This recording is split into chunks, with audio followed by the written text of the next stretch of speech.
Mary Murphy, member for 9 months, so they can't believe. Okay, stop. I need the Southern Febreze. Hey, can somebody bring me the Raid? There's a bug. There's a bug in my studio. What in the world is that? Oh my gosh. And I don't want to turn the camera on it because I'd have to zoom out so it would all fit in the camera lens. It just went behind the cabinet. You guys, oh my goodness. There was this bug that had a huge, I think it's a roach, that had a huge thing of dust on it. I will tell you what's going to happen. What's going to happen is this. That bug, and when I talk about bug, I'm talking, it's those, they call them water bugs here in the South. We know what they are, and they're not water bugs. That was like, it was the size of a small dog. It looked like a monster coming towards me. Holy cow. Unmute.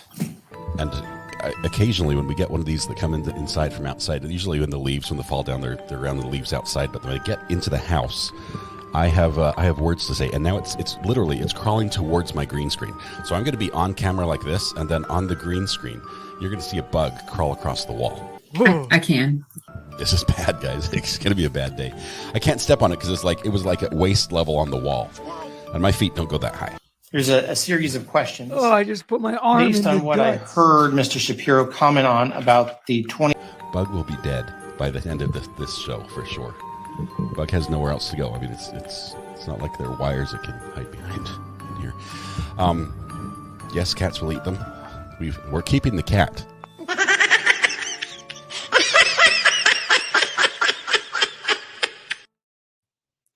Well, good evening. Happy Friday. I thought we needed a little,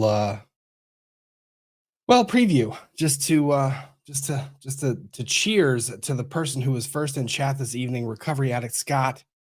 You were first in chat this evening. And I think based on your rules, what is it now? You are now the master of the internet for the day.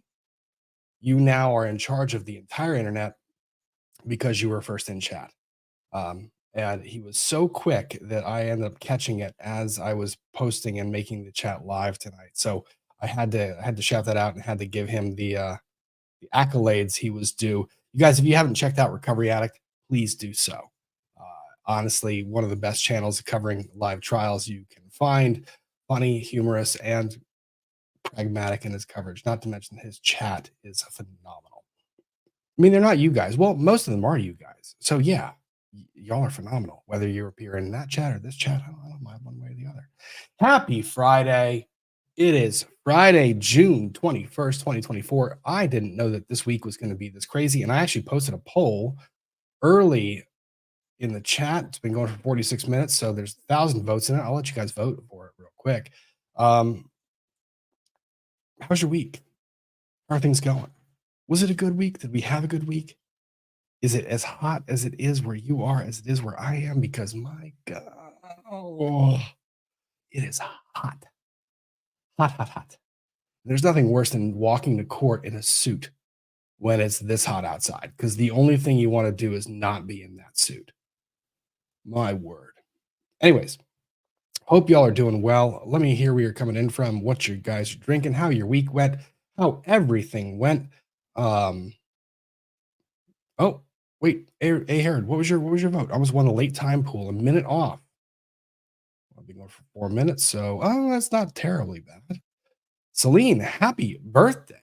It's your birthday week. That's awesome. What a great thing to celebrate. Happy birthday. There's another person here that's, I don't know if we're gonna call it a mixed celebration / sadness. I don't know.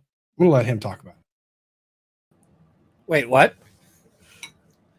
I tried to add you, then you tried to add you, and then we clicked the button at the same time. It is what it is. You had a lot going on this week. You were in court a bunch last week. Mm-hmm. The one I know the result about was actually just written submissions. So the guy who's been threatening to kill me, we've got a result in that, which basically says that guy is going to be heavily restricted from using the court process as a weapon, because that was a big concern. So That's excellent. Now, my laugh was not intended to minimize that in any fashion. What it was that the first thing that came out of your mouth was, so the guy that's been trying to kill me. Well, one of them anyway. You can't One be of a the good people criminal- who is, who's been sending me death threats. Well, I was going to say, though, you can't be a good criminal defense attorney or I think a family law attorney unless you have a few threats. I don't know why that is. So, Lindsay coming in early with the happy official summer. It's 85 and sunny here in the central Puget Sound. I'm celebrating with an iced Irish coffee, barbecue ribs, and FNF. I'll be in that area soon, and I cannot wait to get into fresher air than is existing in the swampy DC metro area. Oh, it is not cold here. It is miserable. I have the AC running. Oh no, Ian, are you okay? Is the AC okay? The AC is fine. The AC that you use so very rarely? It does not operate a whole lot. I will admit that. Yeah. Well, we've got a whole lot to catch up on, like a million things. Oh, and I made the mistake of having a couple of swigs of hot sauce on an empty stomach, so Why would you? I'm feeling that. Yeah, that was a bad decision. Like, just logically, just not sound. I may It need made to a- step away if that turns spicy on me. It made about as much sense as Trooper Prall's accident reconstruction. Oh, I'm just sad that they didn't try to provide like a video demonstration of that, which is what they usually do. And the reason why is because if they tried to provide the video demonstration, it would have looked ridiculous. So, but it would have been hilarious to watch. Would have been something, that's for sure. Azam coming in early as well. Good evening. Breakfast with FNF is the best part of my Saturday. Glad to have you here, Azam. Azam is one of the old faithful, and I don't mean old that way. I mean, been there for a while. I also wanted to shout out somebody else because I was graced with the I'm pleasure. gonna step aside step for a away? second. I gotta go settle my stomach with like a glass of milk because mouth is fine, stomach is not. Be right back. So while Ian's doing that, I'm going to do this. I'm going to take the opportunity to shout this person out. Chrissy Lee, who's in the chat quite often, has taken up live streaming. And she did a live stream today, and she's been doing this a little bit here and there, and it's pretty freaking cool to see.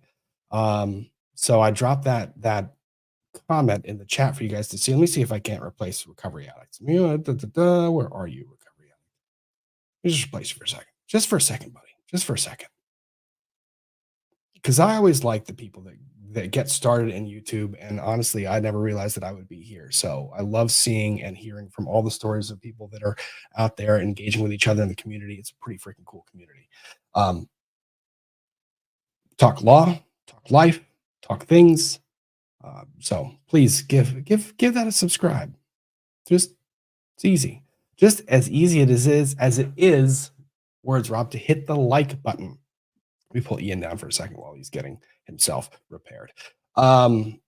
Easy enough to hit the like button. Just like see, it's the little button at the bottom of the corner. Hit the like button. Let people know you're here. Let people know you're tuning in, because we're going to cover some Karen Reed stuff. We're going to cover Judge Glanville stuff. We're going to cover some Rust updates and motions, pre-trial motions, and we might even get to 1, maybe 2 or 3 pages of Sarah Boone's 58-page letter that Scott, recovery addict, was kind enough to send me. That's what's in stock for this evening. So we've got a lot going on. And I'm going to go ahead and end the poll. The poll was asking the question, what, if anything, was your favorite part of Friday, or is your favorite part of Friday?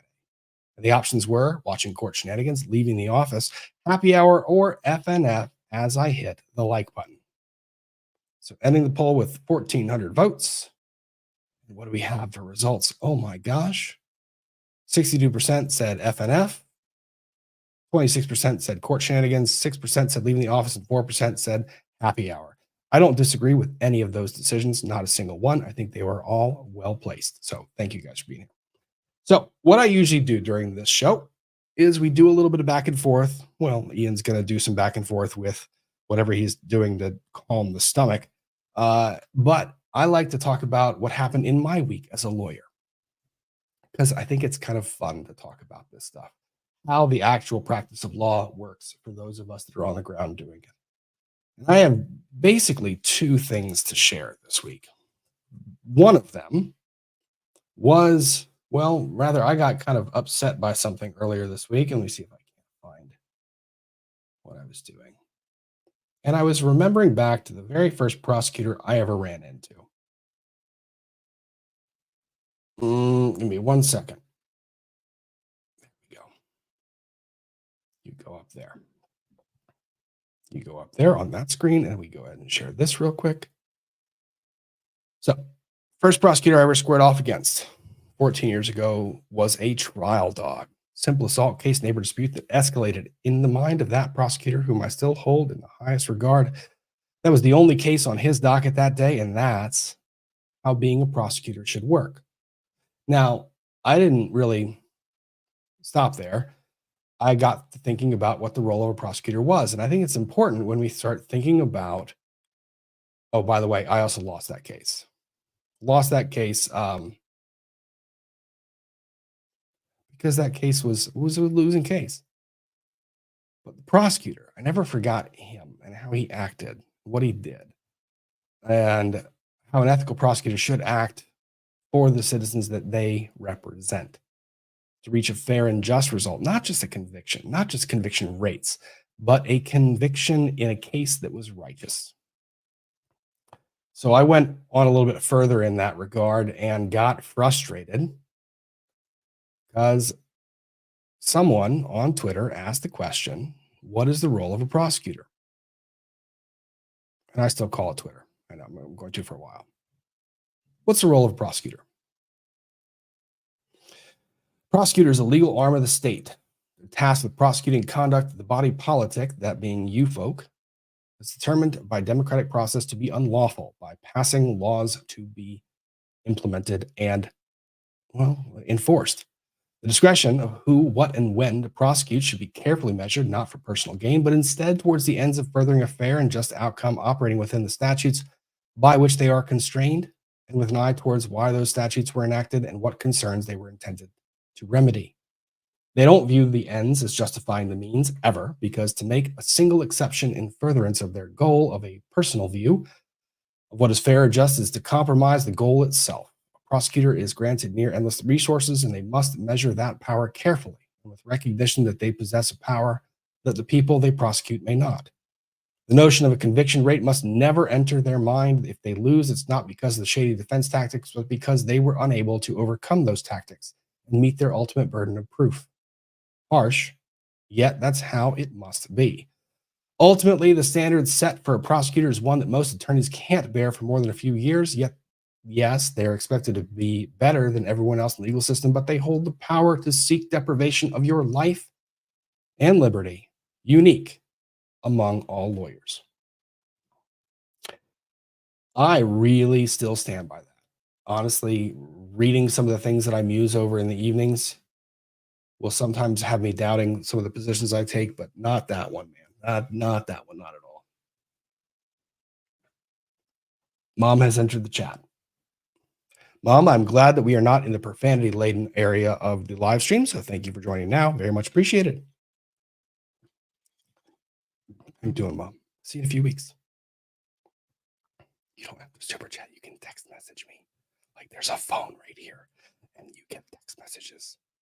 And I do read them. I try to. I do my very best. Well, just to prove a point, super sticker.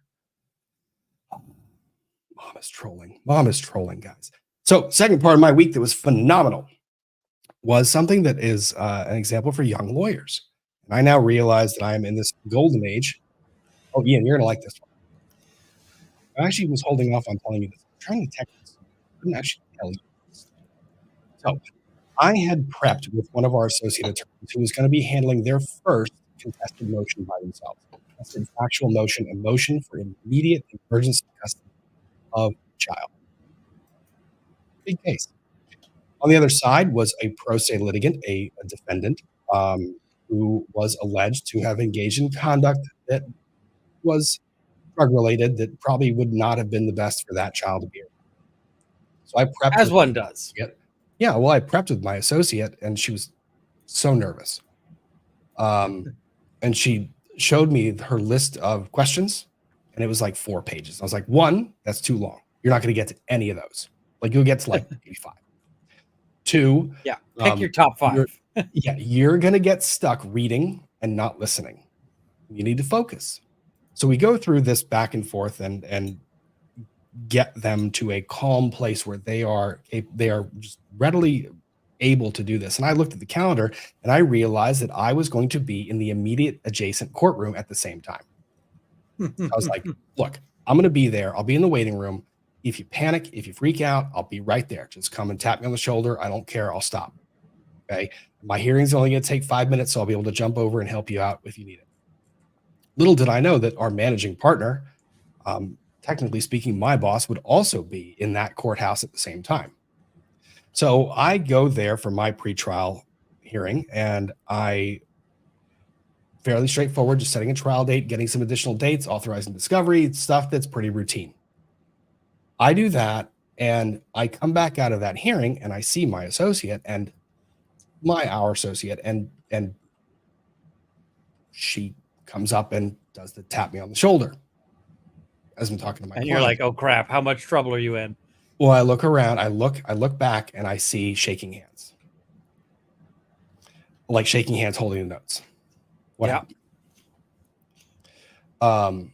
Turns out that the person that she was arguing this case against was no longer pro se and actually hired a very reputable trial dog of an attorney. So this, being this associate's first real evidentiary contested big issue, is now when they thought and they were panicked about going against a pro se or now going against a trial dog. So I said, what do you need? We've talked about this. You have your strategy. What do you need?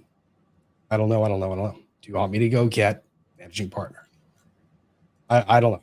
Hold tight. So I go and I tap managing partner on the shoulder and I said, can I borrow you for a second? Yep. Pops out. And here he and I are talking to this associate and walking them through the questions and strategy and saying, don't worry about it. It's the same strategy. Don't do this, and talking them through how well I would maneuver the things that I would anticipate coming out. Right. Trying to do my best to instruct verbally, but I can also see that the panic that's here is not something that I'm going to overcome by just speaking.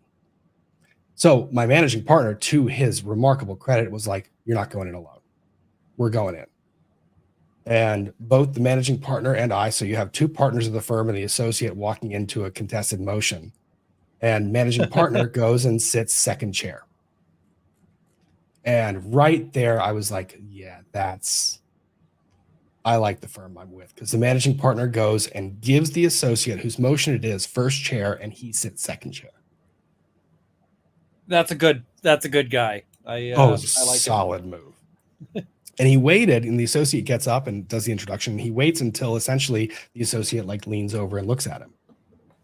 And he gets up and he begins to argue the motion. And halfway through his argument, I write down on a notepad a point that I thought he missed in his argument, and I show it over the rail. He sees it, nods, and incorporates that into his argument. So the associate didn't just get to see or hear what we were going to strategize or how the things should translate. That associate got to hear what we would have done and then see it take place in person. See the moves and the pivots and the arguments being made in real time.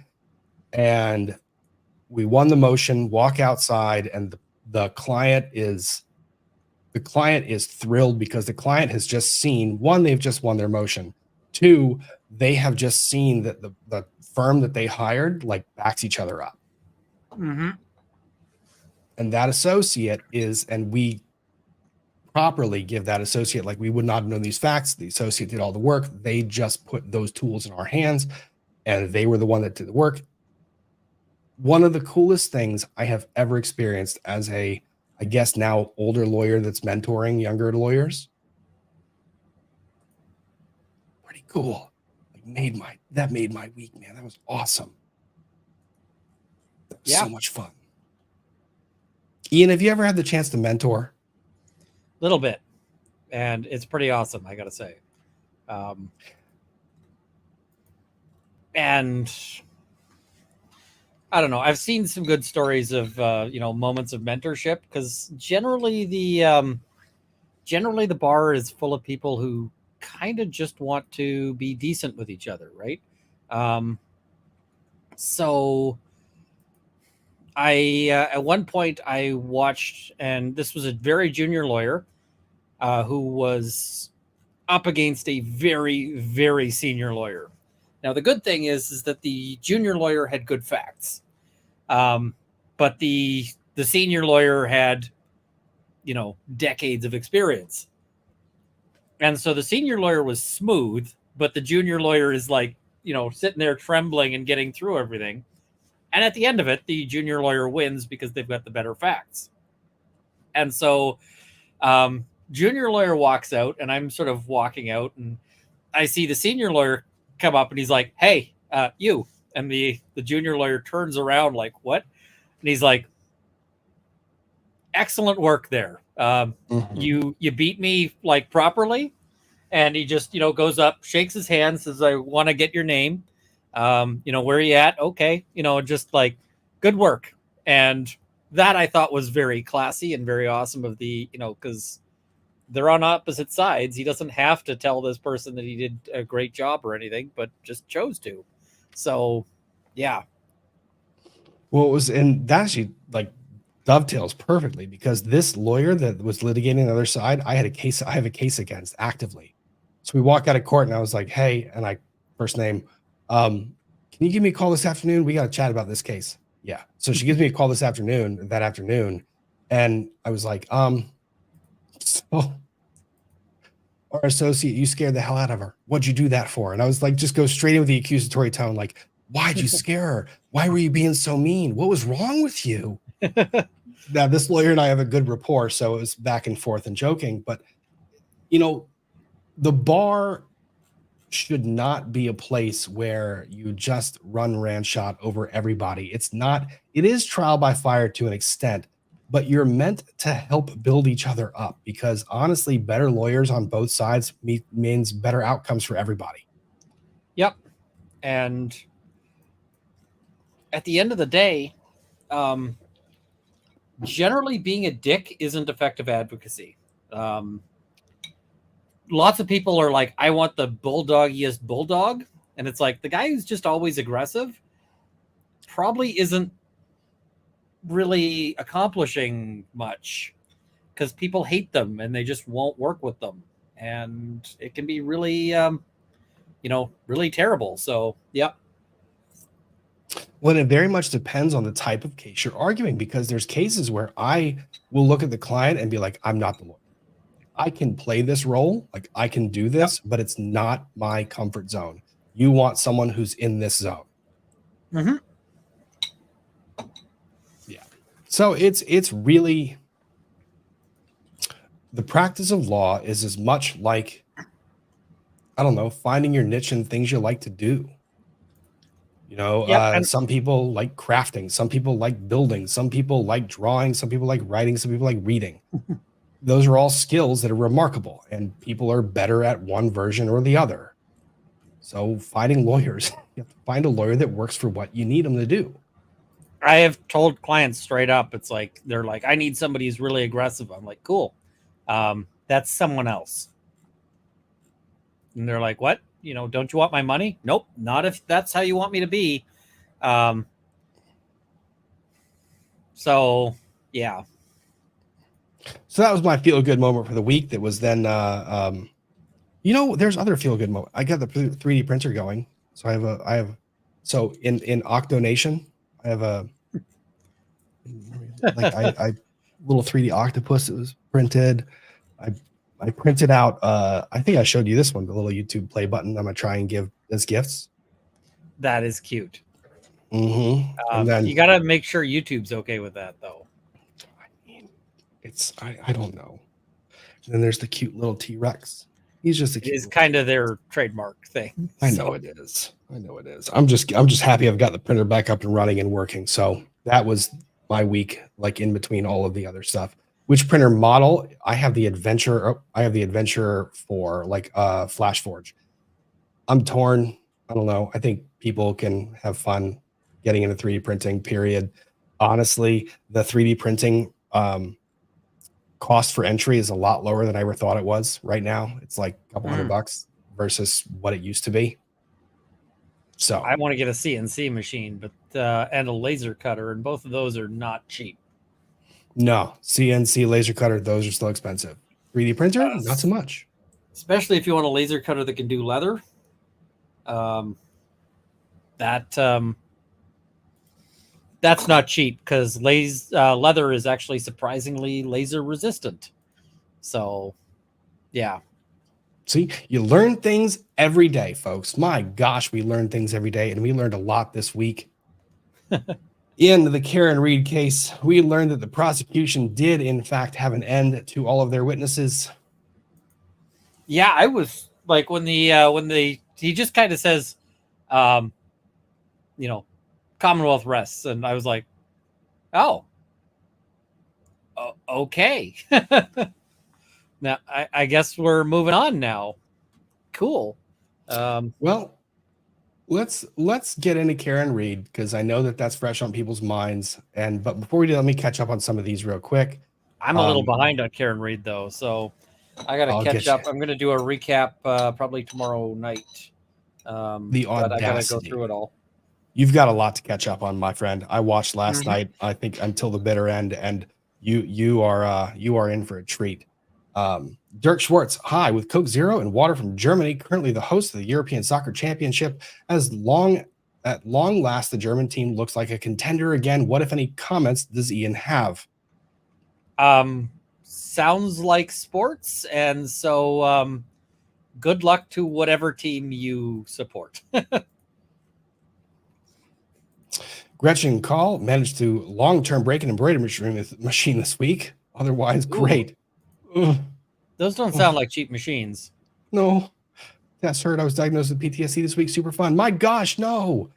I'm so sorry. Wow, is anyone having a good week? I think some people must. I hope so. Happy Friday. Too hot in Newport news. Oh no, more bad news.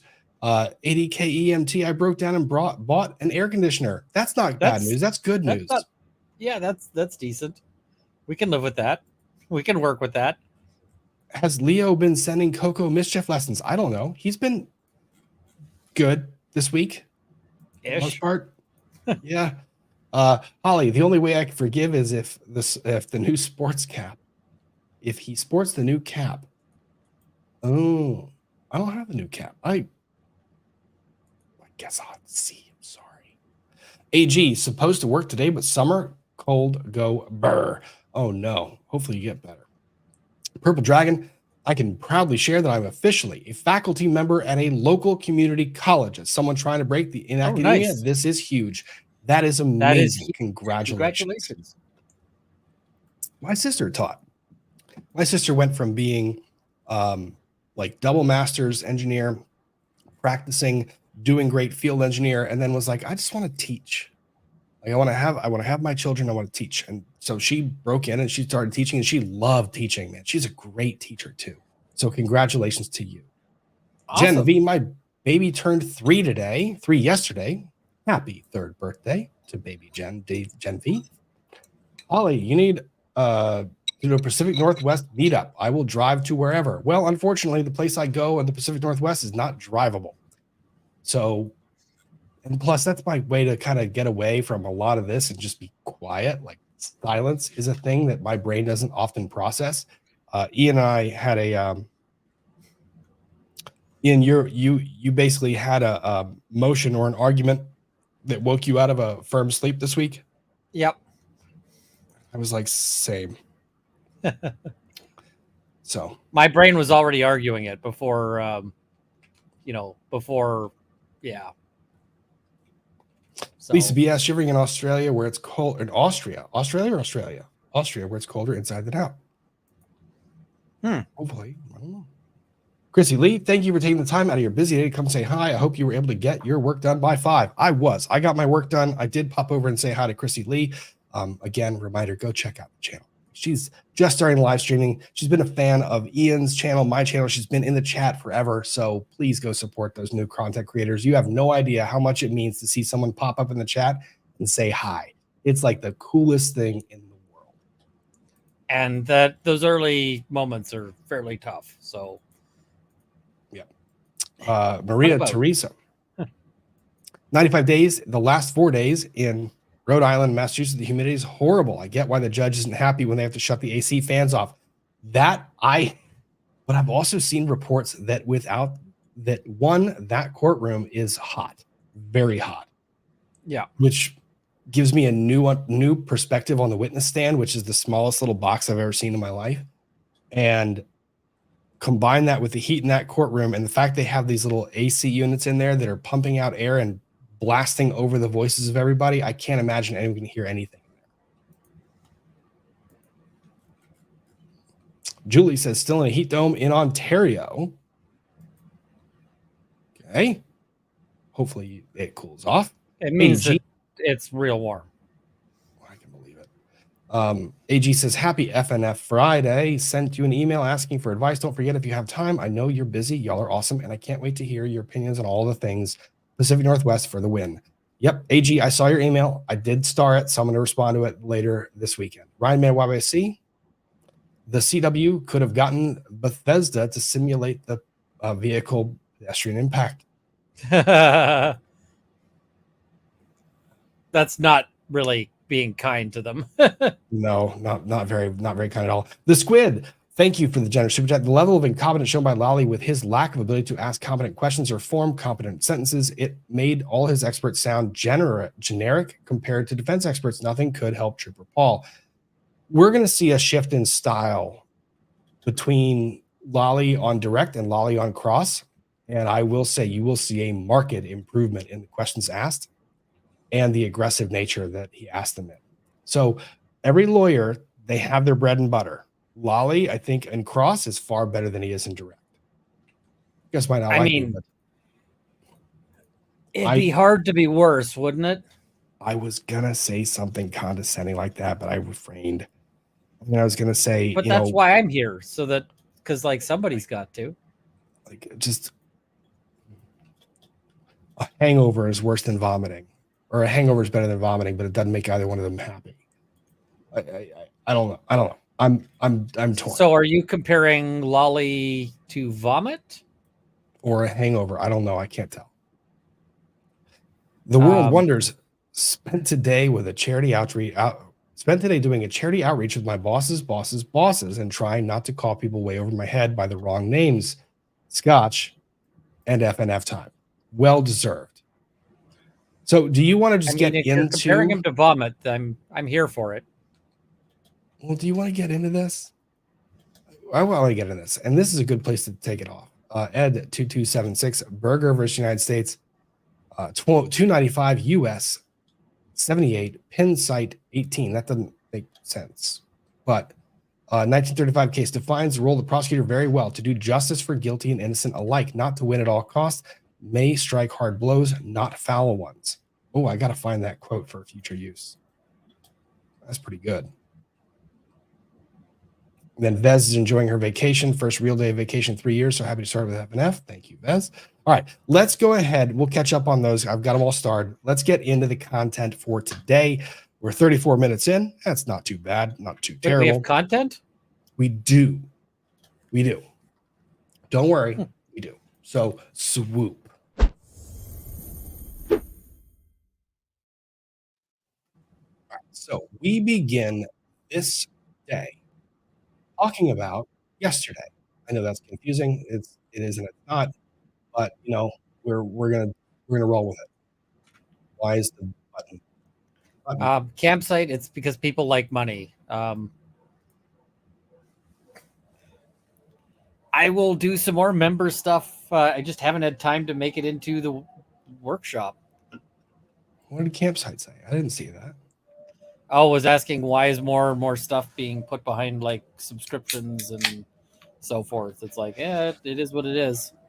Yeah, it's tough. I try to be as open as I can, and honestly, the members in this stream are remarkable about gifting memberships, and I try to gift them to yours as well. And I mean, yeah. So don't be afraid.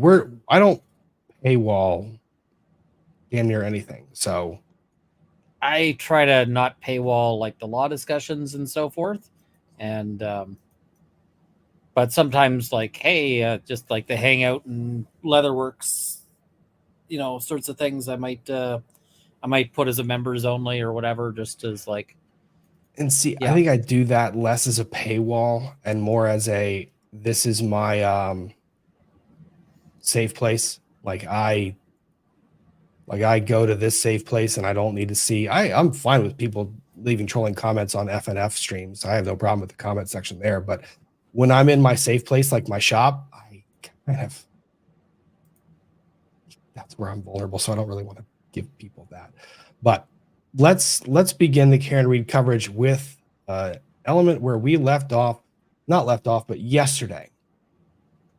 So this is Trooper G. I'm going to forget the name and screw that up a million times, but this is the cell phone trooper who extracted the cell phones of the various individuals at play and is speaking to the forensic analysis of those cell phones. Okay. So this trooper is talking about the forensic analysis of the cell phones and is about to talk about health data. Now, this caused a red flag to me because of a previous case that we had talked about, Alex Murdaugh, right? Mm-hmm. I recall we discussed that one a little bit. Just a bit. And the cell phone data came into play quite a bit. So if you will, please take yourself back to the Alex Murdaugh trial and the data on the cell phone and how the cell phone data was testifying to, specifically how cell phone data tracks steps and how the steps are tracked unique to simply distance. Now, you had expert testimony in that trial that was pretty specific, that the cell phone steps are tracked using a combination of different factors, but one of them is an accelerometer within the cell phone. Okay, so realistically, if you were to take your cell phone and lift it above your head. If you take your cell phone and you make the jerk off gesture, then it will count it as steps. Well, all right, Ian, we're there now. Let's go ahead and listen to this person talk about YouTube's not going to demonetize over that, but nah, it's not that bad. Your casework with respect to can you hear? Ish, let me gain it up a bit. Let me go ahead and bump this because I know that the court feed is atrocious. Forensic analysis of electronic devices. What is health data in a cell phone? How is that reported, and what, if anything, can that tell you? Okay, so in an iPhone, you can have health data. To use that health data, the phone, if you don't have an iWatch paired to it, is basically just a high-tech pedometer. It's just every time you move the phone, it's going to track steps, and that's if you have it turned on. If you have the iWatch on, it'll get beats per minute, and you get a much more robust health data from it. Now, with respect to the health data and with respect to the GPS location for Mr. O'Keefe's phone, initially, what, if any, sort of analysis did you do with respect to that? So we checked his native locations. At 12:19, the phone is, well, I should say this, at 12:12, in his location shows that he's at the Waterfall Bar. The next. All right, let me pause for a second. So you heard him testify to the iPhone basically being a pedometer, right? And when you pair it with, he said the iWatch, it's the Apple Watch, it's that stupid thing. But when you pair it with that, then you get. There are some people in chat who are very upset that he said iWatch. I know. I was watching them all day when they were testifying to this. But and they're like, no. What he said originally was correct. How he tries to explain it is incorrect. Originally, he says that this is a pedometer, which means that every single time that I'm moving this thing around, it's tracking the movement, the acceleration of it, right? So a pedometer basically tracks the acceleration within a certain device So it can tell whether you are, simply just moving in a straight line without any different acceleration or pace, boom, boom, boom of a step, or if you're, walking, running, etc.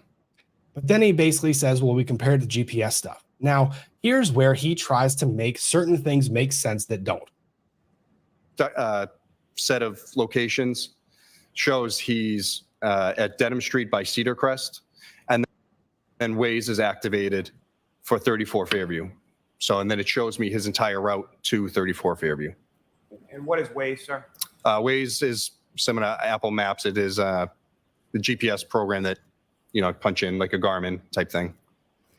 If I could take you back just for a moment, just to the health data from the Cellbrite extraction that you did. Specifically, you looked at data from 12 a.m. to 1 a.m. on January 29, 2022. Is that correct? Yes, that's correct. And as far as the health data was concerned, there was some entries from 12:11 a.m. to 12:32 a.m. Is that correct? Yes, that's correct. And can you describe to the jury sort of what you observed and what, if any, significance those entries had to you as far as the health data was concerned? 12:11 a.m. to 12:32 a.m. Now, I want you to remember that this witness also testified that Karen Reed's phone connected to the secured Wi-Fi at John O'Keefe's house at 12:37 a.m. 12:37 a.m. So we're talking 12:11 a.m. to 12:33 a.m. And this is this period of time. I don't know the distance between 34 Fairview and the O'Keefe residence, but I don't know if it's 4 minutes, 3 minutes, 2 minutes. I don't know. But you have health data reported on this phone. Yeah, so the health data shows, like I said, the phone is basically a high-tech pedometer. If you're moving it around, it's going to think you're taking steps when you might not actually be walking. His health data showed while he's driving that he's traveling and taking steps.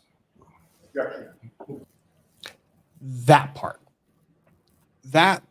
right there.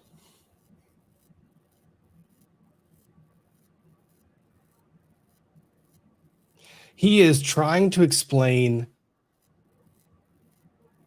a set of inconsistent data points that I don't think can really be explained until we know more. When you are driving, your phone is not recording steps.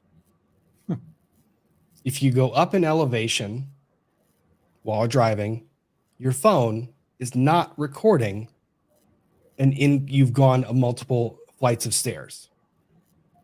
Because the pedometer aspect, the accelerometer within the phone is not activated. You're not doing anything to activate the accelerometer. There's no pace. There's no boom, boom, boom, boom, boom, or motion. There's no this. You're not shaking that. Now, if he's shaking his phone while driving, maybe. But to simply say that because the phone is driving, now you're going up and down. Now, what would that look like if you were shaking your phone while driving? It would look like you're about to get pulled over for something that you shouldn't be doing in a car. Rob is like, I'm not making the gesture. No. It'll get No clipped. That will absolutely get clipped. No way. So right here, the trooper is trying to fill blanks. And the funny thing is, you have to imagine that he knows. I don't know, man. I cannot imagine he does not know.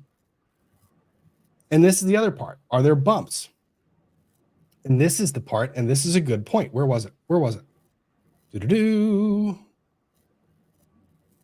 That's a good point. I love pie. Great point. The bumps in the road caused it sometimes. I'm just going to say the point is solid. The username, however, is top notch. But pie is in fact those... the one of the most superior desserts ever invented by humankind. Really? You're gonna go it totally is. Pie? Creme brulee is my dessert. Creme brulee is excellent for sure. But pie beats cake any day of the week. Yeah. So if you guys will remember back to Murdoch, the discussion went from steps to driving. And it went from the pedometer in the phone to the GPS in the phone, right? The conversion in the testimony occurred. So we know this from prior experts. Now, we don't know this in this case. We know this from prior cases, but we know what we know. Are my eyes deceiving me, Ian? I don't believe they are, unless I've also gone crazy. Hang on. I have not gone crazy. I have not. I am sane. I'm a rational person. Okay, let's not As I go say- too far, Rob.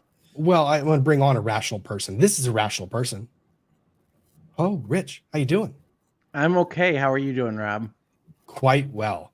I am very ready and eager to entertain a certain number of your family who are appearing here tomorrow for what will be the last swim day at the Law, Lumber, and Lodging.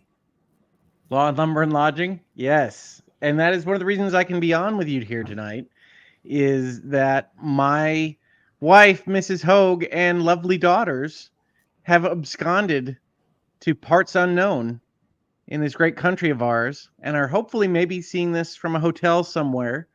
But I wanted to pop on and say hi. And as you know, in general, this is a little late for me of late.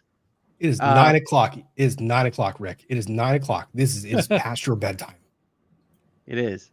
I thought you were going to go another direction with that, but yes, it is. It really is. My phone will actually go off. In fact, I forgot to turn that off, so hopefully I won't ruin your show with my alarm. But I do have a go to bed alarm because health is wealth, and I'm trying to do better about those things. You don't have to abide by the phone right now. We're talking about disobeying phones in testimony. You can disregard what your phone is telling you. It might not know you're sleepy. You know, the biggest difference between my life before and after is that I have 600 different alarms on my phone to tell me what's going on and when I have meetings and when I need to go to bed. But I was very happy to see that you had sent a link for today, and I'm happy to see both of you gentlemen. How are you doing, Ian? I'm doing all right. Life is continues to be a little chaotic, but I mean, it's not terrible. I just, you just juggle all the things. It's law is basically, basically the long and short of it. Although I may have made some new law. That's kind of fun. Vexatious litigant law. Yes, mother of beagles, Richard Hoeg is an academic. He is joining us from a library. The library is his office in his home. We don't judge the library. They're phenomenal books that have nothing to do with law, except for the. And he's read every single one twice. Those are board games, mother of beagles. Oh, that's even better. And that right there is a YouTube plaque that was made for me by one Rob of Law and Lumber. So we're not going to judge the background, but we'll judge this witness's background and expertise. Rick, how long do we have you this evening?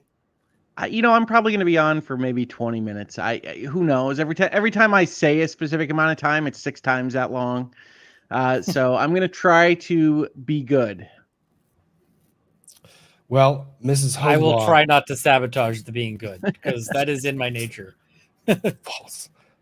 He will give his best effort, but I don't have a minder not to sabotage, but I don't have a minder. I don't have anybody telling me to do anything here or otherwise helping take care of me. So yes, you do. Yes, you do. Look at the chat. Rodman YYC. Hoeg's on point. Sleep is healing for the brain. You have minders, sir. You also have an internet full of honestly narcs that are better than any of the snoops that are out there. Like if you do something now, granted, Mrs. Hoeg will approve of your presence, I believe. I told her I was doing this. I'm no dummy. So yeah, it'll be nice and I can talk for a little while. Okay, good. Well, we're going to get back into the expert testifying to a phone and how the pedometer in the phone is somehow reading steps while we're driving to a location, which happens to coincide very, very close in time with when Karen Reed arrives back at John O'Keefe's house. So the timeline, as with the Murdoch case, is getting smaller and smaller and smaller. So we're trying to figure out what's going on. Good? Yeah. Yeah, Emily's at Dave Matthews. So I need a foundation. Oh, well, She's making the best choices. Guarino, there. over the course of this investigation, your analysis, you became aware of other witness statements, surveillance video, things of that nature, as to Mr. O'Keefe's whereabouts from approximately 12 a.m. to at least 1 a.m. Is that correct? Yes, that's correct. And you're aware of around the time just past 6 a.m. When he was. So let's hear the question first. Cool. That's my objection. Go ahead, Mr. Wright. You're aware of the time being just past 6 a.m. that you already testified to as to when Mr. O'Keefe was discovered and 911 was called. Yes, that's correct. So, sir, with respect to, again, that time period starting at 12:11 a.m., what, if anything, did you observe with respect to the health data of Mr. O'Keefe as signified within the phone? So it marks when he's taking steps, ascending, ascending stairs, and distance traveled. And so from that period of 12:11 to 12:32, there are essentially 4 time periods that you delineated. Is that correct? Yes, that's correct. And do you remember this precise times and sort of the distance traveled within those time frames?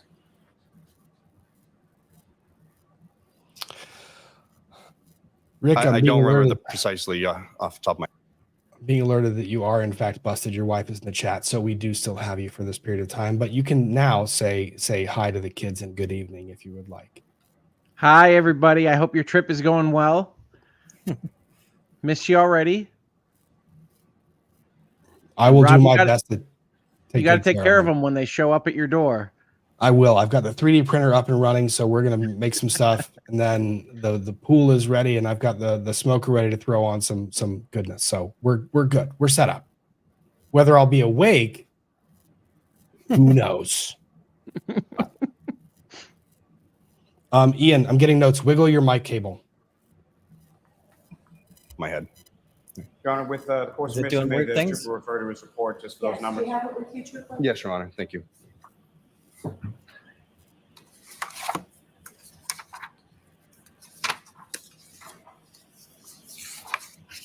Okay. And sir, if you could just list for the jury what you found. Yes. So at 12:11 and 9 seconds in the morning to 12:21 and 5 seconds on the 29th, it shows that he's taking 170 steps, going 99.6 meters or 326 feet. At 12:21 and 10 seconds to 12:24 and 22 seconds, it shows 80 steps and 87.74 meters or 287 feet. At 12:21, 14 seconds to 12:24 and 37 seconds, it stated ascending, descending 3 floors.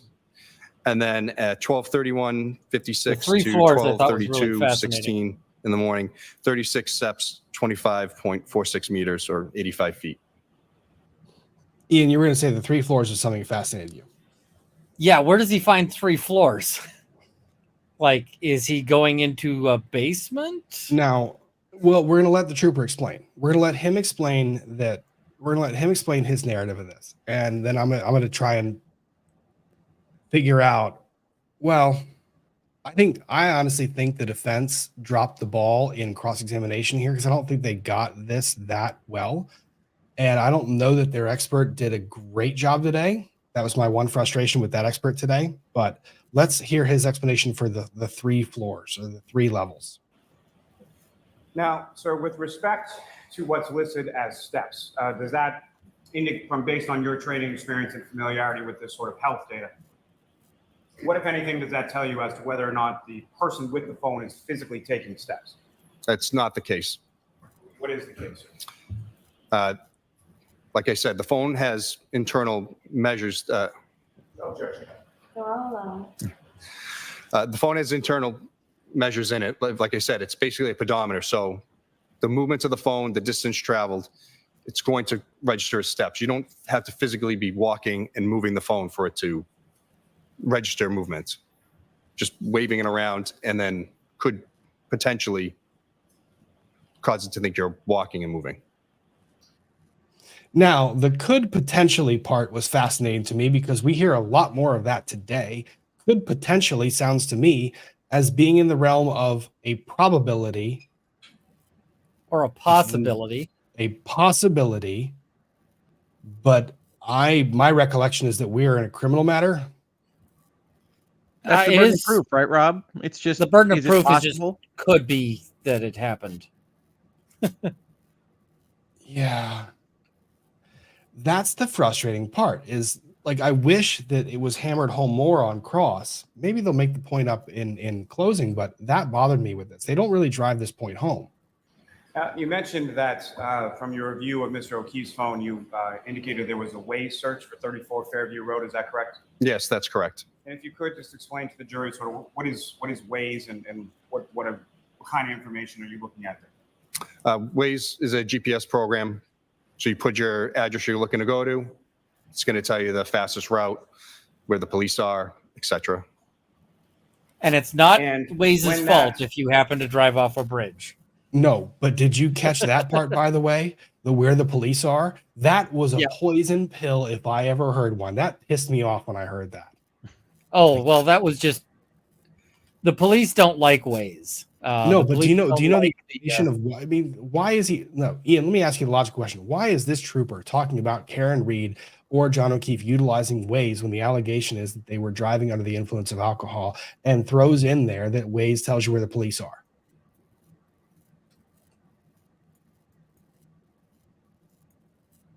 I mean, I think it was just a dig because he doesn't like Waze. That was my read on it, but I could be wrong. Well, cops don't like Waze. I mean, I get it. I understand that part.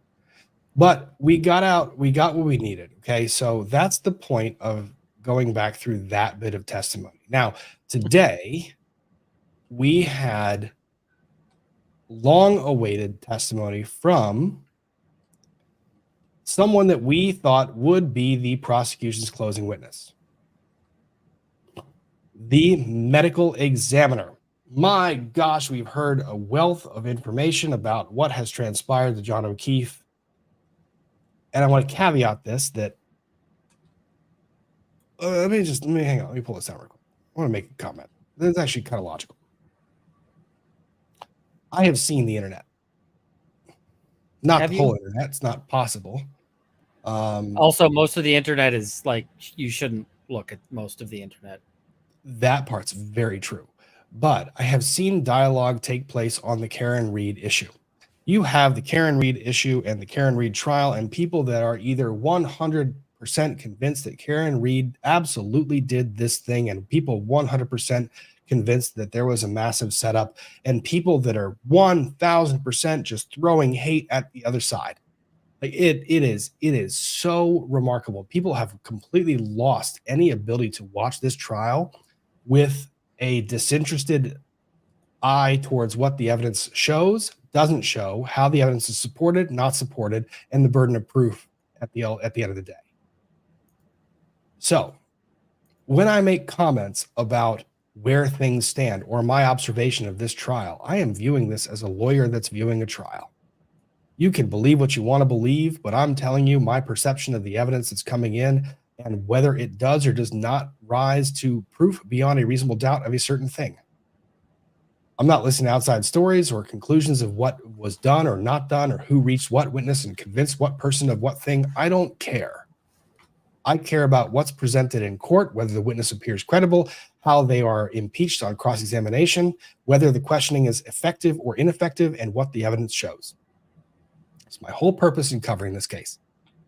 So I understand that there were a lot of comments about a cover-up. There's a lot of comments about witnesses lying or being persuaded. There's cover-up about, I mean, hell, if you look at any single thing that's an unsolved case or a case that's in trial, you're going to have speculation all over Kingdom Come.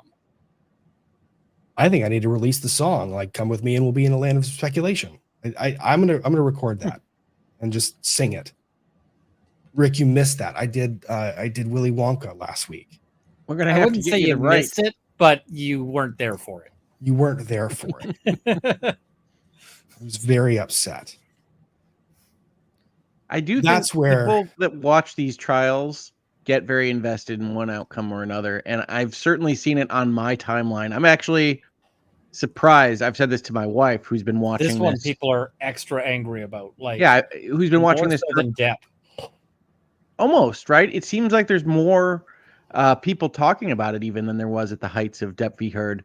And I do think it's important as part of the conversation to remind folks of the various burdens here, because I do think we're going to wind up at the end of this, as best I can tell, and I have not watched every minute like I know some of you have and that like my wife has, but it does feel like the kind of case it's going to wind up with a very muddy kind of perception of what's happening. And if it is as muddy as that at the end, then we are supposed to give the defense the benefit of the doubt, but we'll see. And the sad part about a trial like this, when you have people that view it this way, is that there's no matter what the jury comes back with, you will there's have going to be people- no it will- satisfaction at the end of this. None. Because Yeah, yeah, and it's literally going to be messy. And even if she gets acquitted, right, you're not going to have that moment at the end of the Law and Order where the real bad guy comes out and admits everything and is carted away in chains, right? Like that's not the end of this if that's what happens on the defense side. So No. And if you get a conviction, you'll have people coming out and saying that there is no positive outcome. Honestly, I feel 100% for the O'Keefe family, man. That at the end of this trial, a trial is supposed to give the family rest. This trial is doing anything but. Sort of. I mean, that's not really what a trial is about. No, I agree. No, Ian, you're right. You are 100% right in that observation, and you can finish that thought. I mean, because sometimes you just got to be like, okay, so it doesn't matter what, and this is going to sound really callous, and I recognize that, but at the end of the day, you can get to a point where it's like, it doesn't matter what the family thinks here. We have to have a fair trial, right? We've got to do that. And so you can get to a point where it's like, this might suck for the family, because it might actually be something like, hey, we've come to pretty sure this is the person. And the problem with that is that pretty sure this is the person means you got to acquit. And people hate that, right? People hate that they can be like, I am pretty sure. And in fact, sure to a degree that you might make other decisions based on it, right? You might be like, you know, I got a really good feeling about like sports ball team A. I'm going to bet money on sports ball team A. You might be like, I am pretty sure it's going to rain. I'm going to bring my umbrella, you know, or I'm going to move my car so it's in the garage instead of getting rained on. But we sort of expect a degree of certainty that's more like, you know, where you'd really commit to something in a much bigger way. Well, hang on.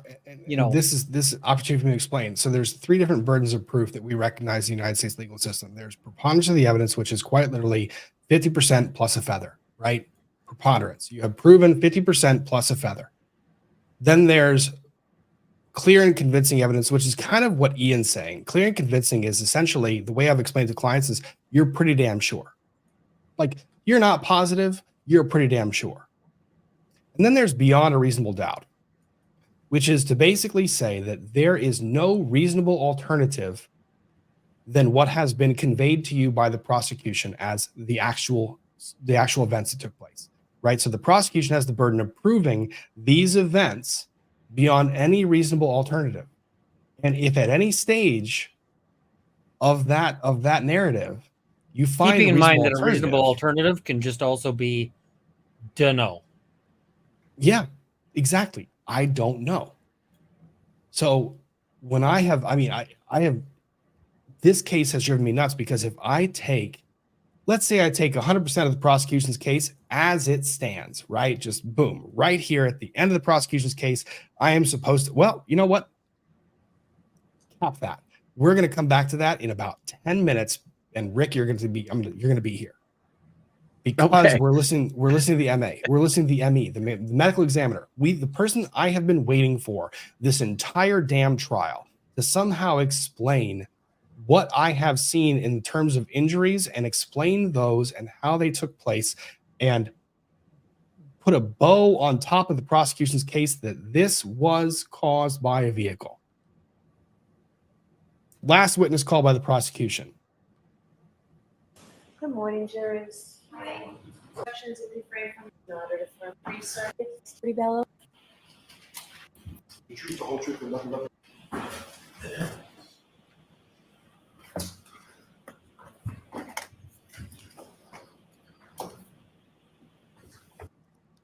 Mind you, the jury did hear this earlier in the case. This is for Rick's benefit.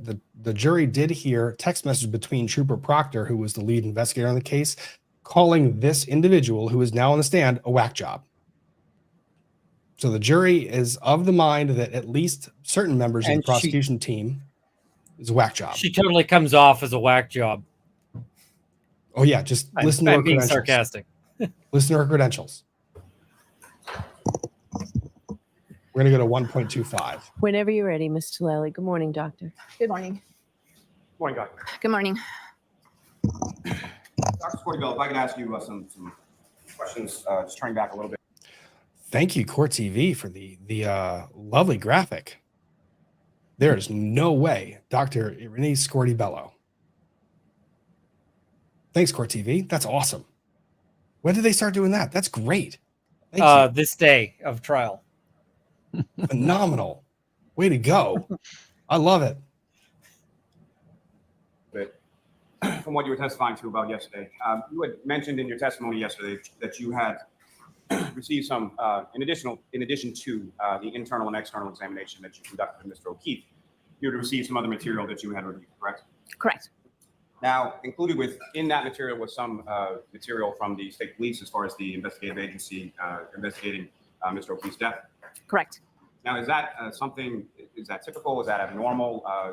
If you could describe sort of in general terms, as far as what, if any, communication would you typically have with the investigating body or agency in relation to any sort of autopsy or examination you do?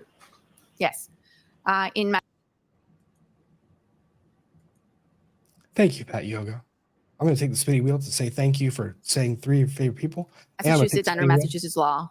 Spinning wheel to say that J. Michael RN says, glad to see my fellow Wolverine alum. Hey, Ian and Rob, I honestly can't find a path to conviction, especially after the ME. This is the ME. Ooh, spoiler the medical alert. examiner's office is responsible, and our role is to determine the cause and manner of death by doing an autopsy. The scene, or come on, man, I need this stream. the scene of death, or the place where the decedent is found, is controlled by the district attorney's office, and state police will do an investigation. When we accept a case into our office, we request reports, police reports, to explain and describe the circumstances of the death. It could be a house, it could be somewhere else, it could be outside. Every case comes with a police report, and we review that police report, and if we feel that we need more information, then we contact the investigating body and ask for more information, again, depending on the case. And specifically in this case, in regard to Mr. O'Keefe, did you reach out to get some more information? I did reach out, yes.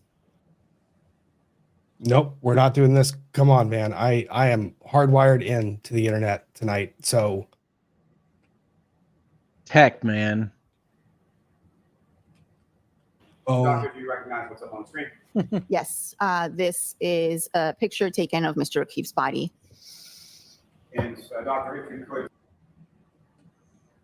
using the laser pointer that you have there, direct your attention to what, if anything, you observed of significance in this photograph related to the injuries that you were testifying about this.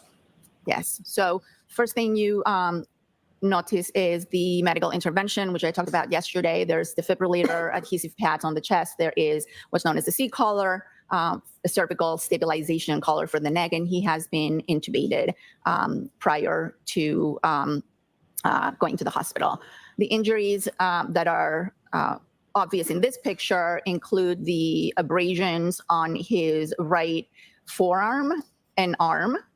And you can see here the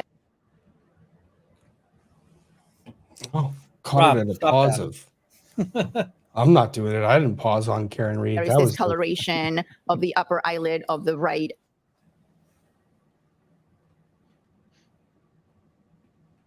I'm going to pause this and bring it back later in a second. My gosh, what is going on? Maybe I'll just refresh the stream. Let me do this. Refresh. Where are we? 20 minutes. Come on. Only Commercials always work. Evidence are some contusions or bruises. There's a larger one here and two very small ones here. This particular contusion has two pinpoint small defects associated with it. I believe this could be due to attempts at gaining IV access during the many attempts of resuscitation, but I cannot be absolutely sure. It does look like that. Yeah, I agree. That's the brother. He zoom in a lot. He's got interesting facial expressions, so they really like Again, this him. is a slightly closer. I was Court going to ask TV? about the audience zoom-ins, but they're actually explaining that they're not showing the photos. And that's right there. I'm going to applaud the hell out of Court TV again. Thank you for that. There was a moment of time during trial today where Lolly was up at the podium and had the photos, and the TV was panned in on the podium, and Lolly was flipping through the photos, and the TV panned immediately away. I was like, Court TV, man, you're doing the Lord's work. Great job. They caught them a little bit the one day, but they've been being careful. So, yeah. And people that are talking about the way that she speaks, English is clearly not her first language. So we're going to give her a lot of grace in this regard. Like, she's credible AF. And this is the state, the Commonwealth of Massachusetts. This is their medical examiner, not a county ME. This is the state ME. View of Mr. O'Keefe's face, you can see the discoloration, the ecchymosis on the right eye with a slight amount of bleeding. You can see here that there's also some discoloration of his left eyelid. And doctor, with reference to the other injuries that you were testifying about yesterday, as far as the small cuts or abrasions or lacerations, are those visible in this photograph as well? I can't hear your question. If you could just repeat it and a little louder. Sure. My apologies, doctor.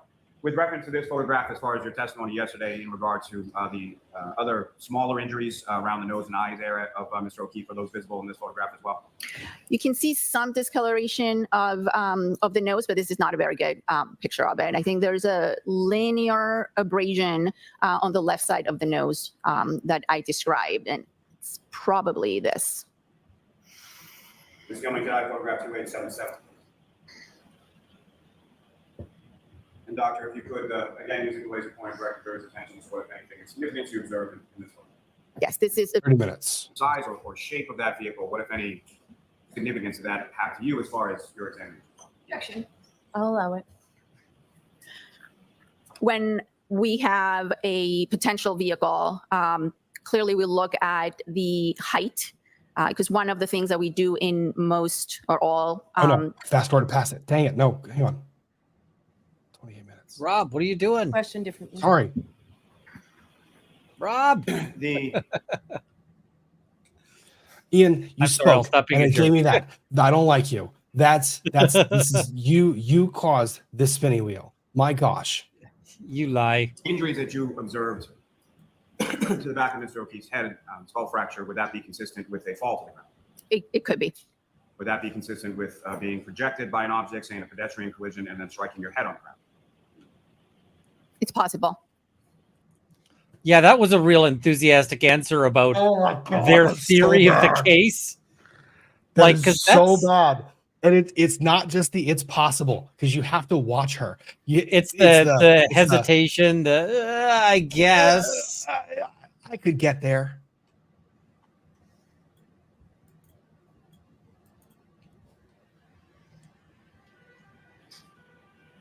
Sorry, that is in fact my bed alarm.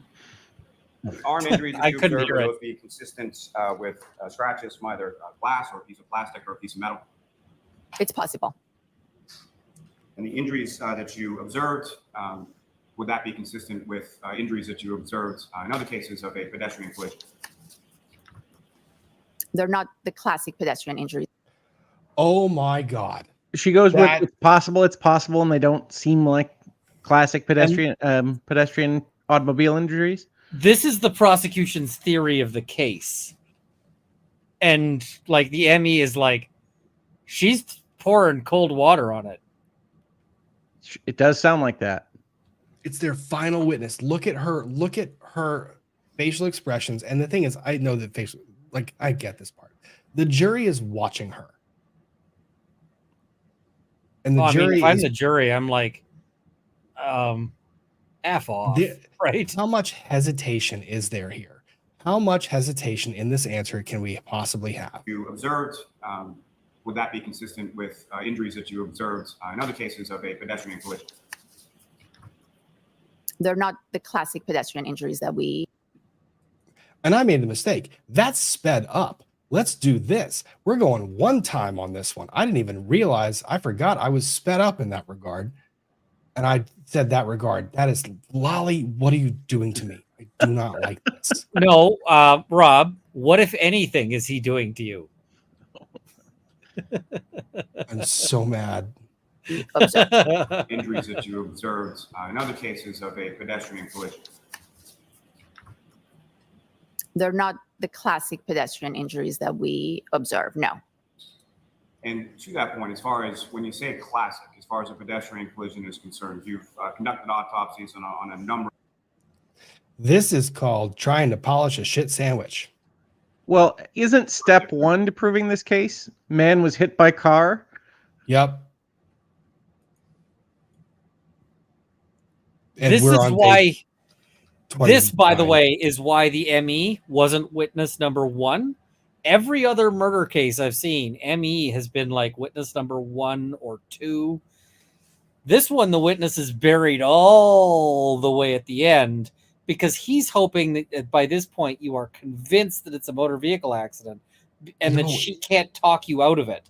But Ian, I disagree. This makes it worse because I talk about this thing and you've agreed with me in times. Start strong, end strong, right? You usually start with the ME because you can start with the photos and that starts strong. You put in the mind the visceral thing that occurred. This is why she wasn't first, is because she's going to say, I don't really think it was a car accident. And so what do they have there? It's like, oh, if she doesn't think it's a car accident, none of these witnesses would ever convince you that it was.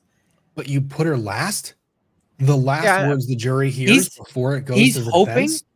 He's hoping that the jury is already locked into Karen O'Keefe or Karen Reed murdered John O'Keefe with her car and that she can't talk them out of it at this point. That's where he's at.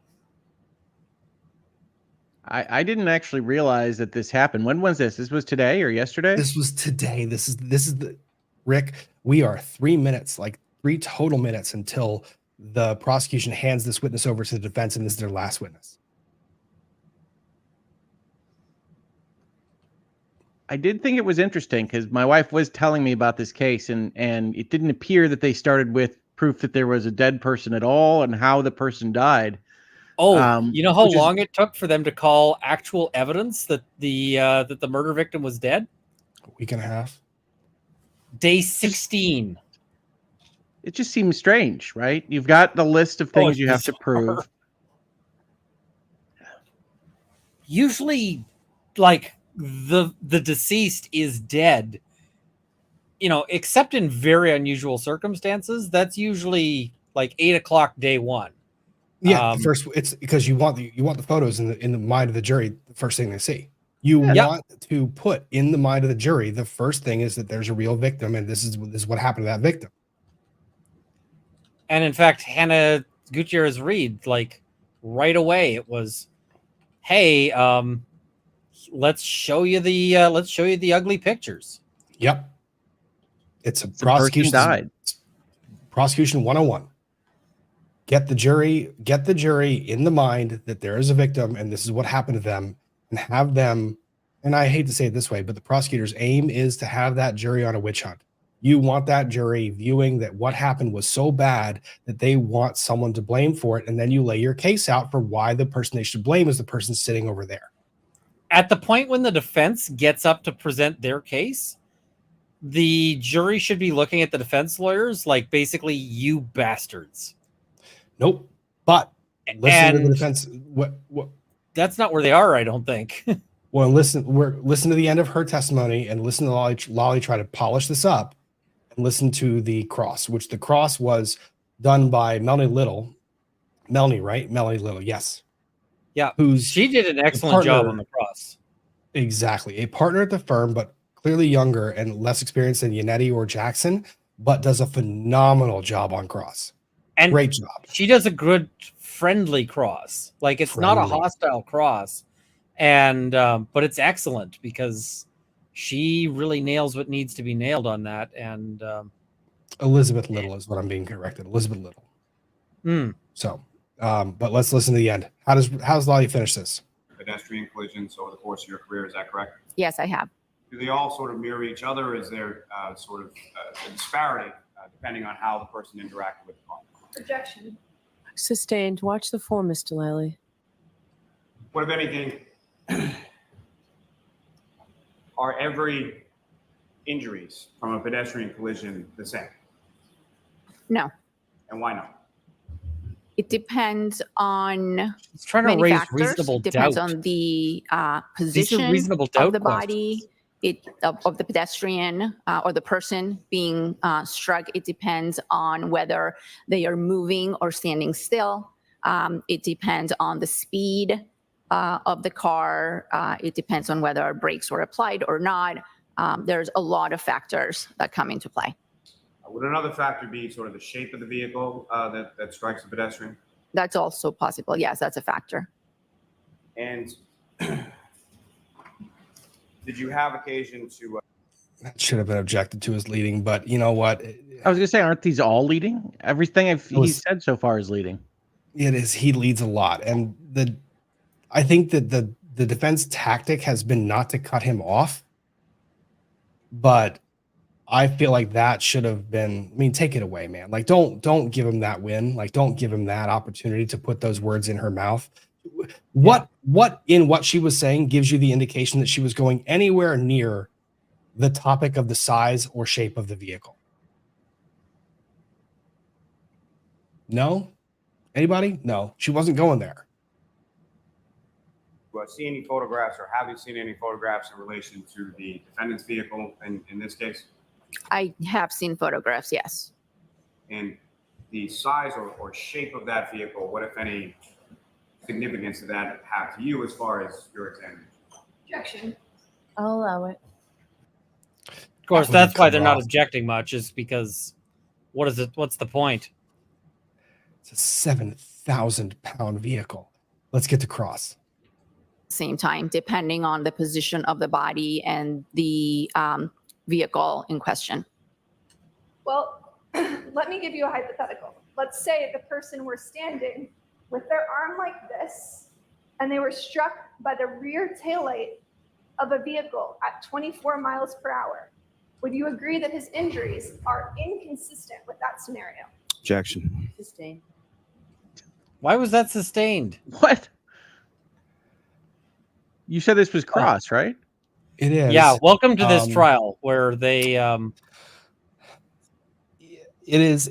I don't understand that. I felt like that was a fair hypo. But this witness, to be fair, this witness did testify earlier in response to one of Lolly's questions that she couldn't testify to that. She would need a biomedical or a biomechanical engineer, which oddly enough, the defense has one on their list.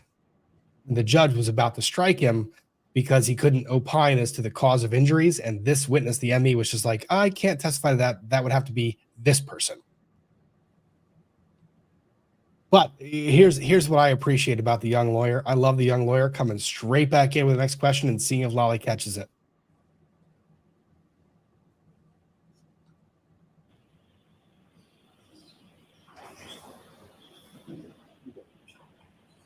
Maybe approach, Your Honor. Sure. So Trooper Paul can testify to what he believes the cause of these injuries are, and that it's inconsistent or consistent with the vehicle, but Would you not agree the that ME. John O'Keefe's injuries to his arm, let's start there, are inconsistent with having been struck by a vehicle at 24 miles per hour and then causing him to spin around and be projected 30 feet? Okay, so you need to break. All right, yeah, I'm with Judge Bev on this one. You got to break that down, counsel. That's a whole lot of a scenario you just gave. Break it down. Get down.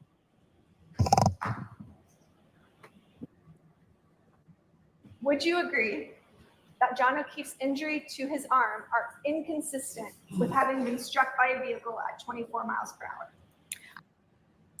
Again, you're gonna, because the 24 miles an hour part, it's the 24 miles an hour. Take that out. Go to the vehicle. Just the I vehicle. don't know. I am not a reconstruction expert. I'm not a biomechanics expert. I never personally inspected the car, so I can't offer an opinion on that. You did examine John O'Keefe's arm, correct? Yes, You observed no significant bruising, correct, no fractures, correct, and no broken bones. correct. It's this part for me.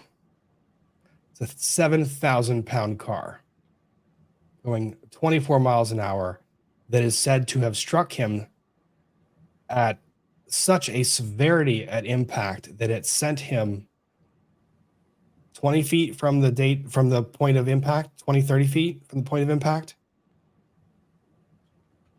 So it sounds like, since the questioning is about the arm, that they're saying that the prosecution's theory is that the car hit him in the arm and made him fly. That's what caused the lacerations on the arm. Yes. The theory is hit him not squarely, but caught his arm, and that's what did it. But the lacerations are not combined with bruising. And he has no fractures in the arm. None. Correct. It gets weirder. Like a lot weirder. Well, I mean, he's not a Terminator, right?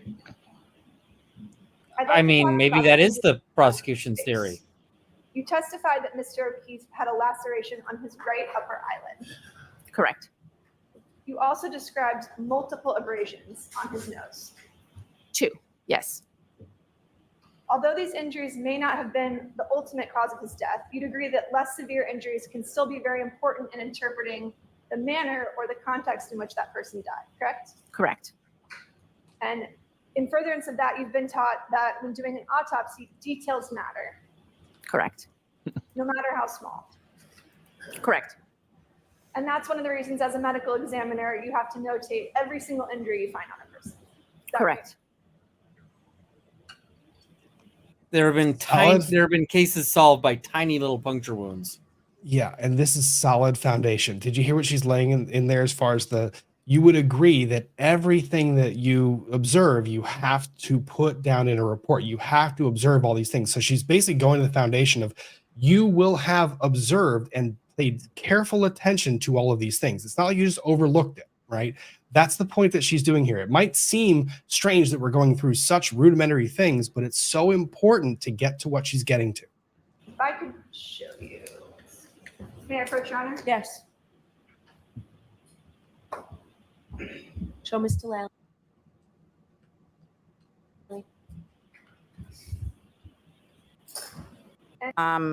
At the time of autopsy, after the face was cleaned, I move to admit, Your Honor. the abrasions, Also the result. And you agree that those injuries don't just manifest out of nowhere, right? General examination notes also cite a tongue laceration. one laceration to the back. Yeah, it's possible. Here's the thing. For me, they spend some time trying to prove the fist fight thing. They don't need to for my brain. For my brain isn't there. My brain is. Oh, I thought they did great on the fist fight. I get it, but I don't have to be there. I don't have to get that far. You don't have to prove to me that it was a fist fight. You just have to basically poke holes and give me doubt as to whether this was caused by a 7,000-pound vehicle going 24 miles an hour. That's where my head is. So the defense has presented some notions that there was a altercation of some kind, and that these lacerations of the armor is a dog bite. Yeah, so you don't have to get all the way here. You don't have to show me it was a fist fight. I get that that's what you opened with, and good for you if you can prove it. But all you have to do is what she does towards the end. Here, There were Multiple abrasions on his nose. correct. You notice a laceration to his tongue. Yes. You noted the contusion. this is also the way the witness is responding. A great indication that the defense chose right in the which attorney would be crossing. The witness is cooperative is the way I Very. describe this witness. Is not guarded either. I don't think she really has any, like, she doesn't really like the prosecution's theory, the Commonwealth's theory. She isn't really willing to commit to the defense's theory either. But, you know, all through it, she's just not, she doesn't really have a reason to bullshit. So she's just kind of going through what she goes through. Yeah, and I will say, I know very little about the specifics here, but in watching the reaction there, that looked to me like somebody thinking, "Oh, you're asking the right questions." Yeah. Right? Yeah. I kind of feel like she is, she likes the defense better than she likes the Commonwealth, I think. Well, she likes this defense attorney, which I think was, I think they developed a rapport, and there's so honest and not committing one way or the other, but also not fighting with the attorney, giving the attorney what she can. Contusions on the back of his right hand. Correct. The injury, the contusion to his left hand as well. Correct. And as you just testified, bruising on the back of hands may be consistent with defensive wounds. It could be. So in fact, if you have a body that presents with a laceration to one of the brows, a laceration or abrasions to the nose, an egg over an eye, contusions and abrasions on the hands, and a laceration to the tongue, these injuries are consistent with a physical altercation, correct? Objection. Sustained. You knew that was coming, baby. That was Are too those big of a hype. injuries consistent with a physical altercation? Objection. Sustained. Your Honor, may we approach? Sure. She wants it, but she's not going to get it. That was too And fall much. backward. Objection. Well, you did observe. No. I need Also I sort of need. appear in clusters or groups. You Yes. thought Hang on, Ian. I need you to stall for a second because I have to find the right clip. Okay. This witness was solid, but did you have thoughts other than mine? I really like this witness. I like that she is, you know, she's one of the witnesses that we've seen who doesn't feel like they're weaseling.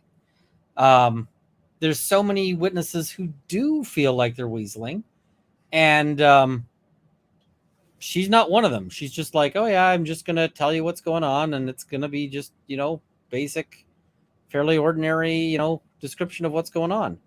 I also really get a good like vibe. that. Yeah, she's got a good vibe. And yeah, I think in terms of tone, if I'm sitting there in the courtroom or I'm on the jury, I am picking up on, she seems like she feels like she's being trapped or pushed in a direction from the prosecution, and she prefers the defense's.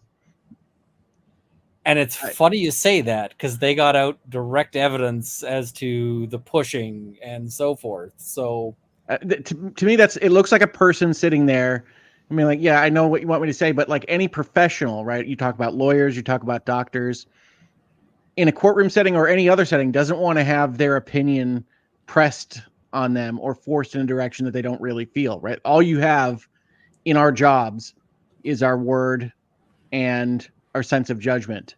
And that's what she does for a living.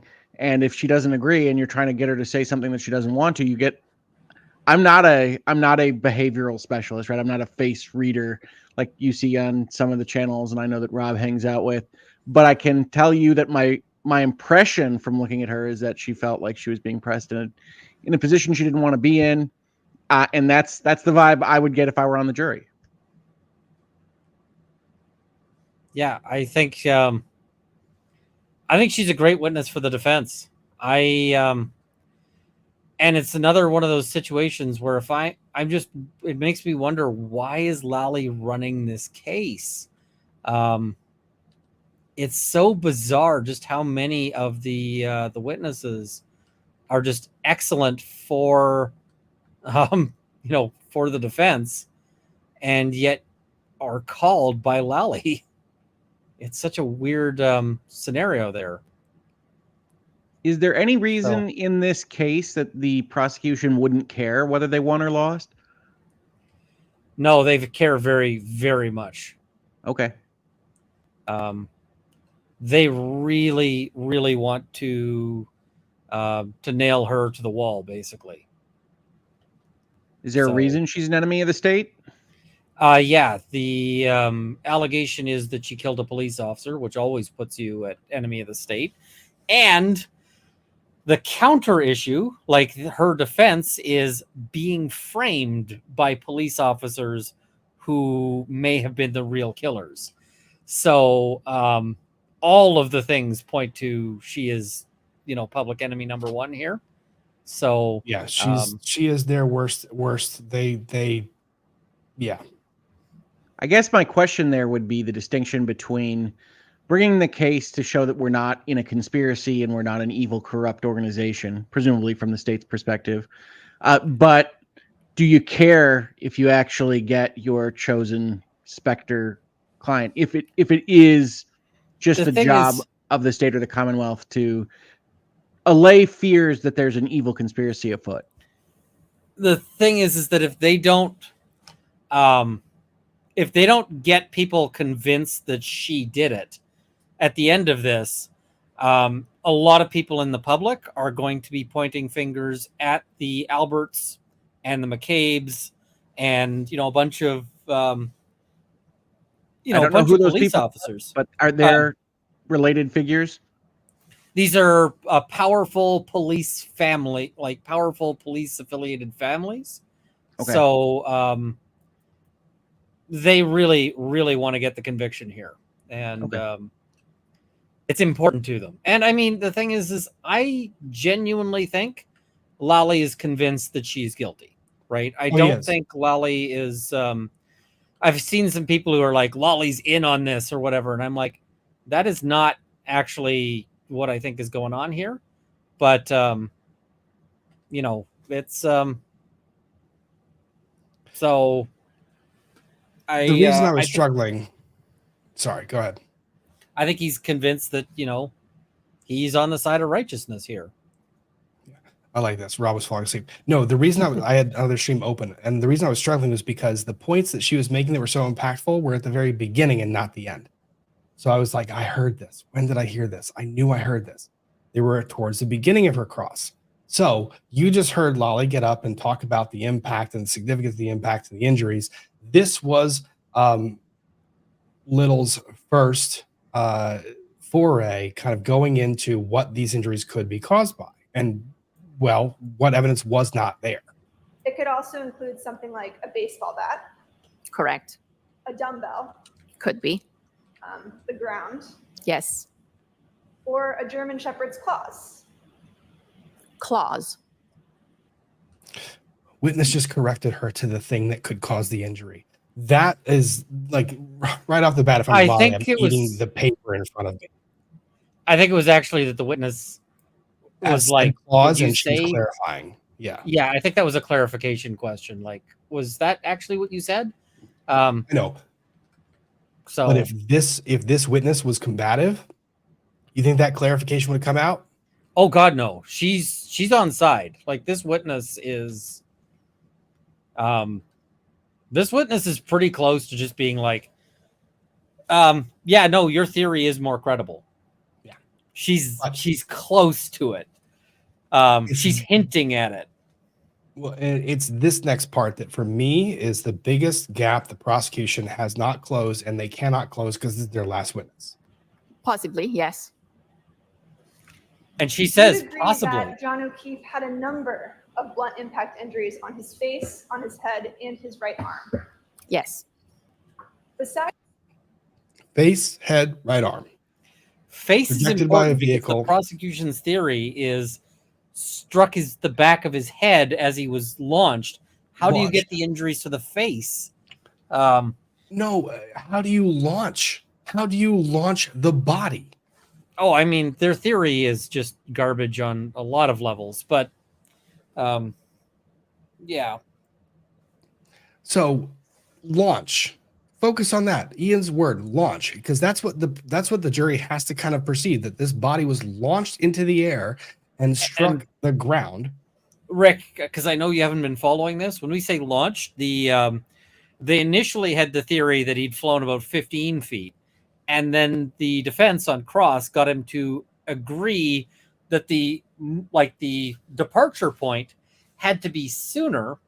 And so that the departure point had, that the overall distance that John O'Keefe had to have traveled after being hit was 30 feet. And that's a really big, that's a movie style car accident. That's like you've been punched by the here to Hulk. the end of my house. And 30 feet away, having been hit only on the arm, so it's only the arm. No, Ian, we're not there and yet. then it We're not there yet. spins him and throws him. Let this testimony come in and then try to explain it. That's the part that kills me. besides his right arm, which we'll discuss in a second, taking his body from the neck down, he did not have any significant Nope, we're not doing this. injuries. From the neck down, not significant, no. Let's take those one at a time. No injury whatsoever to his shoulders. We're going to allow this to buffer back, man. I'm freaking losing my Take mind. those one at a time. No injury whatsoever to his shoulders. Correct. No injuries whatsoever to his chest area, aside from sort of the CPR-related injuries that you discussed. Yes, correct. And that was in the sternum. Is that right? It was in the ribs, just adjacent to the sternum. Yes. Okay. No injuries to his torso, other than that. No. No injuries to his back. No. No injuries to his hips. Correct. No injuries to his pelvis. Correct. No injuries to his thighs. To his, Thighs. no. No injuries to his knees. Correct. No injuries to his shins. Correct. No injuries to his ankles. Correct. No injuries to his feet. Correct. From the neck down, he did not have a single broken bone, again, aside from those CPR-related injuries you discussed, correct? That's correct. Not a single fracture. Other than CPR, correct. And you spoke earlier about how the bumper was a little higher than on, say, a regular sedan, correct? Correct. And so usually in a pedestrian collision, you would see injuries to the knees. Is that right? Objection. I'll allow it. That's a lot. Depending on the kind of car, depending on the speed, depending on the height of the individual and the car, you might see injuries to their lower extremity. Yeah. But in this case, you didn't see any injuries to his thighs, to his pelvis, anything even at the height of the bumper. Is that correct? Correct. A very minor abrasion to the side of his right knee. So surely you'd agree that John O'Keefe's injuries, or lack thereof, are inconsistent surely is always with a having risk. been struck Objection. Yeah. by a 7,000-pound vehicle at 24 miles per hour and being projected 30 feet. Objection. And this is where we get the objections. Yeah. Okay. I don't care about that. She didn't care about the objection either. She wanted to make the statement. Yeah. That was. And she wanted the jury to see the ME's reaction to the question. Yeah. For me, in this case's theory, that's ball game. So, Rick, somebody in the chat mentioned something that I got to raise just to get your reaction to this. Okay. So yesterday, the prosecution brought an application to admit they wanted to tender evidence of an internet search, and the internet search that they wanted to tender evidence of was that Karen Reed had searched for a DUI lawyer. So they wanted to tender the search for a lawyer as evidence of consciousness of guilt. You forgot a fact.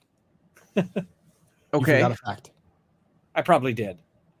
The search, the internet search, was 8 minutes after she received a phone call from the lead investigator the day following. Like, phone call from lead investigator. hangs Okay. up So phone. it wasn't between the time when she would have known that there was an investigation. No, she knew the investigation was ongoing. Knew the Yeah. investigation was ongoing and Yeah. searches for a lawyer. And the prosecution's like, we want to introduce the search to demonstrate consciousness of guilt. So I think that in between, like in an event where she was in an accident and hit somebody, and before she knew that there was going to be an investigation, that you could maybe possibly use it to indicate that she knew that there was an issue. Fair. I'm going to go with no, but I'm gonna go with no, but I'm I can trying see to be how generous you get there because- evidentiary, like the prejudice is less when you get that farther distance wise. But keep going.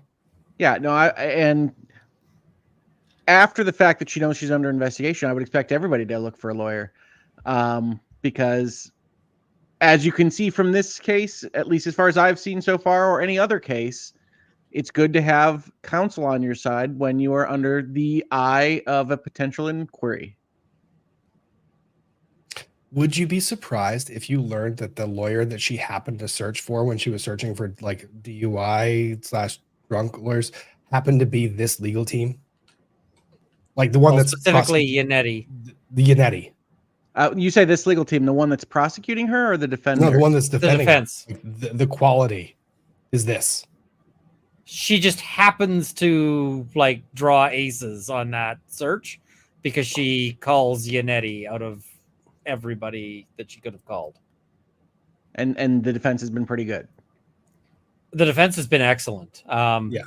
There have been moments where I thought they had a miss, but overall, They're human. I mean, the thing is everybody has misses. If I told you that I'd ever run a perfect trial, you should slap me for being a liar because nobody ever runs a perfect trial.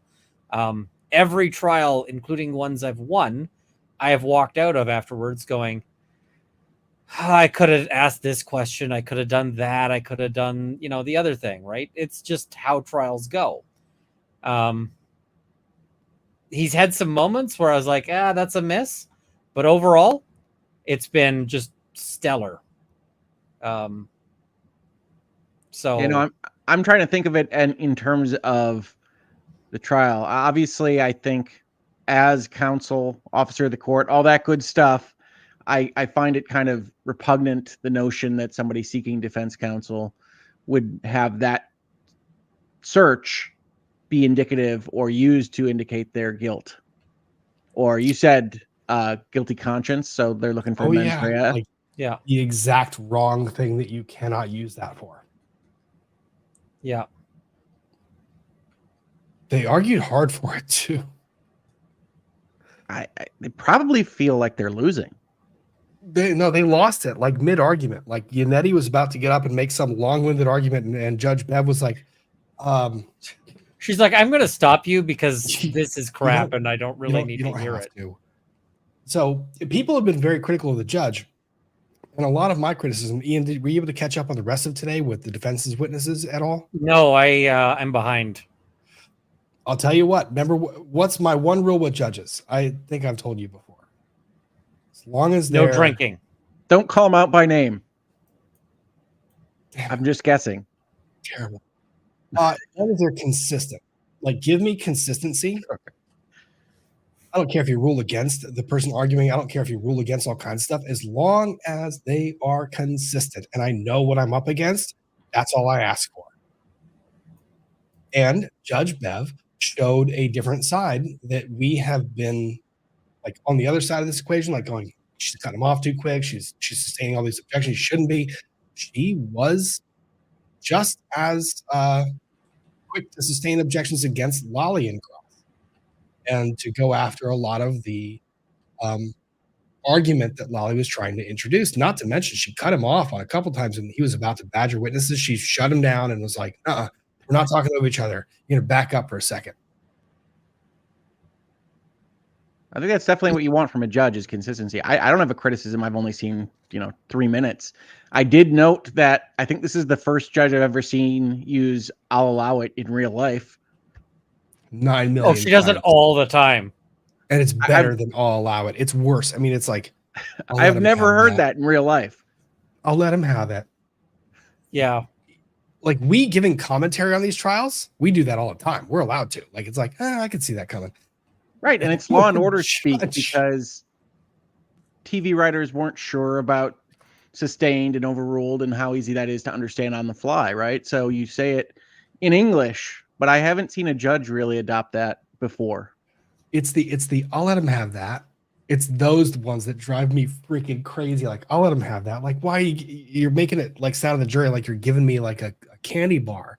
Like, it was a proper question. Don't sit like I'm gonna let him have the candy bar, damn it. Like, it was a good question. Let me ask the question.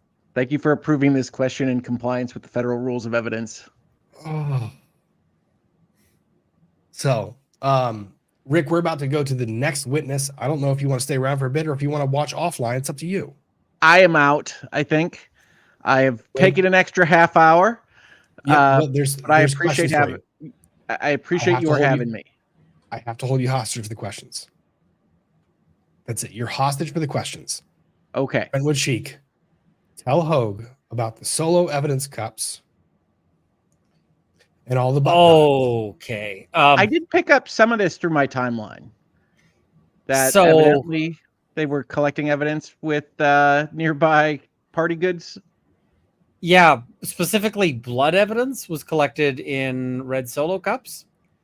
Which is the gold standard for the collection of blood evidence. If you're going to use a plastic cup. Red. And but the other thing is you had witnesses who were trying to be credible, but they testified that they made repeated butt dials while asleep. So they said basically their claim was essentially, I sleep with my phone on the bed, and that my phone was next to me on the bed, and that somehow I butt dialed, and the butt dial reached. But not only did they butt dial, apparently, but they hung up before it got to voicemail on 6 separate calls. They butt dialed and unbutt dialed. Wait, I mean, yeah, that's a physical slumber. It's better. I was commenting that they have. Oh, sorry. Oh, yes. While they were engaged in the act of making love. So I was commenting that they have the most talented buttholes in Canton. What's funny is I was going to say before we got to the extra details that I have been the recipient of a late night unintended phone call from my father, who does sleep with the cell phone in his bed. So I have gotten that, but that was the one time. Hopefully not while there was intimacy going on. I have no idea. I wasn't going to go there. I wasn't going to traumatize Rick that way, but Papa Hoeg, I didn't inquire. But I certainly didn't get called 6 times that night. Well, and hung up on before your voicemail picked up. No, I just ignored the call. Yeah, that was that's mirroring this one. Talia, thank you for asking. Tell Hoeg about this. Tell Hoeg about the FBI investigation, the one we're not supposed to know about. I think he does know about that the FBI is investigating the investigators. Let me see if there's anything else before I let you complete. I presume the jury doesn't know about that. That's correct. No, they have been very careful about that. Mary Coppola, tell Hoeg FBI is investigating but not allowed in trial because the troopers. We don't know. They're not allowed in trial because it's not proper. It's not proper to bring them in this trial. That is a correct ruling. You can't let the FBI come in and influence the state's case against this defendant. That's not how that works. So, let me see. Any other questions? There was one more, I think. Okay. All right, Rick, I have to release you. I am no longer holding you captive. All right. Well, take care of the ladies of Hoeg House when they show up on your doorstep. I will absolutely do that, my friend. I hope you have a wonderful evening. Thank you for joining me. It was such a pleasure to see you, buddy. I'm happy to be on when I can. I'm sorry that I can't as much as I would like. I'm glad you were able to make it. Thanks. Goodbye, everyone.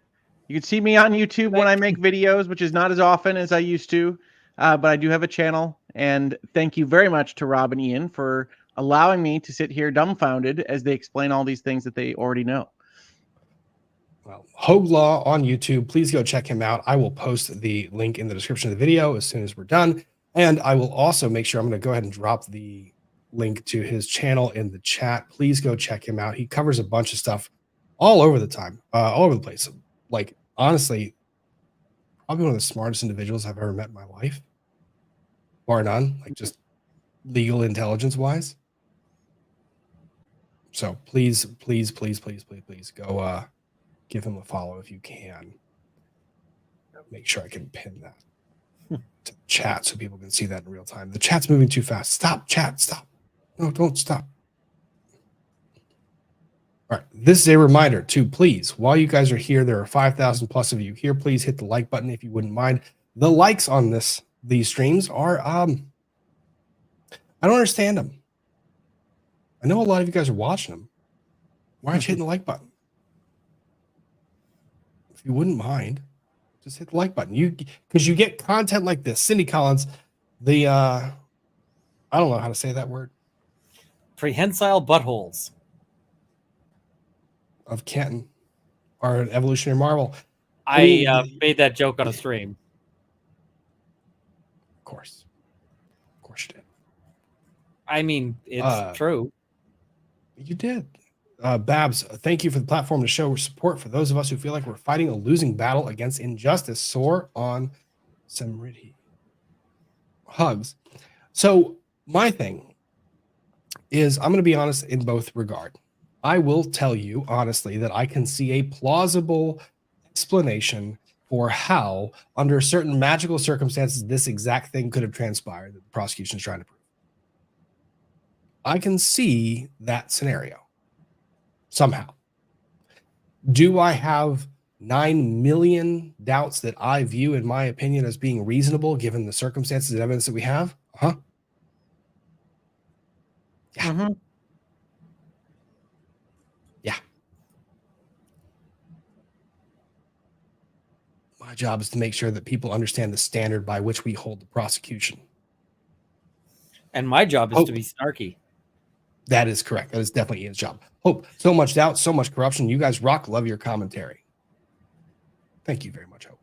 I'm not picking sides in this case. I haven't picked my sides in this case. Melanie Hideki, my favorite whack job, the ME. Yeah, the ME, she was credible AF. And why, oh, why would you ever in the what? Like, here's the thing. We're going to let the defense turn Proctor to the boogeyman. Bad move. Bad litigation strategy. Terrible litigation strategy. Proctor has made the boogeyman, then you call Proctor after the jury has heard 2 weeks of Proctor being the boogeyman. Stupid move. Medical examiner, you know you're going to have to overcome her conclusion. Rather, her inconclusion, her back and forth on this. You know you have to go over that. I actually kind of agree with Lolly's decision to call her near last. You're out of your mind. I think you're crazy. No, because if she goes first, you cannot overcome I didn't mean that. first. I mean bury her. Like put her in the middle between like one expert that's boring and another expert that's boring. Everything that happens after her, if the jury is not already 100% convinced, everything that happens after her is done. You need the jury to be finding her to be a wishy-washy, unwilling to commit, because the jury is already certain that it's murder before they see her. Yeah. Well, if that was your you put her in the middle, everyone. I mean, the thing is if I've got that ME, if I've talked to that ME, I don't run this if I'm the prosecutor. But if you are going to run this, you put her in the middle, they stop listening once they've heard her. everything after that, if they are not 100% convinced that Karen Reed committed the murder in exactly the way the prosecution thinks, they don't listen. You put her in front of Paul, they don't listen to Paul, no matter how good Paul is. And I mean, Paul was awful, but he could have been excellent. And if he came after the ME, they would have just said, nah, bro. Did I tell you I found the answer to my question from last week of how the Lexus measures speed? Did you find it on internally? Google Maps? No. Did I tell you how I figured it out? So last week, let me know. I was losing my mind over this speed thing, the 24 miles an hour, having tried to back up. And I was losing my mind over it. And the one question I was pissed off about was that no one asked this trooper, who is the expert on this fucking vehicle. I'm sorry for the profanity, but we just hit 2 hours.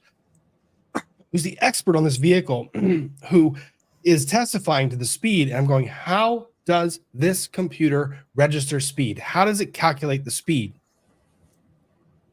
I was going out of my mind trying to figure that out. I'm going, why am I not hearing this from any of the experts? Why is he not talking about it? Because 24 miles an hour, you remember the hypothetical I gave, right? The wheels could be spinning like crazy. And if the wheels are spinning like crazy and it's not going anywhere, is it registering speed? Yep. Well, come to find out that in Lexuses, in this particular Lexus SUVs, there is the ECU, I had it typed. And of course I dropped it in our group chat, which is like 500 messages. So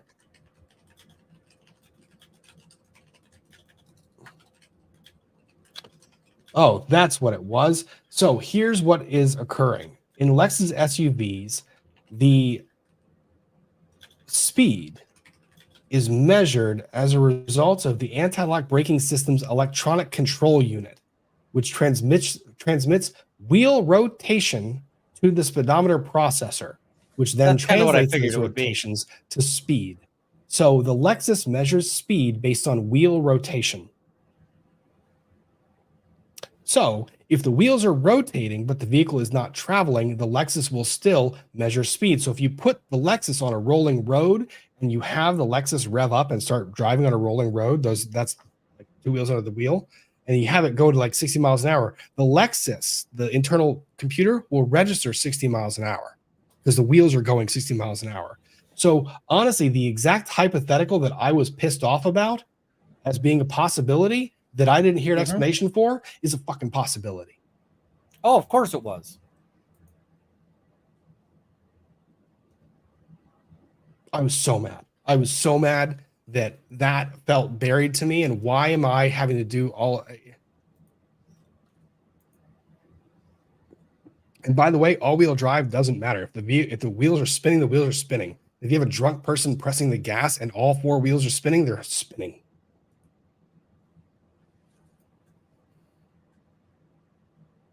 That made me mad. Okay, let's go to something that makes me happy. This was the defense's first witness. So the defense makes a motion for judgment of acquittal, which we all knew was going to fail.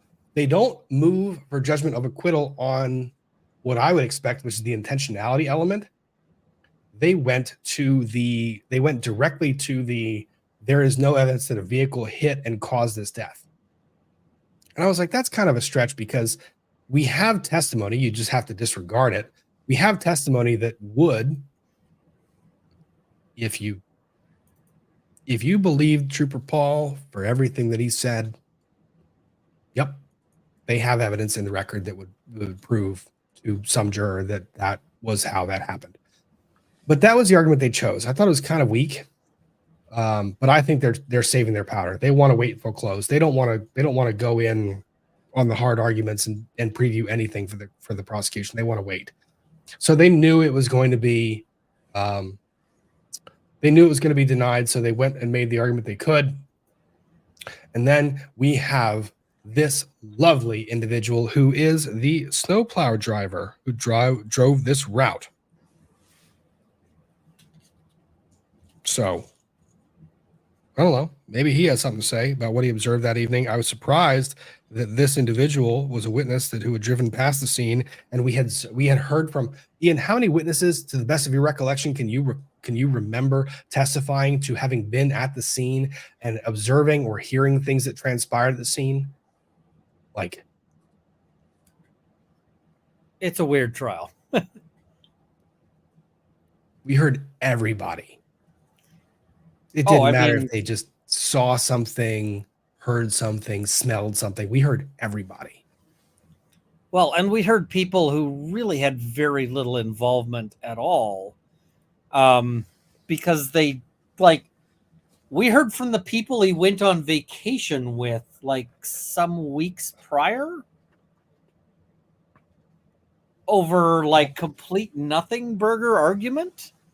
Yeah. Like, can you imagine they call like every disagreement you've had with your spouse in a trial? Like, yeah. Yeah. But you know what I'm pissed at? If I'm a juror and the first witness called by the defense is a person who was operating the snow plows that night, I'm pissed.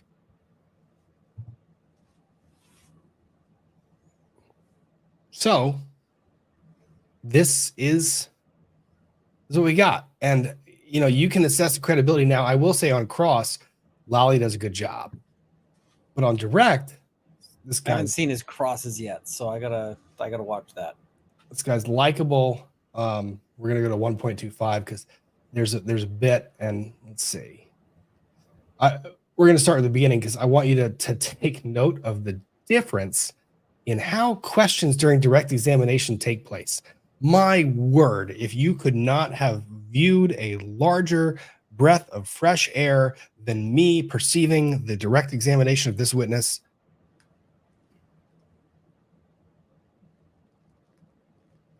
We had coherent questions. They were phenomenal. Here we go. Can I proceed, Your Honor? Yes. Good morning, sir. In a good loud voice, would you state your name and spell your last name? Sure. It's Brian Loughran. It's Loughran. And where are you from, sir? Mr. Loughran, I'm going to ask you to keep your voice up as loud as you can, sir. Sorry. That's okay. Put your mouth as close to the mic as you can. Where did you grow up, sir? Canton, Mass. Is that where you live? Yes. How long have you lived there? Both 35, 36 years. And did you go to Canton Public Schools? Yes. Now, in the course of living in Canton, were you familiar with the Albert family? Yes. Which members of the Albert family were you familiar with? All of them. And when you say all of them, can you name the ones that you were familiar with? I was familiar with Brian. Brian Albert? Chris Albert. Brendan Albert. Kevin Albert. And I believe Kathy Albert's the sister, but I'm not 100% sure on her first name. Okay, and those are the siblings that you had contact with and were familiar with? Yes. Did you know some better than others? Yes. Whom did you know the best? Chris Albert. What is the age difference between you and Chris Albert? I believe we're the same age. Did you graduate high school with him? He went to a different high school, but Okay. yes. Graduated at the same time? Correct. And with regard to your familiarity with Chris Albert, can you explain to the jury they're going to send him to visit and what Chloe. your relationship with him has been? I went to school with him, elementary school. We went to middle school. Then he transferred to a Catholic school. Then later in years, I began to work for Chris for D&E Pizza, delivering pizzas. Okay. And approximately what ages were you when you were delivering pizzas for D&E Pizza and Chris Albert? I was 25, 26 years old. And how many years did you deliver pizzas for him? Up until I got married, 35. So several years. 8 years. 8 years, okay. And with regard to your interactions or knowledge of Kevin Albert, can you describe that? Kevin Albert would be through D&E Pizza if he came in. Through the police department, would see him on details. All right. And were you friendly with him? Yes. With regard to Brian Albert, could you describe your interactions or your relationship with him? Again, through D&E Pizzas, delivering pizzas to his like, house. yeah, he's all right. Cordial, polite, would say hello. All right. So you're friendly with the Albert family? Correct. Now, back in January of 2022, Where were you working? I was working for the town of Canton. In what department? I was working in the sewer department. Is that also called the water department? Yes, water and sewer are combined.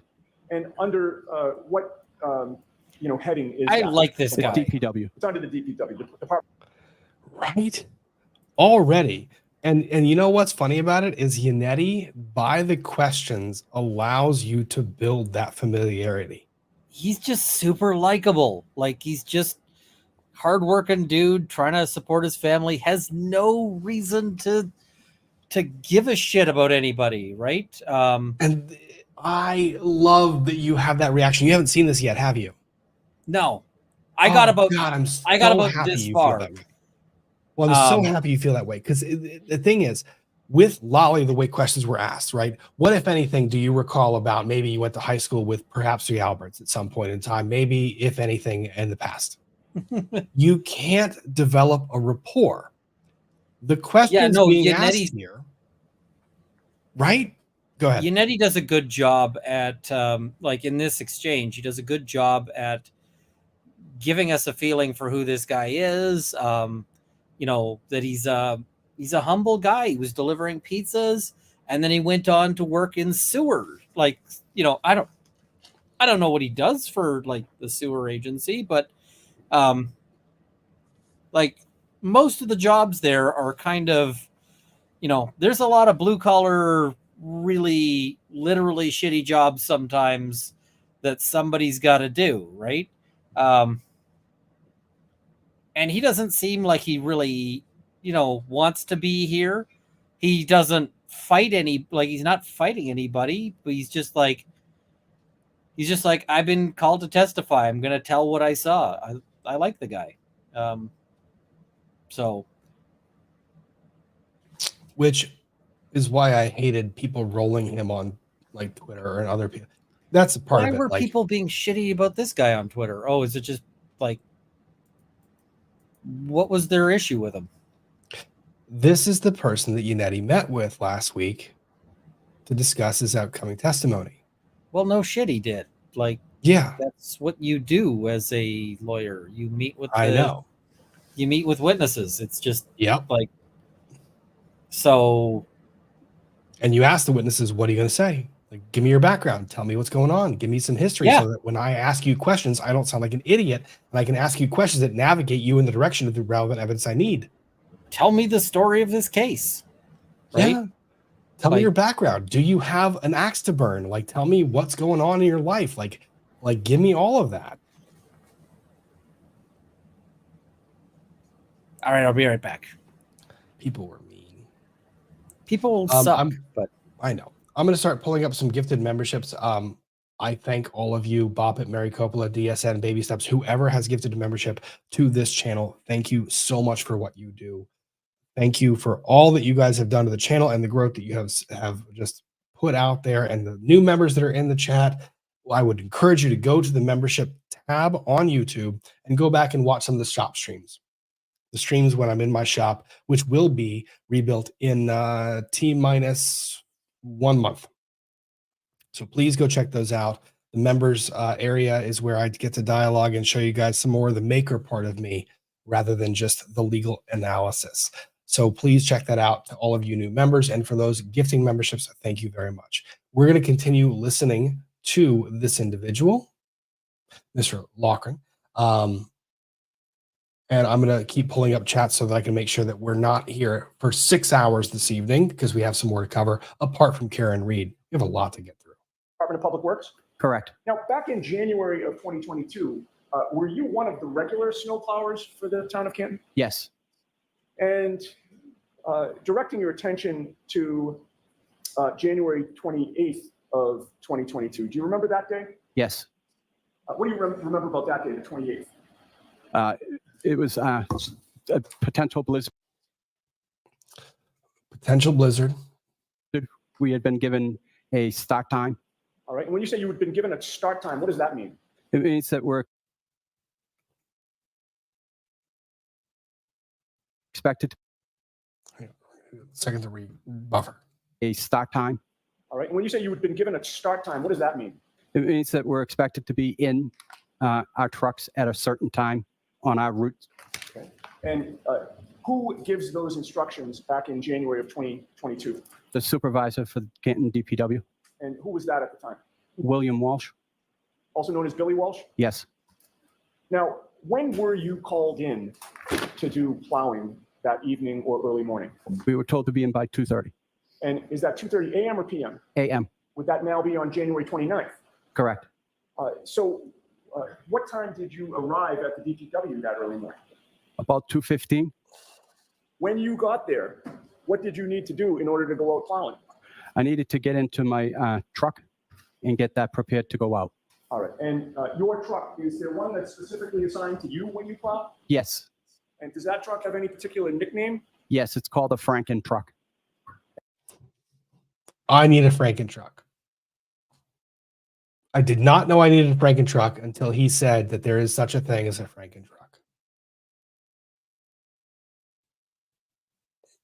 I don't know why he had to ask the next question of like, why is it called that? Because I immediately in my head made the connection. Like, we're just going to throw shit on there and make it work. And why is it called the Franken truck? It is a truck that has a lot of different parts than what it's required. It's not parts that were made for that specific truck. We slapped it on. We slapped it on and prayed. We slapped it on and prayed to God that the damn thing would hold together while it did the thing it had to do. What? You missed the Franken truck. Go back to Franken truck. That's what I was saying. I said, I did not know I needed a Franken truck until I heard him testify about the Franken truck. Franken truck. Ian, you get the Franken truck. I want a Franken truck. You get a Franken truck. We're going to be Oprah. We all get Franken trucks. For the town of Canton? Yes. And directing your attention to January 28th of 2022. Do you remember that day? Yes. What do you remember?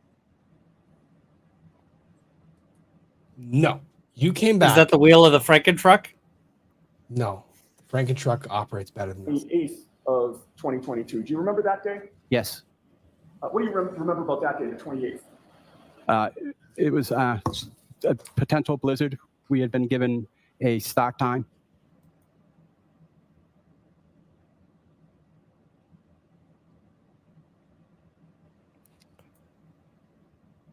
All right. And when you say you had been given...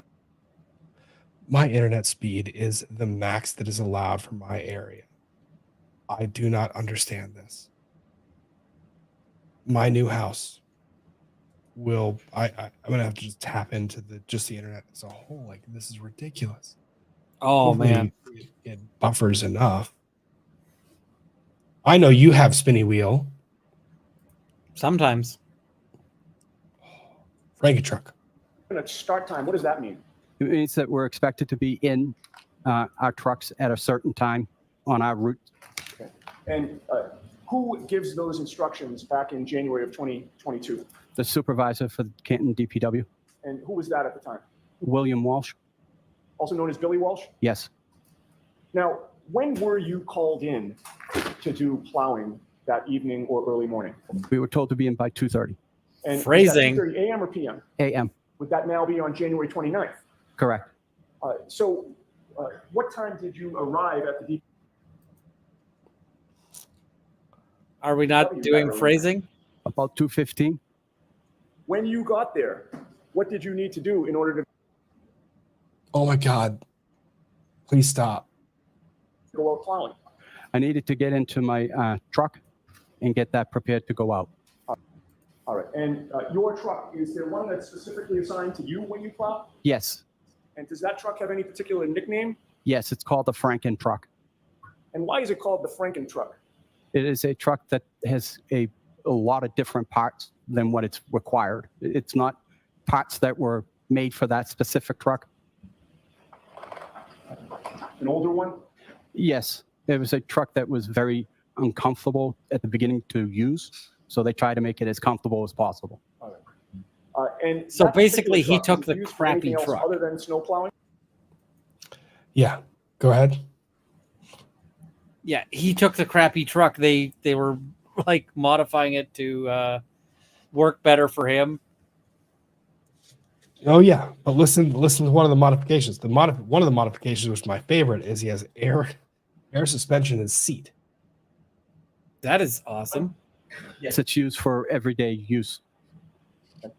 Now, so you get to the DPW at 2:15, you say that you get your truck ready. What does that entail to get your truck ready, and how long does it take? It takes about 5 minutes. We just basically, you need to make sure that it's got enough gas in it, so we're not going to the route and running out of diesel fuel, which is not good. It's just basically going over the truck, making sure you have everything you need for that night. And do you plow alone or with someone? By myself. Now, with regard to the visibility in your snowplow Franken truck, can you describe that for the jury? What you can see, what you can't see? So the Franken truck has an air ride suspensions, an air ride seat. So the seat is raised so I can see over the hood, and I can see about 5 feet on either side of the passenger side, driver's side. And when you say 5 feet, are you talking? All right. So you would have to be, I loved the setup for this, because the thing is, you get into this testimony and he's walking you down these questions of what do you do, almost nothing about him, and then you get to the snowplow thing. You're going, okay, I kind of see where he's going with this. And then he asks about the seat, and the seat being up tall and being able to see over the hood, and you're going, oh, okay. And in my head, I'm going, how much you want to bet this guy was the guy that was plowing that road? And I've seen those plows. The ones that are probably configured, they've got lights everywhere. Now, here's one point I will make. If snow is falling down at a very rapid rate, I don't care how high the lights are illuminating. I don't care how bright they are. The brightness actually hurts you. So you're casting light into oncoming snow, and therefore you are actually limiting your vision as opposed to anything else.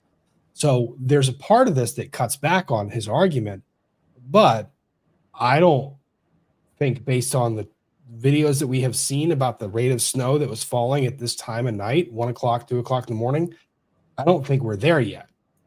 So it comes down to credibility. Straight out from the windshield, straight out. All right. And what, if any, lighting do you have on Franken truck? We have marking lights. We have 2 plow lights that are situated at the corners of the trucks, and it's up high. It illuminates very well. It's very well seen. Okay. And with the extra set of lighting, Why do they have super visibility in a plow? Because they don't want to plow a kid. Sides in front of you and directly in front of you. Yeah, and if you didn't know where he's going with it, he kind of makes it clear then. Sorry, Ian, you're saying how far can you see? This is exactly the job where you cannot say, get wrecked, small, cute child. But he kind of does. Oh. There was a moment during this trial. This moment, and it's coming up, and I'm gonna hang on to it till it comes up. But I've never felt more relatable to a human being than when he says the words I'm about to think, or that he's about to say. Probably 5 feet on the sides. Well, so you already testified to that, 5 feet straight up. Yeah. But what about the sides going forward? It's hard to decide to put into words, but I can see a real long distance. That visibility is fine. It is extremely. If you gave me probably 5, 10 feet, 15 feet out, maybe even further. Okay. He's about to kill his own argument in a very almost embarrassing way. And we'll distinguish it when it gets there, but they throw the map up and they're like, can you see the map and the roads? And he's like, no, I can't see. No. Scream. But it's a very different thing. I get it. It's a very different thing to see outside of a vehicle window than it is to see discernible lines on a freaking map on a display screen. And with regard to the lighting, how much light does that give off? Enormous amounts. It's almost driving with the spotlight. And with regard to the air ride seats, intermittent wipers. What action did you take with those that particular night? I raised it so that the bottom of my knees would hit the steering wheel. And what, if any, obstructions, I should say, were in front of you that would prevent you from seeing what's in front of you or to the side? Nothing. All right. Now, do you have a specific route assigned to you? Yes, I do. Could you describe that route? And by the way, that specific route, was that the one that you were assigned on January 29th? Correct. Could you describe that for the jury? Yes, it's a route that consists of Cedar Crest from Kings Road to Chapman Street and everything in between. There are a lot of streets I can name if you would like, but Fairview is one, Spring Lane is one, Cedar Crest, Kings Road. Those are pretty important roads that I would consider major roads on my route. All right. Now, that particular night, if you got there at 2:15, what time do you think you were on the road by in Frankentrunk? I was on Cedar Crest about 2:30, 2:35. Now, with regard to Cedar Crest, I would like to show you a map if I can. May I approach, Your Honor? Yes.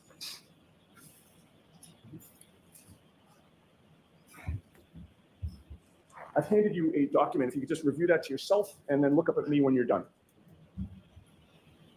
Do you recognize what's depicted on that? Yes. What is it?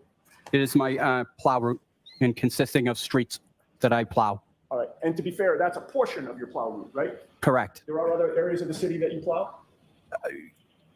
No. This actually depicts my actual physical route. Oh, okay, great. And that's a fair and accurate representation of the streets as they existed back in January of 2022?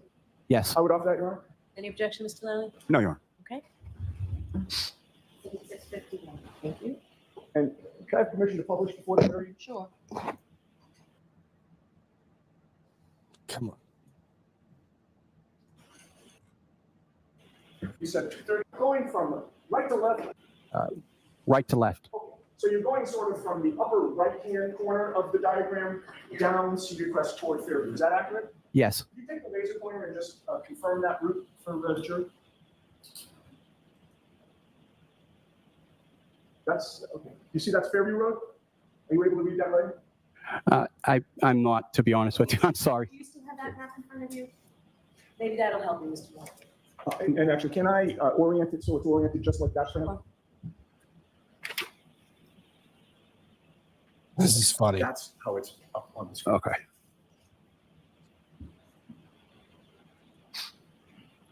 And by the way, I should have asked this, but is it in terms of is it you can't read the writing or you can't really see the outline of the streets? Both. Okay. Well, that's not going to help much. Okay. If we can have the lights back on. With the court's permission, can I leave that up on the screen while I ask a few more questions? Sure, except you said you can't see it. Right. No, I know, but the jury can. So I think it would be helpful for them. All right. So you're coming down Cedar Crest and All right. with Fair. Now, there's your first indication. The judge is going to let the person that's leading their witness they're going to let them navigate their case. Judge Bev could have very easily said no, because he's not testifying to it. Instead, she says, but he still can't see it. And he says, yeah, but it's still instructed the jury. So Judge Bev immediately is like, all right, it's fine. Not prejudicial. We're going to let go. Where you be on your left or your right when you first approach it? When I first approach, it's on my left. All right. Now, do you take that left at that time? No, I do not. Why not? At the time, I'm pushing snow, and we don't want to block any part of the road with snow. And taking a left would have left a row of snow. So I proceed to the end of Cedar Crest, do a cul-de-sac, and then head back up Cedar Crest. All right. So there's a cul-de-sac at the end of Cedar Crest. Correct. Dead end. Yes. And you plow that? Yes. All right. So then when you come back up, is Fairview on your right or your left? It is on my right. What do you do? I take that right and continue to plow. Now, are you familiar with the Albert residence on Fairview Road? Yes. How did you become familiar with that? Growing up in Canton, I knew where they lived. Can I have Exhibit 66 displayed with the court's permission? Yes. God, it's getting hard not to make the jokes about, plow. Resist. Resist. I swear to God, resist.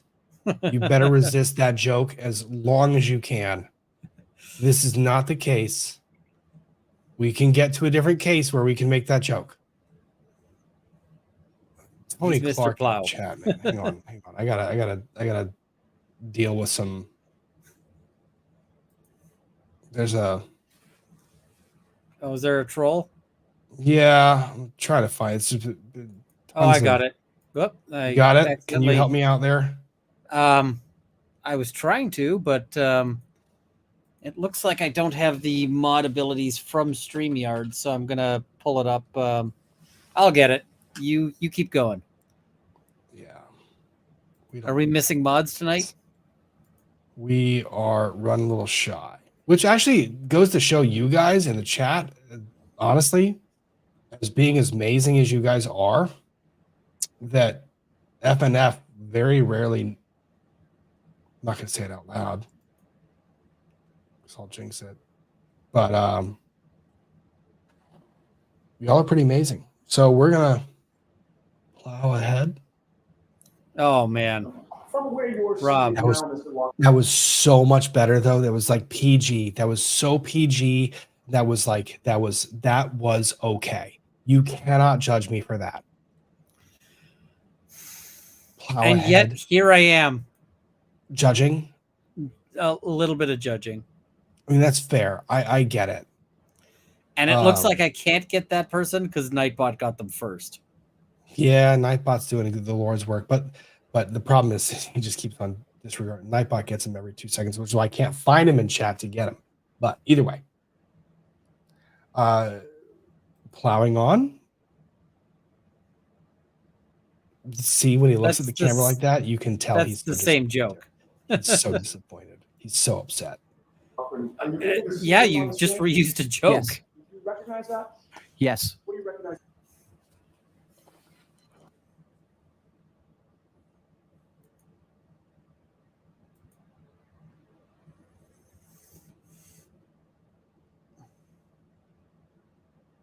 See, now we're not even spinning wheel. What the hell's going on? 2 hours. See,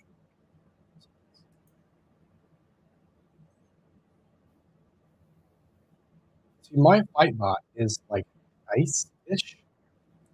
Yeah, you've got it configured to be nice. I've got it at the default configuration, and the default configuration is angry. Yeah, default is mean, but Fightbot will. Nightbot does good job. Are you on your right or your left? It is on my right. What do you do? I take that right and continue to plow. Now, are you familiar with the Albert residence on Fairview Road? Yes. Of course How he is. did you become familiar with that? Growing up in Canton, I knew where they lived. Can I have exhibit 66 Oh, is that a threat? With the court's permission? Yes.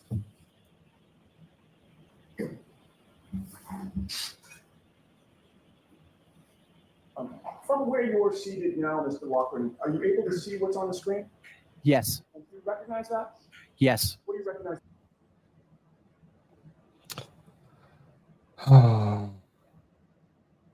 At least Charlene Fine Art has a YouTube channel. Please go check that channel out. I have so little people showing to my live that I was excited when I got my first troll. At least Start in Charlene the middle, and I angle right Please check the with the channel plow.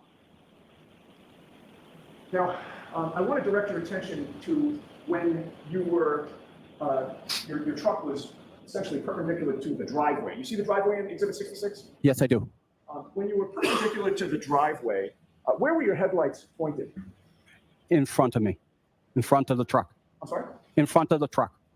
And what were you able to see of the front lawn of the Albert residence that very first time you passed? I was able to see the entire front lawn.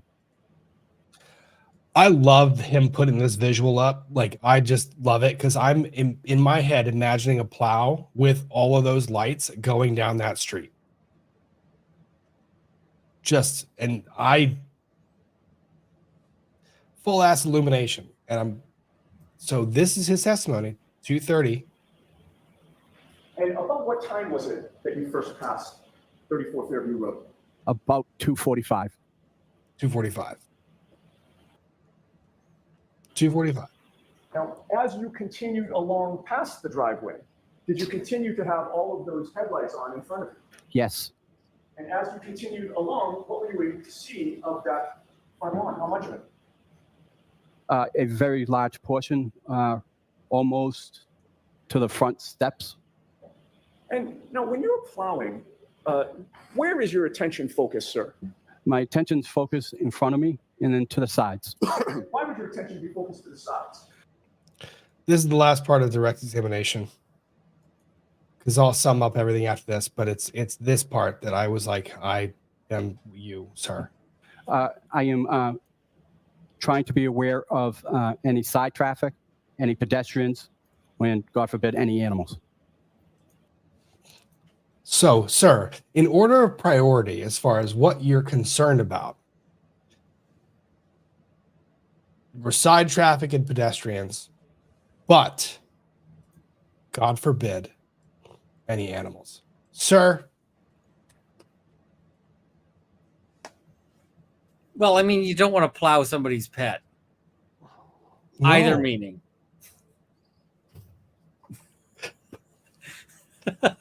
Oh my God. That was too bad that it actually took my brain a solid 3 seconds to get there.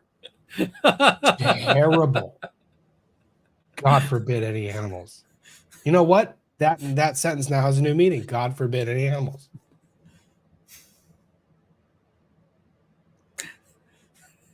I hate you so much.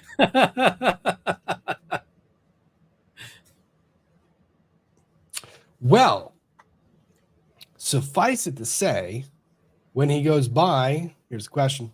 And when you were passing the Albert residence, as you pass every home, what attention do you pay to the sides of the road and the lawns that are adjacent to the road?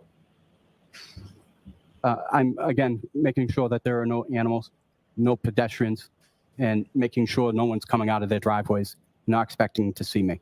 And with regard to Right there. Order priority is in line. No animals, then no pedestrians, and then making sure I'm not hitting a car. Exhibit 66, do you see the flagpole there? Yes, Is that something you had seen previously? yes. And when you made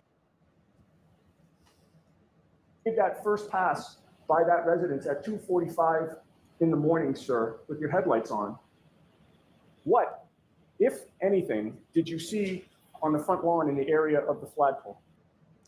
I hated Yannetti until he actually just enunciated it that way. And it was like, nah, bro, like we're going to go like the what, and then if anything, did you or did you not? That was fair. I saw nothing. If there had been a 6'2", 200-pound man lying in the snow there, would you have seen it? Objection. Sustained. Answer doesn't matter. Now, Right. once you pass the residence, where do you go? That's direct. Give me They a call. live, who they are, and all that.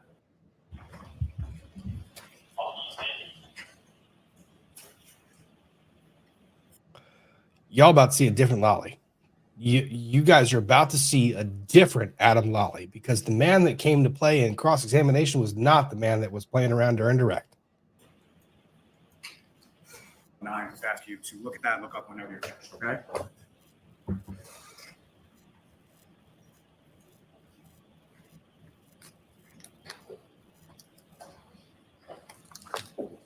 Oh my God. Terrible. Oh, terrible. Yes. You recognize that, sir? Yes, I do. And what do you recognize that to be? These are the plow routes for the town of Canton. And there's different numbers that are associated with different routes and different drivers assigned to those routes. Is that right? Yes. Jules, it's his job. Just like we criticize defense counsel for poking holes in witnesses, this is Lolly's job. So his job is to do this thing. So when I say I was impressed by his change in tone and how he became more aggressive and apparently more knowledgeable about the facts, he changed. That's the difference between direct and cross. So it's fair game. And if you look down at number 11, is that your route that you were talking about as far as the portion of Cedar Crest neighborhood that you plow? Yes. And that's the route that you were assigned to on January 28th and January 29th of 2022, correct? Yes. Now, if I could ask, just as far as there's a certain way that you plow a route. Yeah. Excuse me. There's a certain way. So we'll go to a little bit ahead because he takes a minute. Now, part of your plow route is a road called Tippy Cart, correct? Correct. Where is Tippy Cart in relation to Fairview? It is on top of it's on the right side of Cedar Crest. It would put it 2 streets before Fairview. And at some point, when you were plowing on Tippy Cart that night, you actually hit a basketball hoop. Is that right? Yes. And did you call that in? Yes. And as a result of that, what happened with the basketball hoop after that? Nothing. The point was to make sure I was covered, basically. That's why I notified my supervisor that I hit the basketball hoop. About what time was that you hit the basketball hoop? I don't recall. Is it closer to when you started, closer to when you ended? I don't recall. These are good questions. These are really good questions because he just testified that he remembers specific times when he was driving past 34 Fairview Road. He remembers the time when he says he did not see something. And then the question gets brought up about hitting a basketball hoop and actually calling it in, which is an event that one would, like if I'm not just like dodging something or just driving by something, if I'm doing something actively, picking up the phone and calling somebody. If you asked me, do you remember when you did it?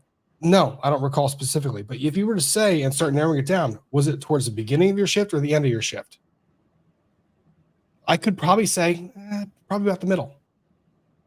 Or like towards the end, or it was towards the beginning of plowing. I could have remembered some of that. Now, this witness, I don't think he really cracks the shell too much in the mind of the jury because the jury is seeing that this is kind of a little bit bullyish, but these are good questions. And for those of you in the chat that are disliking Lolly's take on this witness, I'm going to remind you, Jackson shredded witnesses. Like shredded witnesses. It is their job. So this is Lolly's job. And Lolly has finally found a voice and a tempo and a pace and an actual aggressive way of asking questions. So this is a new Lolly. So to those of you, or to me, who was like, Mr. Lolly, I'm really frustrated by you, this was something that was different. I don't recall what time. So you don't recall anything specific about that time, correct? No, just that I know I hit the basketball net. And obviously, I'm not trying to put words in your mouth or anything, sir, but you didn't intentionally hit the basketball hoop, correct? Correct. So you hit it because you didn't see it, correct? No, I was attempting to avoid. Good dodge by the witness, by the way, because Lolly was trying so hard to get that. Oh, that was a good question, too. That was so good. That was well placed, like a well placed question. You just didn't see the basketball hoop, did you? If that answer had come in as no, I didn't see it, then it's a really tough. That would have been a real big evisceration of this witness. That was such a good question. It was, and that was a good answer from him. Oh, I know. It was well, but the question was well timed, well executed, didn't like come off as being overly aggressive. That was a good ass question. Chat hates me right now. The net by going around it, and the machine had a different size body than what it originally had, and I underestimated when I was going around that I need to be wider. So you misjudged the distance. Is that fair to say? Yes. And Lolly scores. You misjudged the distance. Is that fair to say? So he came back with, like, you didn't see it, which this witness appropriately dodges and gets out of that question. And then Lolly comes back with, but you misjudged the distance, which now draws into question his ability to perceive the distances in at that rate. This is not bad. And to this point, Polly Popcorn, I'm not calling you out. Why is shredding a docile witness a good thing? The defense was shredding horrible, dodgy witnesses. Here's the perspective I want to add to the prosecution's case and to those. Your job is to shred witnesses. And to just those because the witness is nice doesn't mean exactly you don't trust them. To those that believe that all the prosecution witnesses were advancing a noble cause, the shredding sounded like this. So to the everyone other thing, yeah, there's plenty of those witnesses that you would have thought were great witnesses if they hadn't gone through the cross. Correct. Right? So there were witnesses where I was sitting there thinking, oh, this person did really, really well. And then the cross starts and I'm like, and they're done. So. And Billy's Momzilla. I can see this. Jackson's shredded versus Lolly's Bully's good, honest witnesses. That's a difference of perspective. I am calling it from the lawyer's perspective. I am calling it as it's playing out in trial in a courtroom and how an attorney should act. Lolly is doing exactly what he should be doing. It's his job. This does not match his narrative, which he believes is convincing beyond a reasonable doubt. And he's trying to poke holes in the narrative that was conveyed by this witness and trying to develop inconsistencies and a misunderstanding or a misremembering of the timeline. This is solid cross. You can hate me all you want. This is good cross. You know what? And I will take the point. It's not that effective. I get that part. People, that's your perception you're allowed to have.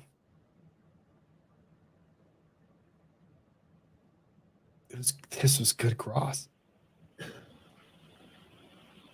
I mean, that didn't land, but. No, it doesn't land. And this point, which is a great point made by a vet who makes a lot of good points all the time. A juror may disagree. That is the risk you run. You want to square off toe-to-toe with a witness? You best pick the right witness, the right time, and the right method. Because if the jury has if the jury has embraced that witness as someone that they trust, when you go after them, they're going to be defensive of that witness. So Lolly's running a big risk. It might pay off, though, just like Jackson's risks did. I want to pull this one up. Lawyers nowadays seriously lack ethics. They confuse the ability to do something dirty and manipulative with it being a good thing. You have an ethical obligation, especially on defense, but also to a certain extent the prosecution. You have an ethical obligation to challenge evidence that is against you. And the thing is I have cross-examined people who seemed like sweet old ladies and turned out to be liars. I have you gotta, and I mean, sometimes it may not work out. It may not be advantageous in the sense that you guys, watching this might be going, this isn't working for Lally. That's fine. Right. But that isn't, that isn't unethical to cross-examine. It's never, it's not unethical to cross-examine. No. And what's frustrating to me is that when we get to this point in trial coverage, right, Ian, and this is one of the parts, we'll pull this out for a second. When we get to this point in trial coverage, and it's every trial that you and I have covered, Hannah Gutierrez Reed, Maya Kowalski, Johnny Depp, doesn't matter, Alex Murdoch, I give people a fair warning that I will be critical of the prosecution's evidence because they go first. And I'm viewing the evidence and I'm being critical to the evidence as it's being introduced, right? With an eye towards whether it does or does not meet the burden of proof. But when that baton shifts over to the other side, I'm going to be equally analytical to the other side. Yep. I mean, the idea we have, I see people mentioning that our trial system is adversarial. The idea we have, for our system is basically that you're going to have two people fighting it out, like two sides fighting it out, and the truth will come out because the good witnesses will be able to hold up to a cross, which I think so far Lucky's doing. Lucky's holding up great to that cross, whereas the bad witnesses won't. This is the thing, is you put the question to Lucky, and Lucky said, no, the issue wasn't that I didn't see it. The issue was that I was trying to steer around it, and I just, I bumped into it. It was a problem of my steering not a problem of my seeing. That's a great answer. Lucky is doing great on cross.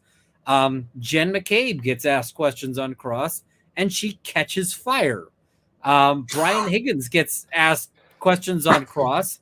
A couple he he ends was up- okay with. A couple he was okay with. The beginning he was good. But he ends up looking like a complete incel weirdo when he's unable to acknowledge that he got ghosted. Like like he gets destroyed. That's the difference, right? You cross wherever, and Lucky holds up. Jen McCabe doesn't. Like that's the thing. Well, and let's see how Lucky holds up, because Lucky fights with him a bit. He's holding up so far. He's doing good. So y'all are hating. I need to step away for a moment because Mrs. Runkle has let me know that I need to operate a power tool before it gets to be too late. What variety? Angle grinder. Oh, I have to chop up a gazebo. why are you going near the angle grinder? Because it's like thin metal, and I can use the angle grinder to chop. Cutter wheel. Okay. Yeah. It's like this.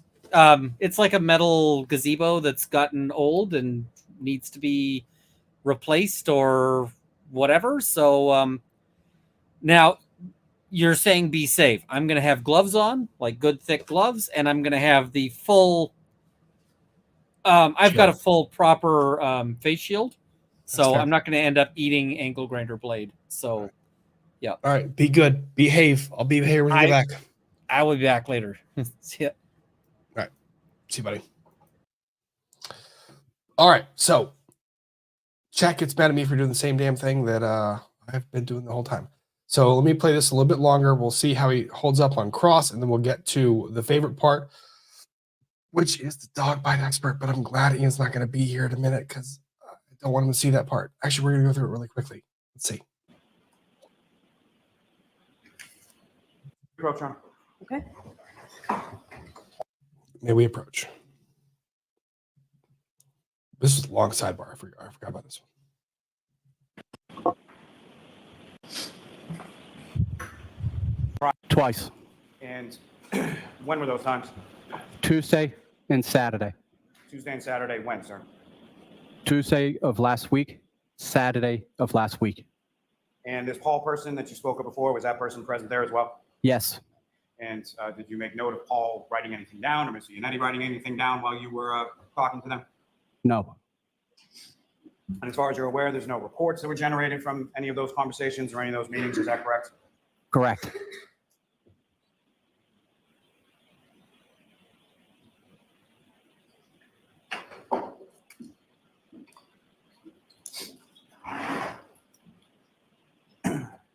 So, sir, I'm correct if I say that you're sure about every time that you went down Fairview Road and everything that you saw going down Fairview Road, but you're completely unaware of the time that you ran into and struck a basketball hoop that night. Is that correct? Objection.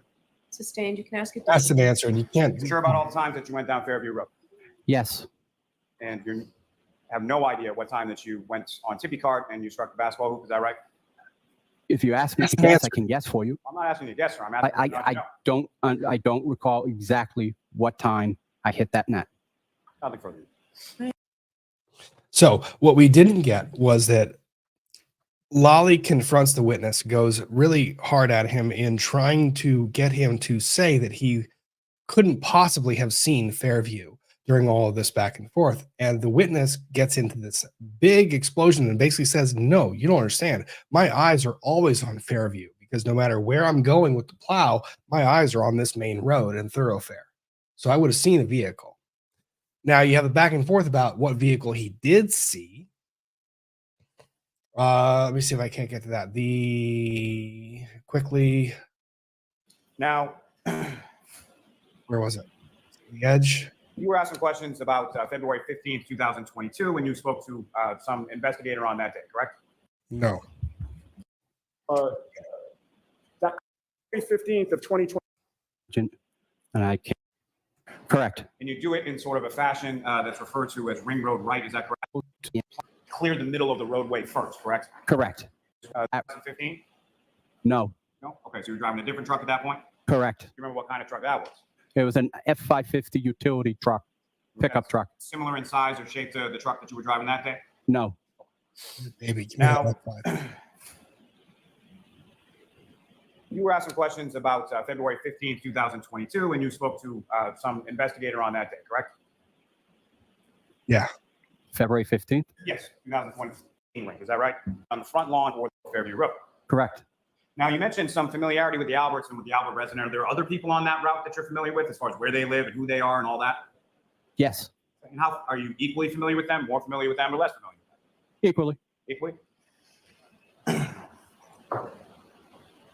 Now, Punch that did not land. familiarity with 34 Fairview Road, does that extend to sort of the lighting around that area? No. So do you know that there is actually no street lighting whatsoever in the area of the fire hydrant, the flagpole, or anywhere there for several hundred feet? Correct. So you do know. Yeah, I believe so, yes. And so when you're driving by, you're looking for cars coming out of the driveway, cars coming in the opposite direction, people walking, is that correct? Correct.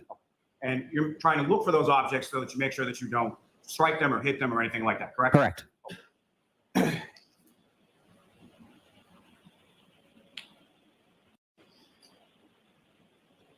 And on February 15th, 2022, when you had this meeting with Paul, you told him about 3:30 or 4 a.m. This dude is, you're not getting, he doesn't get through. He gets him to admit that there's some mix-ups in the time. Maybe. But let's get to our resident badass, who's a badass resident of all the residencies. The witness that I was very much looking forward to. Is this Lucky? I don't know if this is Lucky or not. Brian Lucky Loughran. The tow truck driver is that's later. I don't know if we get them or not. I honestly don't know. The defense has said they're going to be done by like Tuesday. But this was who I really want. Dr. Carrie Russell. Dr. Carrie Russell, who we did not know if they were going to testify or not. Dr. Carrie Russell is called to the stand. Dr. Carrie Russell, who has credentials like I would not believe, who did a residency while doing a residency and then did another thing and another thing at the same time. The woman's understanding of what a part-time job is or how to fill and occupy your time. Marie Russell. I don't know why I say Carrie Russell. Marie Russell. Carrie Russell's an actor. Yeah, she is. Marie Russell. Thank you, chat, and my mods for calling me out on that. Dr. Marie Russell. Maybe it was Carrie Russell because she was just a badass too.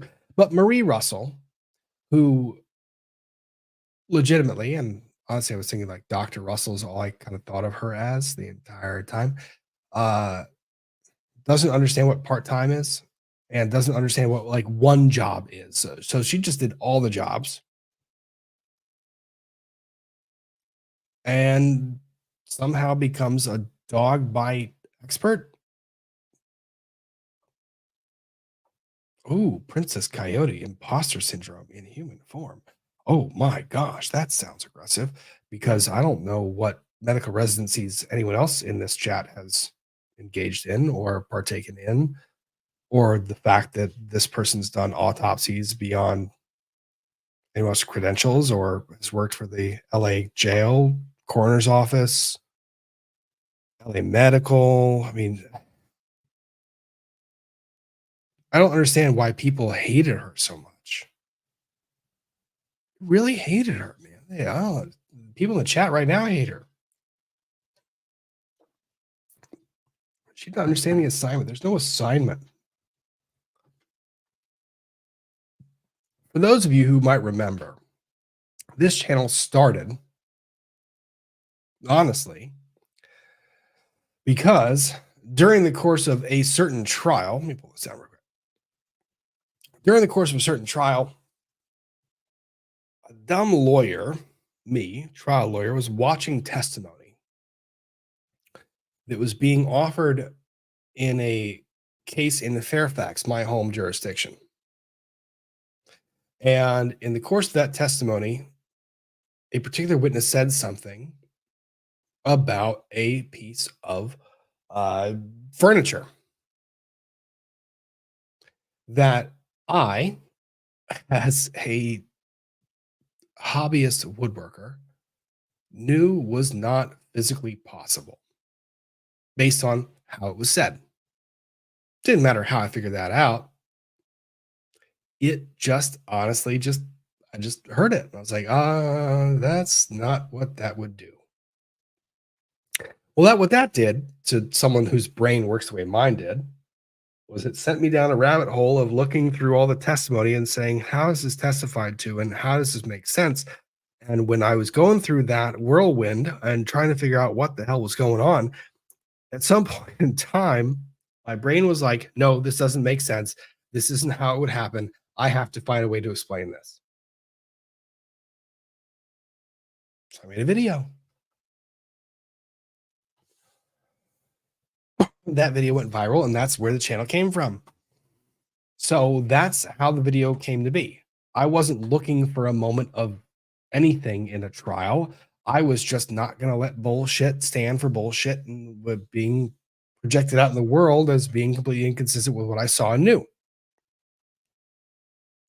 So I have no shade towards someone who has this level of expertise, who is far exceeding my own in any regard, finding something in this trial that made them question what was going on and decided, that doesn't feel right. And then told the prosecutor they were working with, who happened to know Jackson, who's like, hey, by the way, there's this really cool lady I work with who's this expert who came to me and said, this doesn't feel right. Would you like to talk to them? Mm-hmm. Absolutely. So that is how this witness came to be. Specialist who has completed a residency, internship residency, residency in the field of emergency medicine, which is a field which involves. Hang on, Billy's Momzilla. I'm going to call this out because I am also a very, very, very proud son of a mom who was a badass. Actually, for those of you who have not met me before, hey, my name is Rob. It's actually very nice to meet you. So Rob, Law and Lumber, I actually am a lawyer, practicing lawyer in Virginia who practices as a trial lawyer in domestic relations litigation and bankruptcy law. But I also was the son of two parents that were engineers, a family of engineers, and I had a crazy life. So I like talking about stuff on YouTube. I don't know why, but I just do. My mom, who was in the chat earlier tonight, was probably one of the biggest badasses that you could ever imagine in a workforce that was male dominated. Right? So my mom, engineering major at the University of Arizona, graduated in 71, 72. But anyways, she just got inducted into the University of Arizona College of Engineering Hall of Fame this year, 1 year after my father, who was inducted posthumously. And the only reason for the year disparity was that was the difference between their graduation years. So my mom advanced in the career field of engineering to the point where she was bossing men around left, right, and center, and actually was just the boss. I routinely watched men walk out of my mom's office crying. She lived in an era when women, well, they couldn't be women. They were viewed as different, especially in male-dominated jobs. Medicine, engineering, law, business. I mean, pick your poison. So if I am a little bit defensive of this witness, maybe that's my own biases that are chiming in here, because my mom did more in a career than, I'm going to go ahead and say 90%, 95% of the men that I've ever met in my life. And my dad was there supporting her the whole fucking way.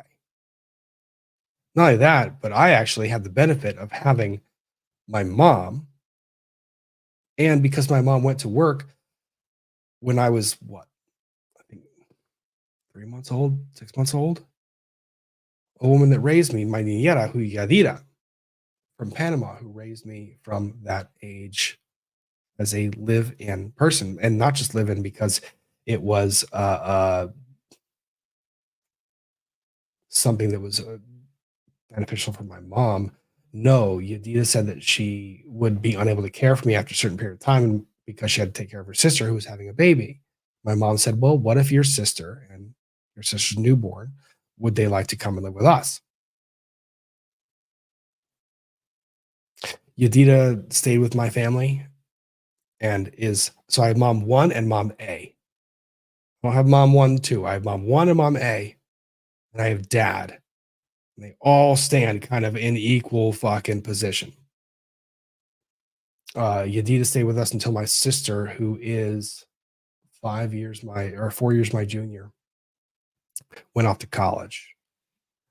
And Yadira now lives out by my sister with my sister's daughters and is raising those little grandbabies. So we are all one family. So I am a child of very powerful women, very powerful women.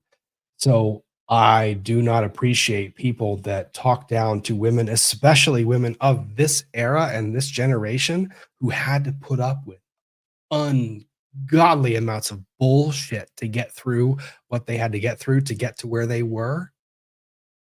No. I understand that women today go through a shitload. They do. They go through a lot. It is not a candle. And I say this with all due respect in my heart. It is not a candle to what people of that generation went through, what the women went through. They were not human. They could not be viewed as being in the same room as these people.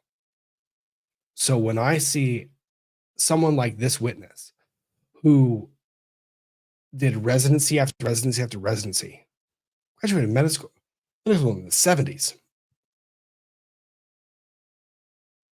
In the 70s. Do you understand that concept of this is like pre-cell phone, pre-anything, pre-any of this bullshit? This is in the 70s. This was with the expectation of the females in the household was y'all just gonna raise babies and that's it. That's it. Now, to a lot of people, that's great. Wonderful. I love it. Fantastic. Please stay home with your kids, raise your kids. But to some that wanted to go out and advance themselves, and I don't mean that disparagingly. What I mean is that you can advance yourself plenty by raising a child. I think people in the household that are raising children learn more and practical experience than I could ever hope to learn just by observing from the outside looking in. But to people that wanted a different style of learning, people that strove for academia, this was an era where men were allowed to do that, women were not. And if women did that, they were looked at differently. And as a son of someone who was raised, or as a son of someone who went through that, who was an outcast and one of the, call her the 0.01% of females that advanced to a place where they could boss the men around. Seeing my mom go through what she had to go through, and understanding that was, you know what, Dr. Russell and my mom probably about the same age. So yeah, I'm gonna be a little bit defensive because my mom has more experience in her life than what she lived and lived through. And for her to get the degrees that she got with the adversity that she faced, I got more respect for that than a lot of other people out there. Yeah. So if I'm defensive of this witness, now I will call bullshit when I see bullshit. I don't dispute a lot of it though. But yeah, that's an explanation of my own biases. You don't like it? That's fair. So let's listen to Dr. Russell. Dr. Russell, take the stage.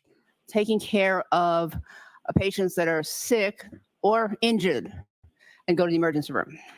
Can you tell us what your education, starting with your education, training, and background is that qualifies you as an emergency physician, starting with your education all the way back to college? Okay. Well, I've completed at least 16 years of formal education beyond high school, which includes college, and then 4 years of medical school, then 4 years of emergency medicine residency and internship, and then 4 years of pathology residency, which includes 2 years of anatomic and 2 years of forensic pathology.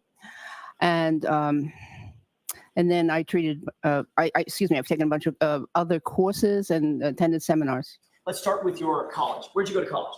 Where'd you start? Okay. MIT. I did my first year at MIT, where I took my pre-med courses. And then what happened after that? By the way, about what year was that? Oh, that was in 1972 to 73. Where did you go after MIT? So what happened? I was interested in becoming a doctor, and so I took the pre-med courses, and then subsequent to that first year, I learned that my mother had metastatic breast cancer, and so I decided to go home to New York to be with her. After that, she subsequently passed away, and I returned to Massachusetts and decided to take advantage of the time off from school to investigate my interest in law enforcement. And I subsequently became a police officer here in Massachusetts. So following. All right. So she went from college, I'm going to be a cop. Go on, Dr. Russell. MIT, did you go to a police academy? I did. Which police academy did you go to? I went to the Boston Police Academy. And did you end up becoming a sworn officer? Yes. For how long? I did it for 7 years full time. And what department did you work for? I worked for the City of Malden Police Department. What years was that, if you can give me a range? From 1977 to 1984. During the time that you were a Malden police officer, did you also go to school and continue your formal education? I did. Describe that for us, please. Well, I took specialized courses through the Massachusetts Criminal Justice Training Council. Objection, move to strike. All right, so I'm going to strike that. Jurors, disregard that. It's part of the voir dire. The voir dire, part of the agreement, and when I say agreement, Jackson conceded this argument. So she cannot testify to basically anything accident reconstruction. So that was trying to cut her off from saying anything she had in the way of experience of accident reconstruction or police tactics, which is fine. That's not what she's offered for by the defense. So they cut her off, but that's fair. And the defense actually kind of conceded that point earlier. Let me ask you this way. I don't want to get into the specifics. Okay. While you were a police officer, did you also take formal education to further your medical training or your college? Yes, I did. That's what I'm interested in. Okay. Tell us about that. Oh, yeah. So I attended Northeastern University part-time and received a Bachelor of Science degree in psychology. After you got your degree in psychology from Northeastern, did you go on to continue your education in medicine?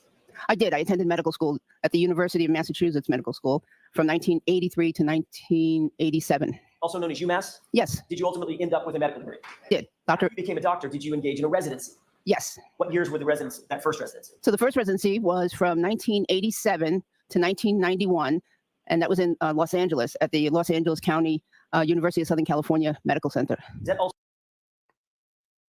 Pulling this up. I also believe that certain states, wait, hang on. Where was it? Where was it?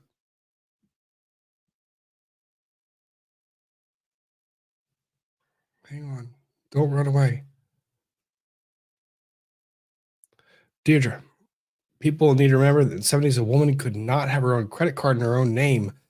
There were also states that wouldn't allow her to have her own bank account in her own name, or a vehicle in her name, or a property or a house. Basically, the house could not be titled in her name exclusively. It had to be with somebody else. So yeah, little bit different time, just a bit. Also known as LAUSC. It was at the time, yes. And that's associated with the University of Southern California Medical Center, is that right? Yes. After your first residency, by the way, what?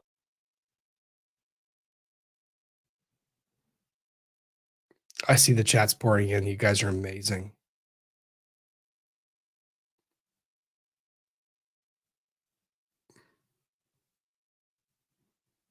Yo, if there's a mom on the jury, if there's a woman on the jury that was born in, if there's a woman on the jury born in the late 50s, mid 50s,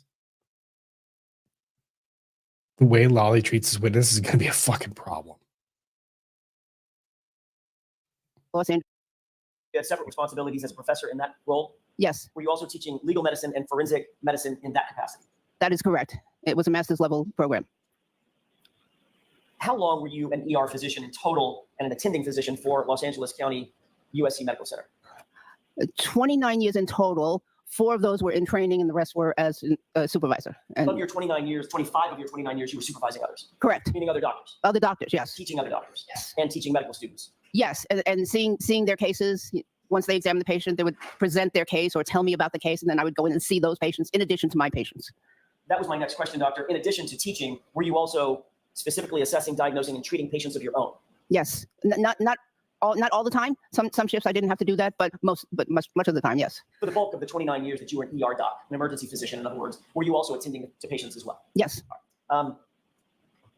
Once you left that fellowship with the LA Coroner's Office, did you remain active in any way or connected to the Los Angeles Coroner's Office? Yes, so I would attend their weekly conferences when I could, when I was available to do so, and I also consulted on some cases with them. So if they had something, director of the USC Center for Life Support Training, so that involved teaching other doctors life support courses such as advanced cardiac life support, or that we teach the surgeons advanced trauma life support.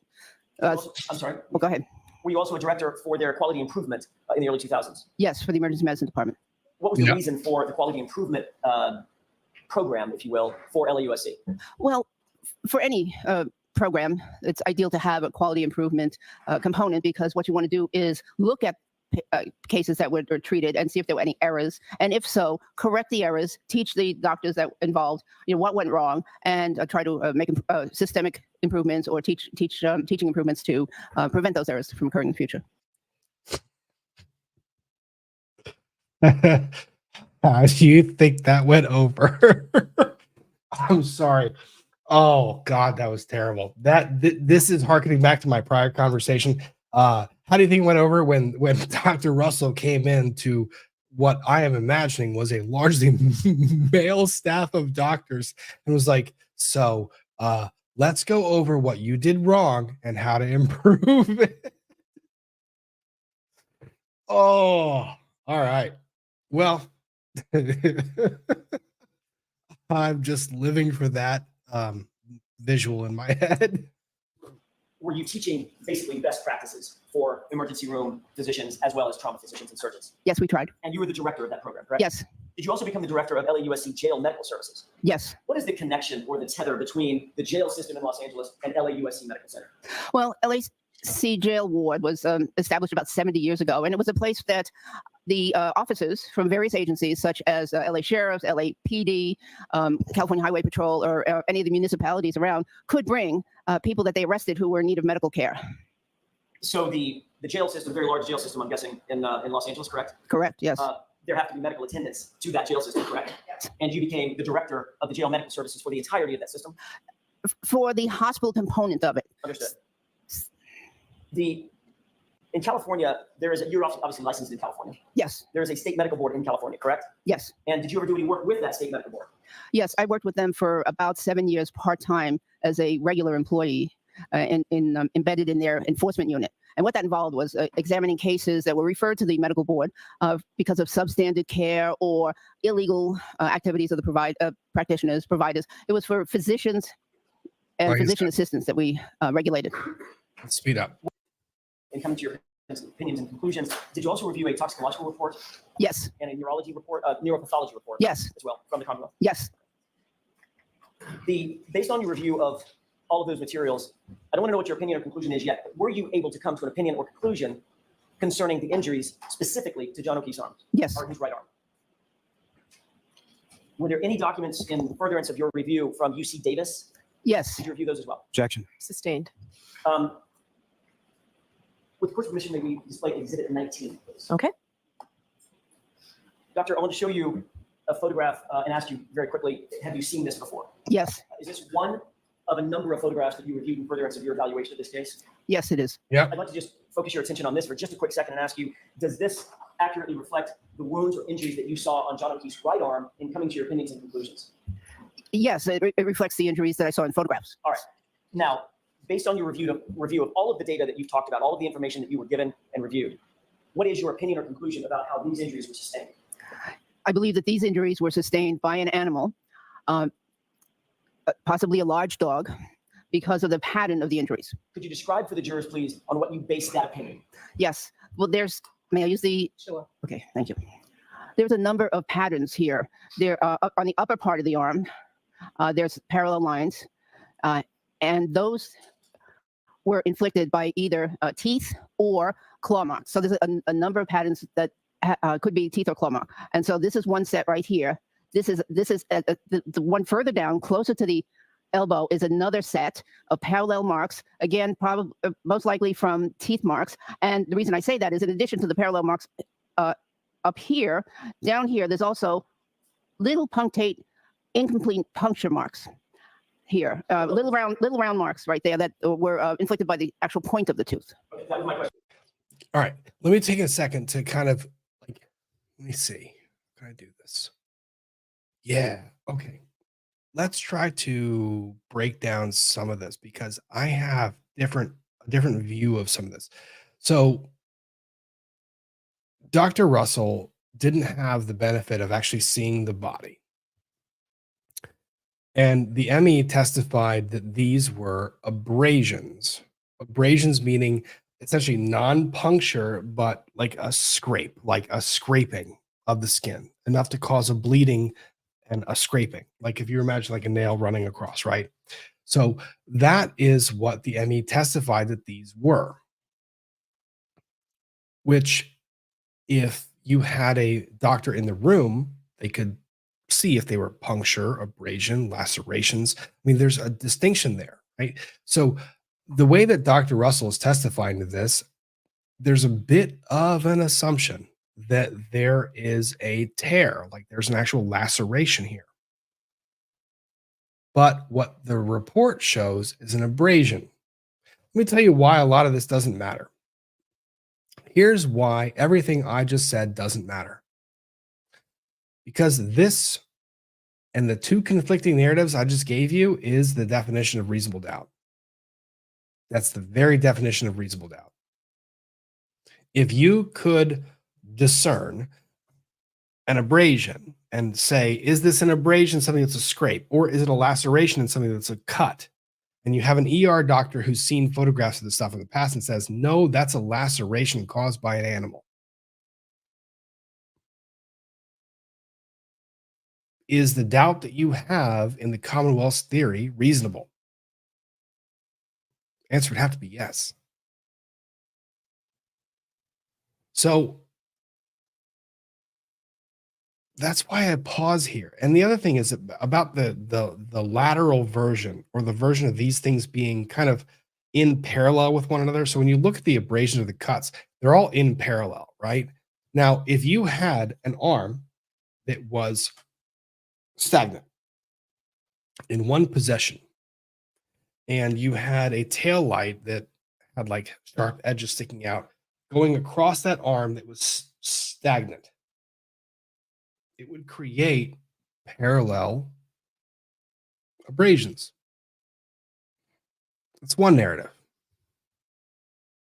But is that narrative any more compelling than the narrative that this is a dog bite laceration? I don't know. Is the dog bite laceration a reasonable probability? I don't know. But this witness did a good job at basically, I mean, I've got questions. What relevance does that have to your determination that this was likely caused by an animal? Yes, and I can explain in a moment the various kinds of wounds that animals can inflict. But going on with the picture first. So then down right at the elbow, there's another different series of marks that again have linear abrasions up where the pointer is, and then down below some puncture. That part. That's the part I want to focus on. I forgot that part. The abrasions are one thing, but I don't understand, and the Commonwealth's theory has never made sense with those little dots. What are the fucking little dots? What are those little dots? I don't understand, because the idea that a vehicle striking and doing that little, like that whack, like scraping, like, right? So like pointed object hits and goes. Whoosh. What are the dots? I don't know. I'm not saying they're dog bites. I have no fucking clue. I have no idea. That's the point. I have no clue. Truncate, superficial, round, small abrasions. Again, representing upper and lower teeth, in my opinion. And then there are some irregular wounds down just below the elbow. And these are all, by the way, on the exterior surface, or what we call what doctors would call the posterior surface of the arm, which is the part of the arm that would sustain defensive type wounds. So if someone were to protect themselves. Objection. So sustain. Next question. Sure. Doctor. Ian, good point for you to come in. Hang on. I need help here. I also just needed to confirm for your chat. I got 2 eyeballs still and 10 fingers. So I don't see a thumb. No, I need the right thumb. Right thumb. Bring it in. There you go. Okay, got it. And I haven't checked the toes. So my question is this. Although my Never hands mind. are gross. I don't really have a question. The question really isn't a question. It was just me explaining that there could be inconsistencies here because the ME testified to these as being abrasions or like scrapes versus lacerations versus cuts, right? So abrasions, right? You would expect that to be something that just quickly skims the surface and scrapes off skin. But not necessarily. An abrasion can be pretty serious. Yeah. I'm pretty sure, like, if the highway peels you like a grape, that's still considered an abrasion. That's true. The one that By gives the way, me don't most use questions, the highway to peel your grapes. It does a bad job. No, generally speaking, I'm not going to do that. The one that gives me the most questions is if you're looking at the screen right now, the one on the far right with the 4 linear patterns like right next to each other. Mm-hmm. That's the one I've always wanted. But what the doctor also mentioned that I was curious about were these little dots where if you were viewing you know what, let's take the extreme. Let's take a mace, right? So we have a mace. Let me do this. Let's say we have a mace. A lot of pointy ends. And the pointy ends are going at a certain speed against, and they're about to make contact with an arm.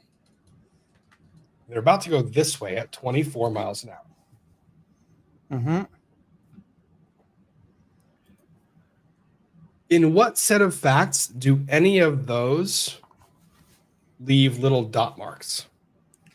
And especially the under, like, yeah.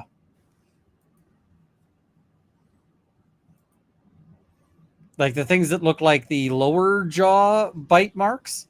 I'm like, how does that happen with their theory?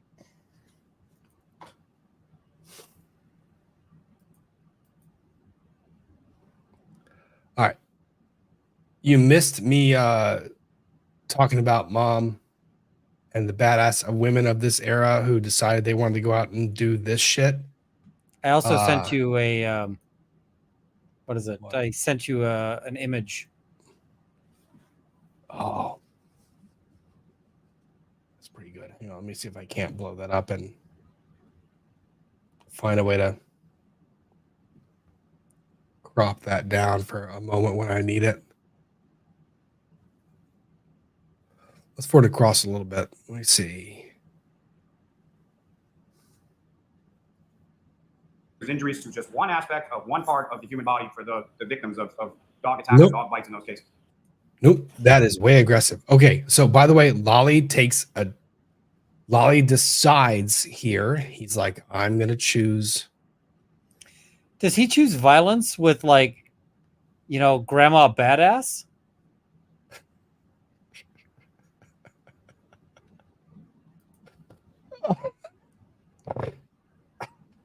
I don't want to spoil it for you. I don't. You heard her credentials, right? Yeah, it was like 45 minutes of direct. All the degrees. She's like I have every degree, some of them twice. Uh-huh. And in an era when honestly it wasn't possible. So it's like, I'm gonna go ahead and buck every trend known to man.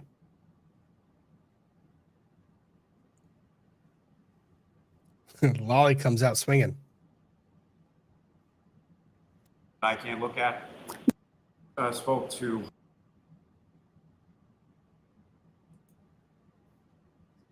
Or Lolly wants so we can. That you see police case. It can be.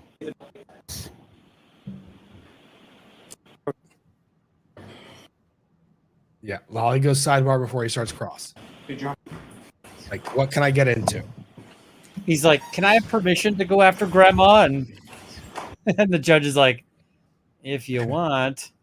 It's your funeral.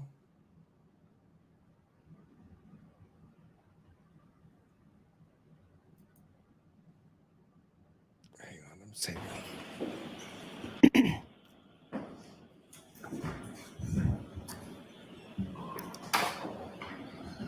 Hey, John. Sure. Good afternoon, ma'am. Good afternoon, sir. Now, testified that you're certified in emergency medicine, is that correct? That is correct. And you're not, nor were you ever certified in forensic medicine, is that correct? That is correct. Pathology. Correct. And when was the last time that you worked at a coroner's office? 1995 in terms of doing autopsies. Yes. Now, when was it that you first spoke to anyone from defense counsel in regard? Come on, Lolly, I need this. Pterodactyl, I can't promise I'll pull it up this evening, but I will check. You're coming in here and testifying today. May 17th. Doctor, I am going to ask you to keep your voice up. Oh, sorry. Thank you. May 17th, 2024. May 17th of this year, is that right? 2024. So about 6 weeks after this trial began. I don't know when the trial began. Now, as far as who reached out? It was 87 years ago. I reached out to a district attorney that I worked with with the LA coroner's office. And then somehow that person put you in touch with Mr. Jackson, is that right? Yes. And was that also on May 17th? 17th and 18th, yes. He is so My salty comment- that she exists. I know. My comment to this was, it was kind of like when a random lawyer who happens to be a woodworker is watching a trial when a certain witness testifies inconsistently with something that happens to coincide with their very specific expertise. This is a very particular hypothetical. This would never happen, Rob. Come on. Not ever. But it's like, this witness is this is the witness. That's it. This is what it is. Like, she's like, hey, I'm your gal. I got you. So I'm sorry, 17th or the 18th? Which one was it that you spoke with Mr. Jackson? I didn't speak to him. You did not speak to him? Not speaking, not verbal. There was some email communication or text communication. There you go, Ian. That's for you. Communicated with him. Was it Yes. on the 17th or the 18th? Yes, both, I think. For today.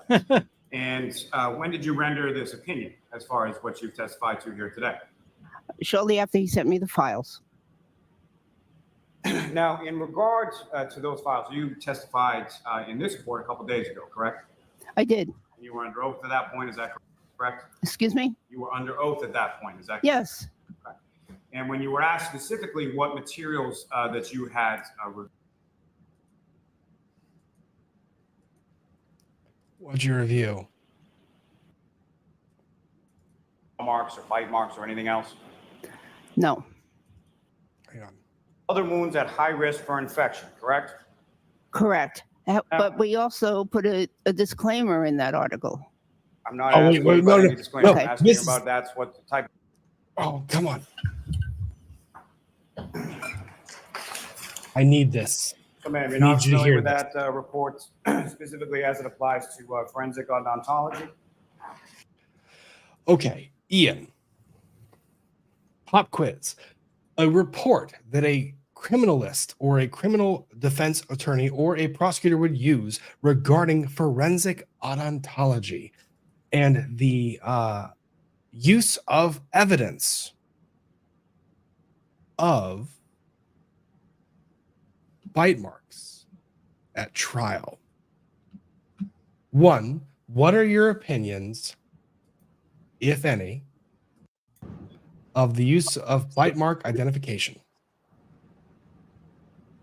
You have the floor, sir. 1 second. I'm just trying to fix something here.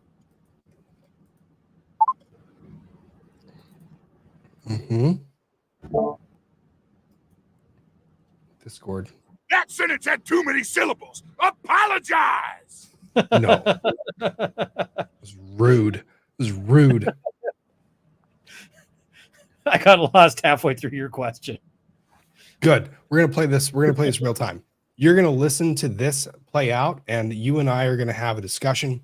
And you're gonna say a lot of profanities. And I'm I gonna was be. trying to get my audio fixed so that I could get that soundboard to work. I'm gonna be largely smiling while you're screaming. I'm gonna be largely smiling while you're screaming. Disabled. I'm getting reverb though. Oh, I'll fix it. That's voice mod. That's the app voice mod. Yeah, it's going to do reverb when you do that. Okay, yeah, I ready? fixed it. It's gone. Here we go. Or we don't go. Swear to God. Just, I hate YouTube right now. That report specifically as it applies to forensic odontology. So could you say that again, Mr. Lally? What's the report? The National Academy of Sciences 2008 report in relation to the section referring to forensic odontology. I'm not familiar with that specific report, no. Let me give you a year, a publication, and like ask you if you're familiar with the report. No. Ian, are you familiar with the treatise from 1999 on the issue of criminality? Yes. No. Do you know what the article posited? No. Come on. It's a douche And then question. you're equally unfamiliar with the Equally unfamiliar representation that is not from the NAS report that is not a reliable science as far as bite marks. There. Are you drawing the conclusion yet? Have you gotten there yet? I've drawn some conclusions about Lally. Fill me in on where you are. Where's your head filling this in? Fill it in. I need to hear you walk through this. You've got to actually. I would have objected and been like, "Could he actually explain which?" No, they did. he's- They did. And that's why he had to back it up and be like, "You don't know a report." And then he said, "Report on odontology," and then he tried to get into this and the findings of this odontology and the bites being inconclusive. Yeah, that's Are you getting more angry? back into this sentence has too many syllables. Are you getting more angry? A little bit. Good. Feed the anger.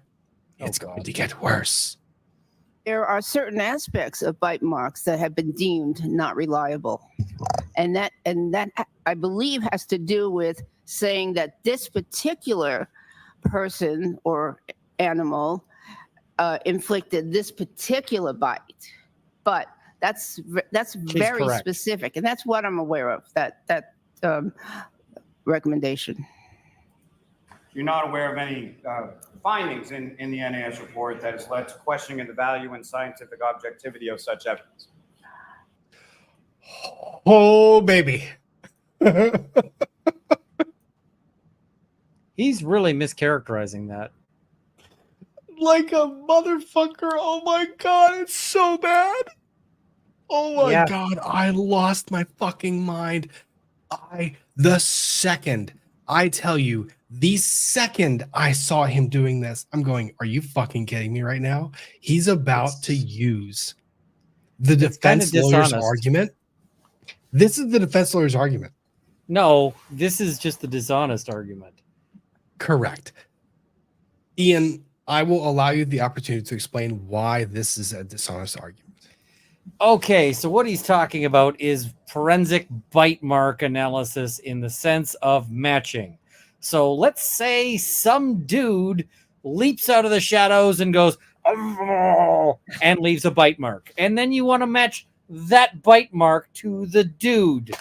Well, we're not very good at that. We actually pretty much suck at it. And unless there's something really distinctive about that bite, like the guy's got, really messed up teeth in some fashion or something like that, it is basically useless. But they've used it to convict people because there's all sorts of situations where they've convicted people for, like there's a dead body and then there's, and there's bite marks in it. And then they try to match it to the person and they go, okay, this person is clearly guilty because we matched it. A bunch of people went to jail over that. That was not correct. But the notion that like you can't necessarily look at a bite and determine that it is a bite, which is really what she's doing here. She's looking at this and going, "Yep, those are teeth marks. That's a tooth." That has not been found to be improper. That is so. Yeah, this is dishonest AF, and this good was for her so for saying dirty. Yeah, this was so dirty because this is here's him the playing thing. gross. This is really gross. Here's the thing.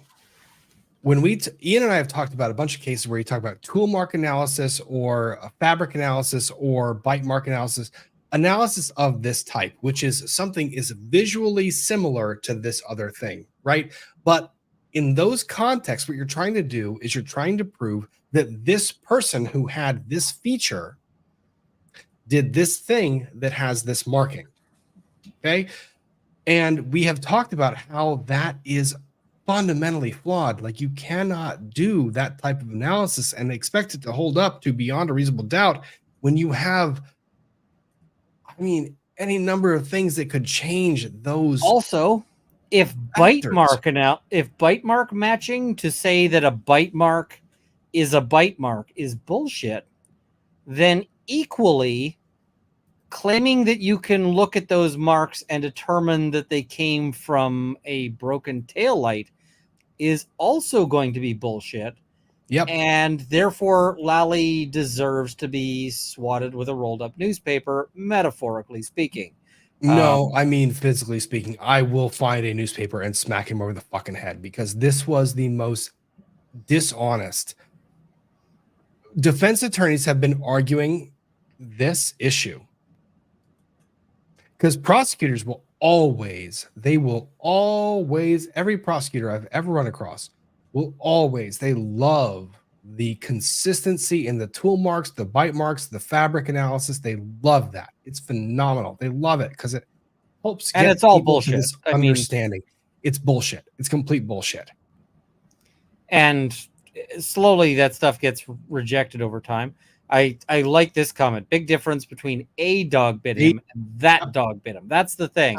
He's trying to say that the science says you can't say that dog bit him, and to turn that into, you can't say a dog bit him. And this is the really fun thing.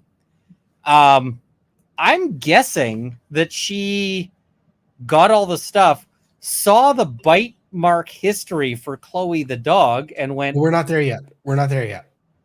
Yeah, except we are there yet because this was in voir dire on Tuesday. Yeah. So this is from Tuesday.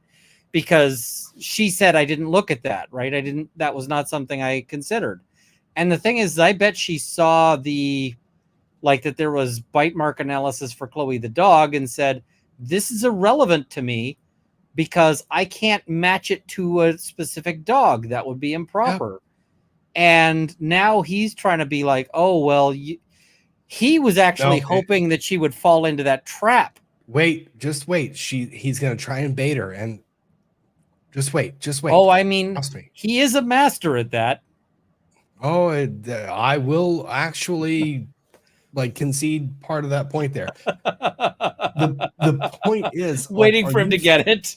I know, I got it. I fucking got it. I'm so mad at Lolly for this bullshit. This is a disgusting trial tactic. This is gross. I fucking hate this. Every ounce of this, every part of my skin was crawling while this was happening. I hated this because it was a bastardization of an argument that the defense bar has been on the right side of for decades. The defense bar has been on the right side of this argument of saying you cannot view this as reliable testimony for decades. Mm-hmm. And every prosecutor is like, no, we can. Until this fucking case, when this prosecutor goes, but now you can't view that as credible, right? I'm like, are you fucking kidding me? I hope you eat those words on your very next trial. Just like the Celebrite data, I hope you eat those words on your very next trial. Oh, you cannot argue that what you have been arguing forever as being rock solid evidence that would lend to a conviction. The very next day you're going, no. I was so mad. I was so very mad. And let's hear how she handles it. For specifically identifying a bite mark to an individual that might have inflicted the bite mark, I think that's what that applies to. Okay, I'm not asking, again, this is a report. Are you familiar with it or are you not familiar? I'm familiar with a summary or a abstract of a report that indicates that forensic odontology is not is deemed not reliable when it comes to that particular narrow aspect of forensic odontology. And so you're not familiar with it. Also talking about sample data and collection, analyses of these, interpretation and reporting of results. You're not familiar with. He's like, she's not familiar with it because you're full of crap. Yeah, because you're full of shit. You're trying to say this is what it's not. With those areas of the NS report as well. But what specifically, do you have a specific question? Oh my God. Question about that, or? First question was whether or not you're familiar with the report. You indicated that you weren't. I did not read the report. Mr. Lally, let the witness answer one question at a time, one speaker at a time. Doctor, can you answer that question? Sure. I did not read that report. Okay. Now, you had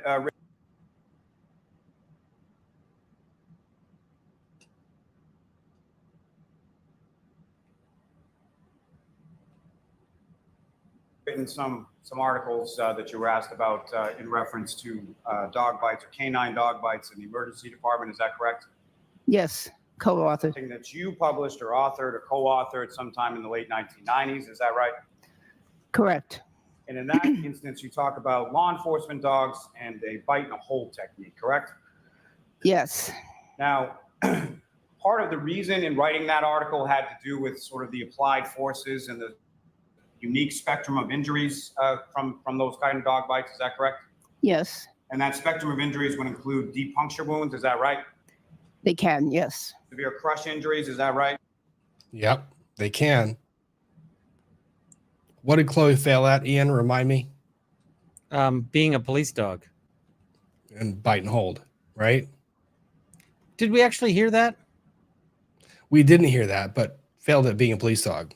And what he is drawing out from this witness is part of police dog training is to bite and hold. So I was surprised he went down this road. Correct. Large tissue avulsions and lacerations. Is that right? Yes. wounds necessitating surgical debridement. Is that right? Yes. Bony injuries ranging from cortical violations to displaced fractures. Is that right? Yes. Neurovascular damage. Is that right? Yes. And other wounds at high risk for infection. Correct? Correct. But we also put a disclaimer in that article. I'm not asking you about any disclaimer. Okay. I'm asking you about what the type of injuries that you were looking at. Is that correct? Yes, but we saw a skewed population. You skewed population in a study. Is that correct? What we saw the worst of the worst. Or no? Yes. Skewed population in the study. Yeah. Yes, she just said that. I will wrap. We'll get to why this is so disingenuous in about a second. I'm sorry, I don't understand the question. The population. Did we skew the? Did we skew? No, we reported on all the ones that presented to the emergency room for care. However, a lot of dog bites don't present to the emergency room. And so from the different cases that you... All right, let me explain what she's saying.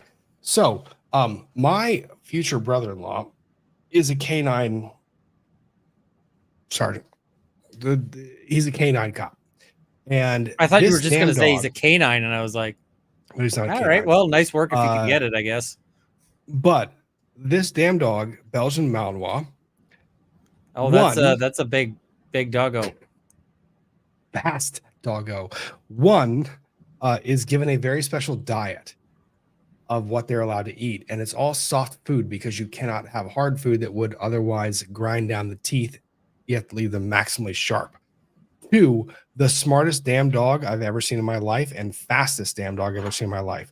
Three, I have seen photos of what happens when people run from this dog and the dog takes the person down and that person ends up in the ER. Yeah, they're not good. I've seen photos like that. Nope.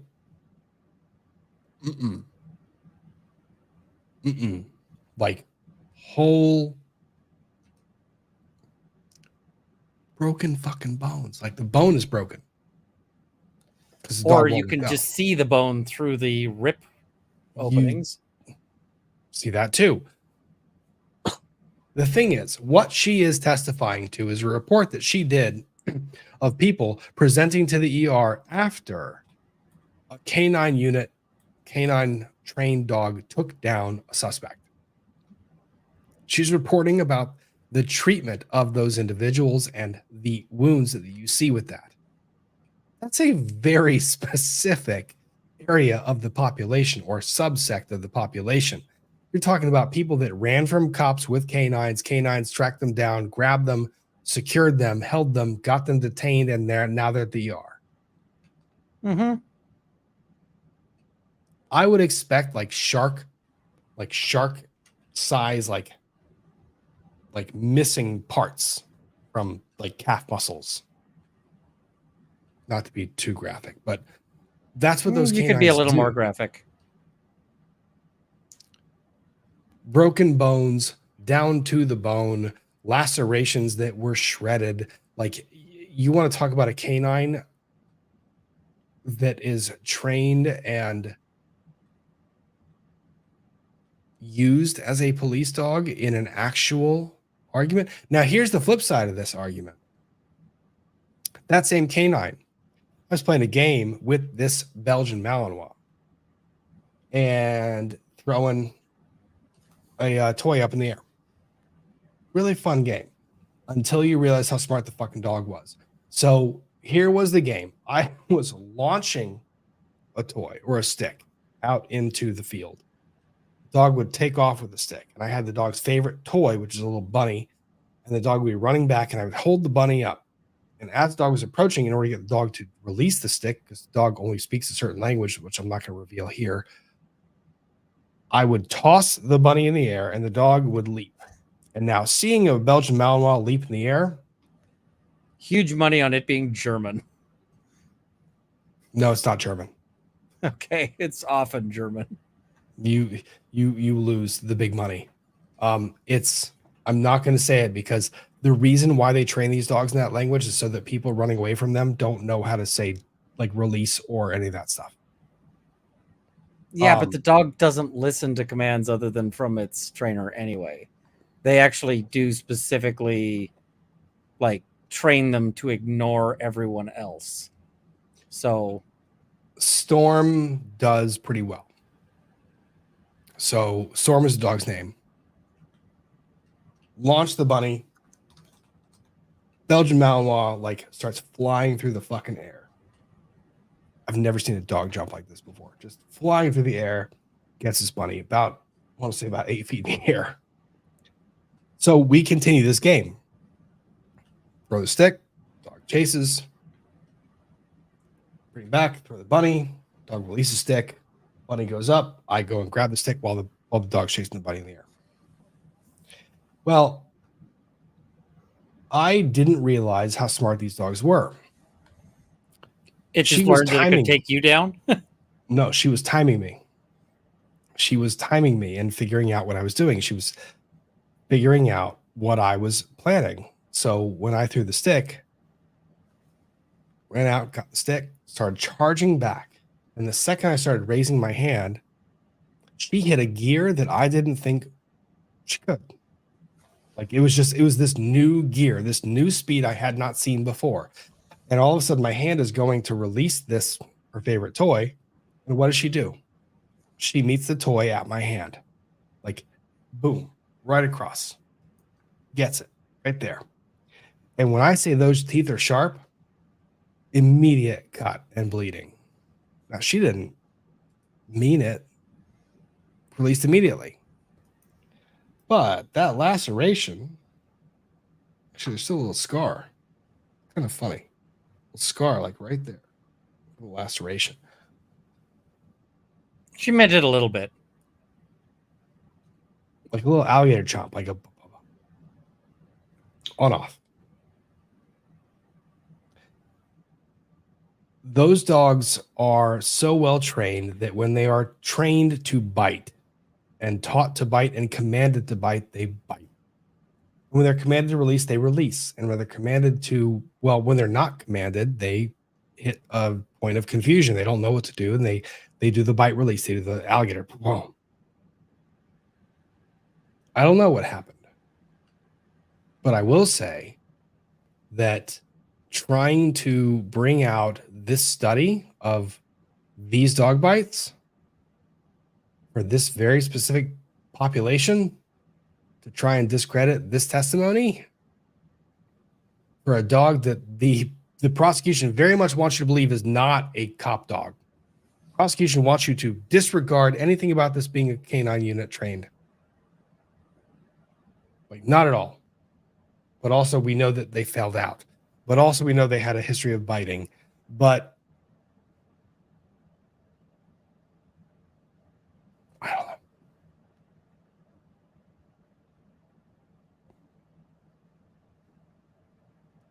One more minute, then we're going to do Glanville. Oh. Lunch. Nope. Story. I'm not going to do cell phone guy. Ian will do that.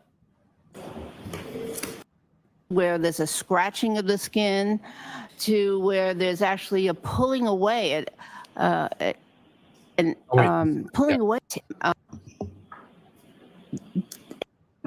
Stuck a hand in the middle, look anything like these, correct? Remember that question? I remember a question like And that. you said no, but, and then you were cut off. Remember that? Yes. You finished that answer for us. Yes.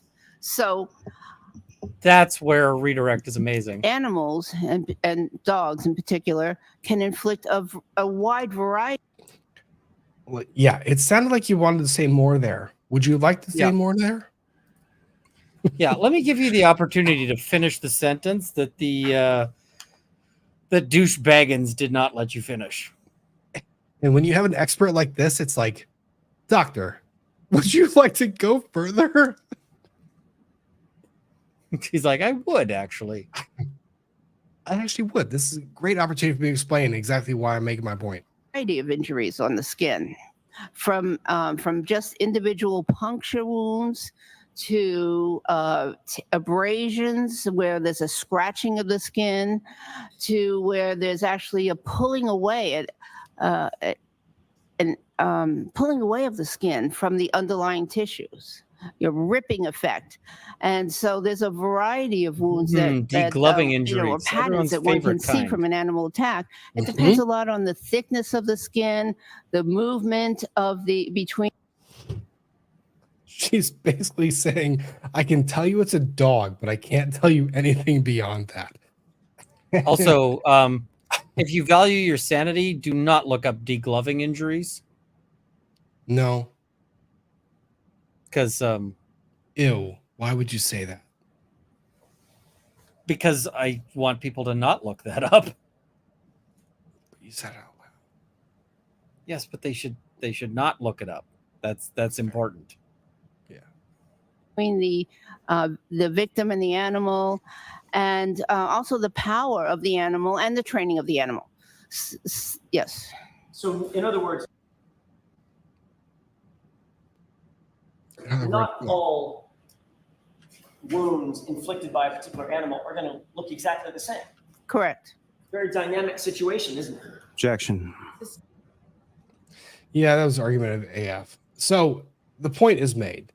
And this point I want to bring up. Pretty sure you're repeating a rumor about Chloe failing out of cop school. Unconfirmed, and Jackson actually argues the opposite. It's just a pet, not a trained dog. Actually, I will buy that more than anything else. So I'm not, I didn't mean to repeat that rumor. I just, honestly, I didn't care one way or the other because the main thing is Chloe is a dog. We can all agree on that. Yes? Chloe's a dog. And I don't fucking know. All I know at the end of the prosecution's case. So here's where I am with this case. Ian, you can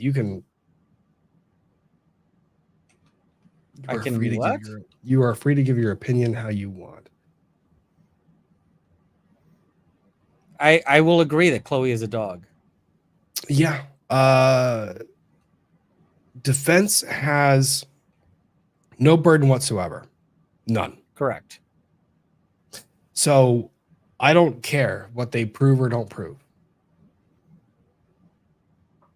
I mean, generally, I don't care. If the defense establishes not the crime, then they win, right? Well, that's fair. So That's fair. It does matter what the defense is trying to prove, because if they successfully prove not the crime, then file done. But if the defense manages to prove nothing, or if the defense's evidence is really god awful, then you move on to, well, has the prosecution proven shit? Because if the answer there is no, then we get no conviction there either, right? Well, let's start there, because that's kind of where I want to be right now. Like, the place I want to be is the place where everyone right now is throwing shit against the wall and everyone wants something to stick.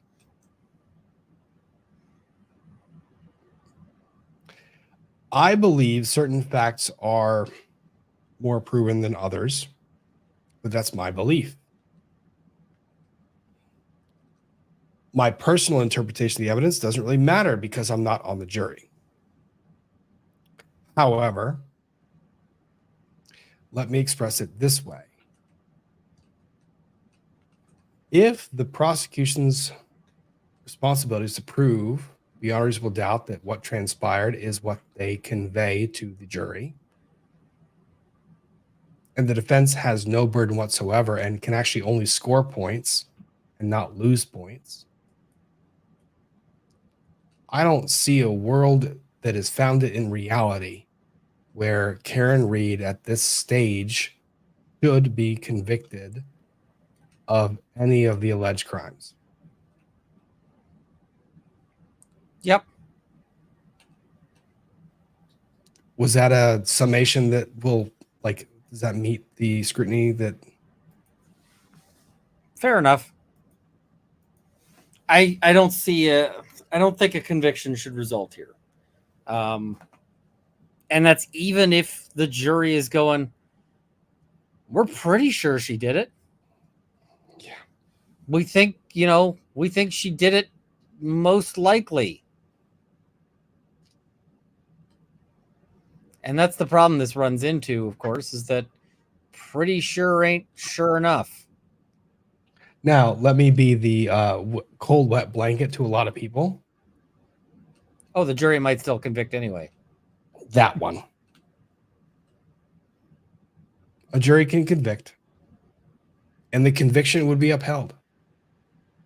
Oh, yeah. Because there's enough that could go to the jury that the jury would, I mean, that verdict would be upheld. If the jury convicted, one, I can see a path through, come with me through the world of endless speculation. You could get there. You'd have to draw a lot of connecting dots, but you could, if you're a juror. And if 12 of them together decide that that's what they want to do, that's the outcome they get. They can convict. And based on the facts that are in evidence right now and the evidence presented on behalf of the prosecution, that's not getting overturned. So I'm not going to say that this is an absolute acquittal. No, it should be. It damn well should be. If, in my opinion, the jurors are applying a very neutral perspective on the evidence presented, but they might really not like those voicemails. It's true. So we're just going to have to wait. Defense said they're going to wrap up by Monday or Tuesday. So we will see.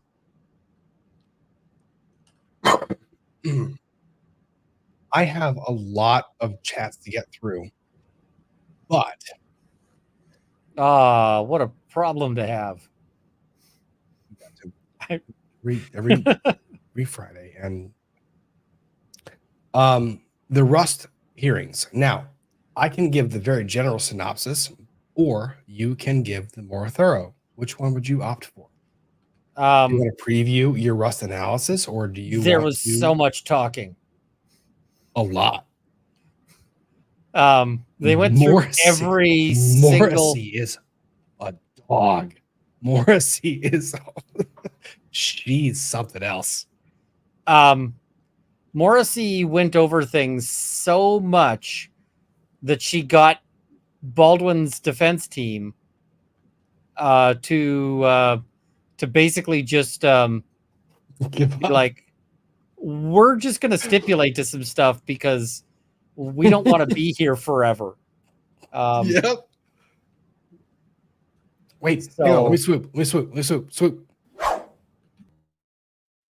So Baldwin is going to trial at the beginning of July. Technically speaking, it's supposed to go to trial, what, first week of July? Yeah. And on the docket today were several motions. Chief among them, you had three primary motions. One was the motion by the state to compel Hannah Gutierrez Reed to testify based on use immunity. Okay, so the state was going to say you are immune from anything that you say during the course of our eliciting your testimony, blah, blah, blah. And the disposition of that one, I thought was pretty clever. I actually like the judge's ruling on that. Like, I can't rule on that right now. I don't know what she's going to say or not say. I wasn't thrilled by it. It was kicking. It was punting. It was. No, it wasn't. It was giving Baldwin's team what they wanted. Well, tell me.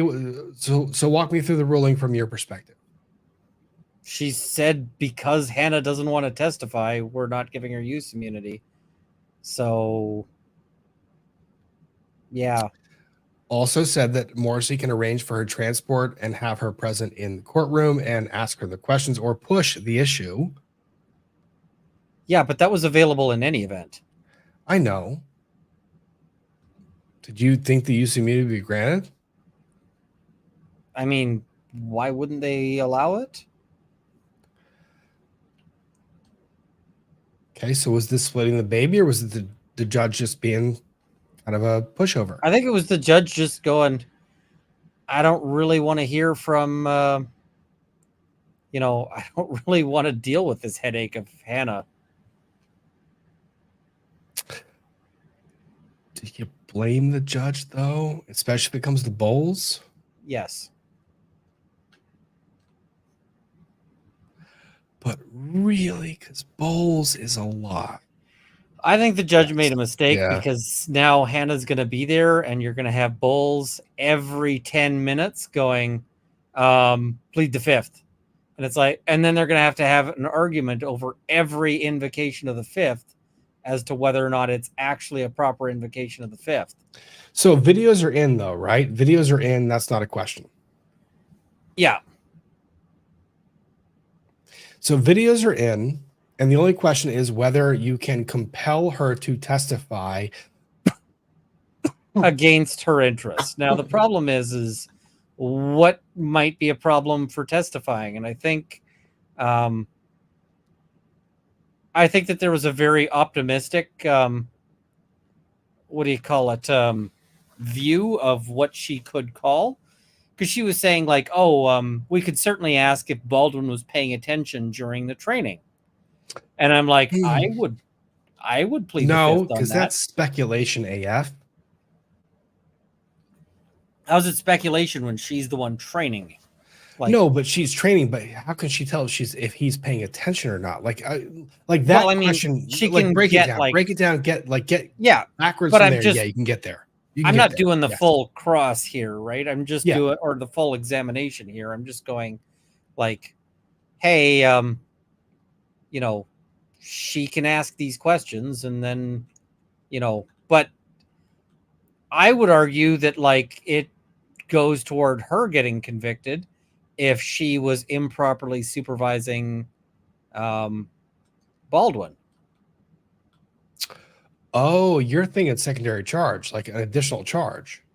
No, I'm just thinking on the manslaughter, like for failing to do her job, they could say, well, we get there by, in part, she's like it's evidence that she's a crappy armorer as well, right?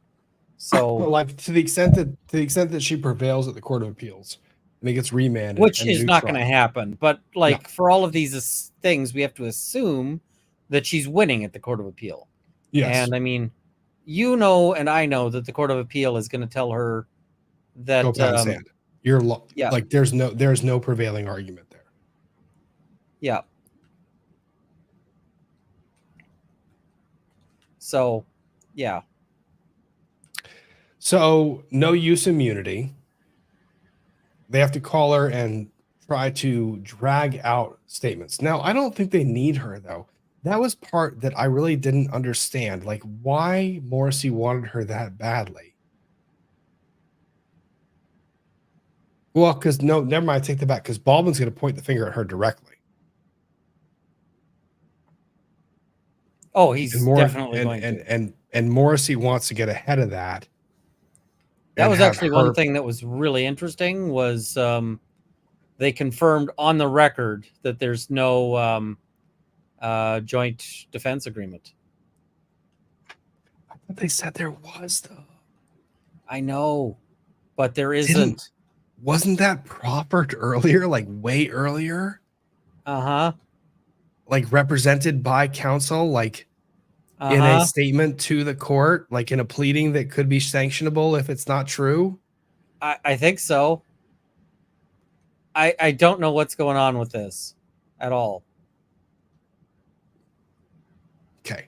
Second motion was the prosecution tried to bring people back onto their witness list that they wanted excluded, right? Yeah, they'd asked for exclusion, and then later they basically said, oh, but we're going to call this person.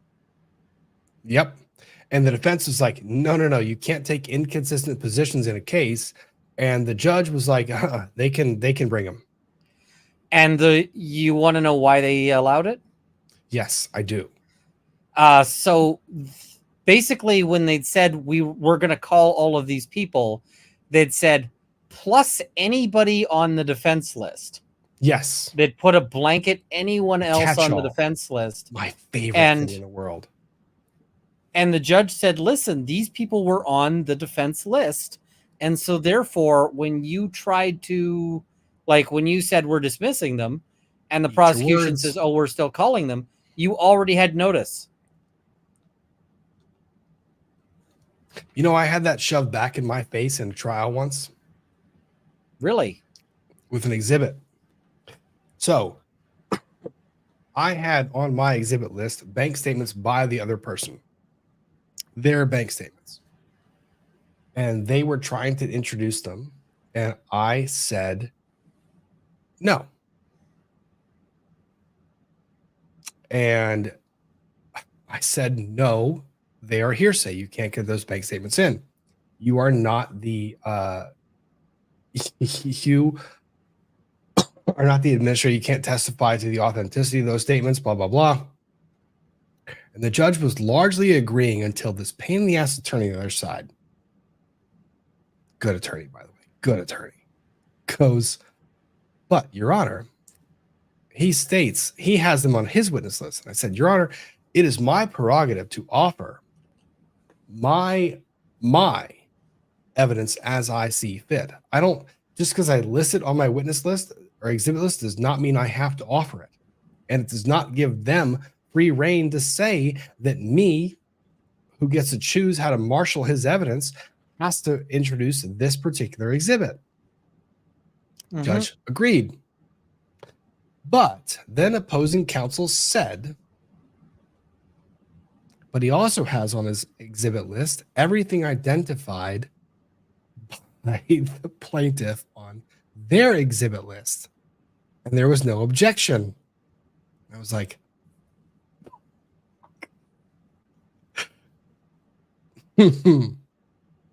counsel?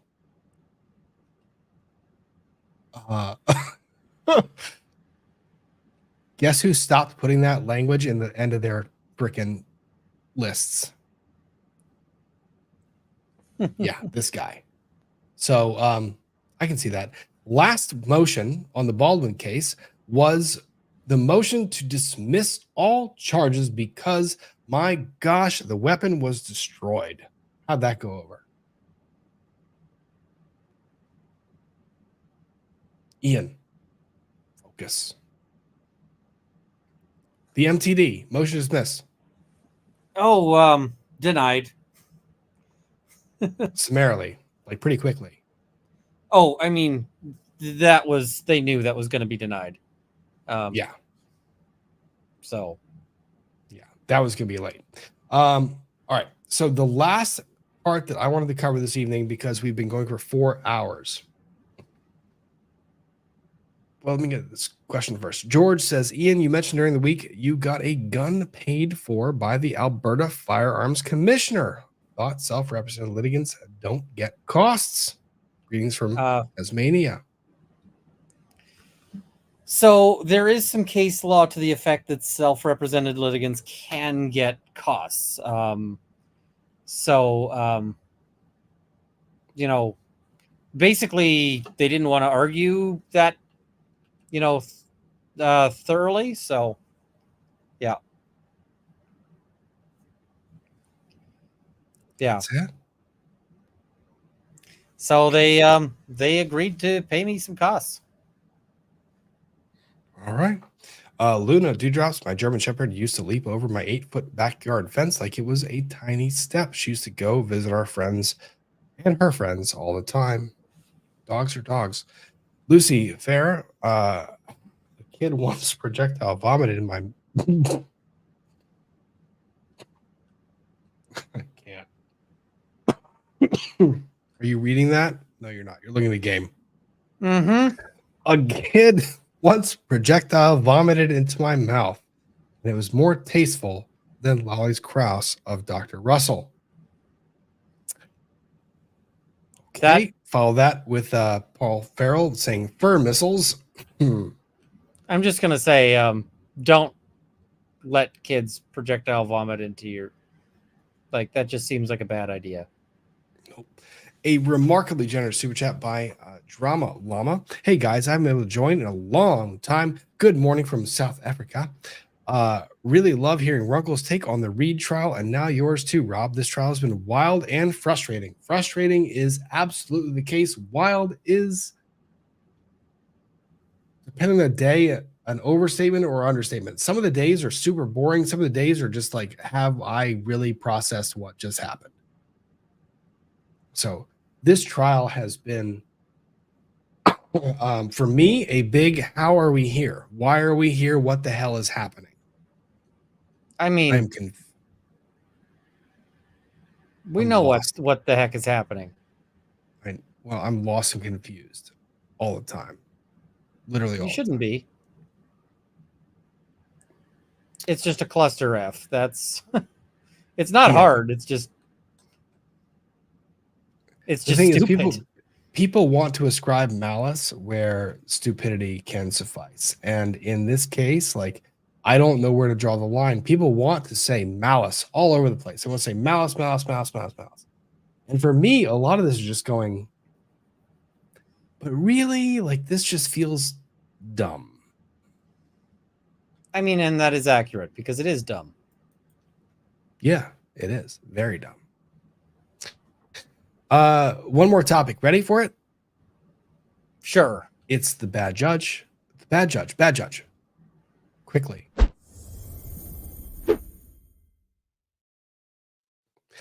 Bad judge. What you gonna do? What you gonna do? What you gonna do? What's Supreme Court wants you? I don't know how to make that rhyme. So, God,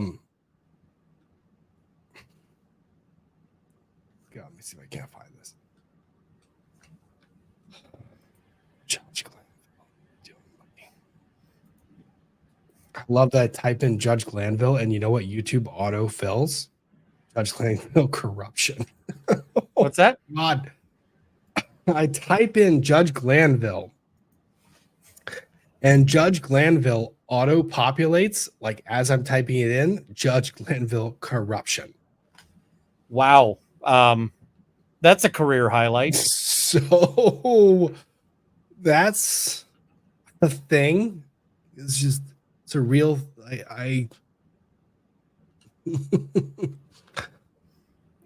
good job. Yeah. So what we have now, let me see. We've got a quick clip for one of the recusal motions. So this is one of the recusal motions. So this is just an example of what we are dealing with in the YSL trial. An example of one of the recusal motions. Here we go. He must refer the motion to another judge to hear the motion, but if any one of the conditions is not met, there is no error in denying the motion. And motions to recuse are viewed and considered by the appellate court for abuse of discretion. Accordingly, the court is going to address each one of the factors as it pertains to both Mr. Steele's motion and, for shortness, Mr. Banks' motion. I find both motions were timely filed. I find that Mr. Steele's motion was in fact filed on Monday, this past. Side note, Brian Steele was the one who was removed from this courtroom for not disclosing who his source was to certain ex parte, meaning outside the presence of everybody else, conversations with a sworn-in witness and the prosecution. Brian Steele was held in contempt. That contempt itself was, by this judge's own standard, sentenced to 20 days to be served in the penitentiary from Friday evening until Sunday evenings.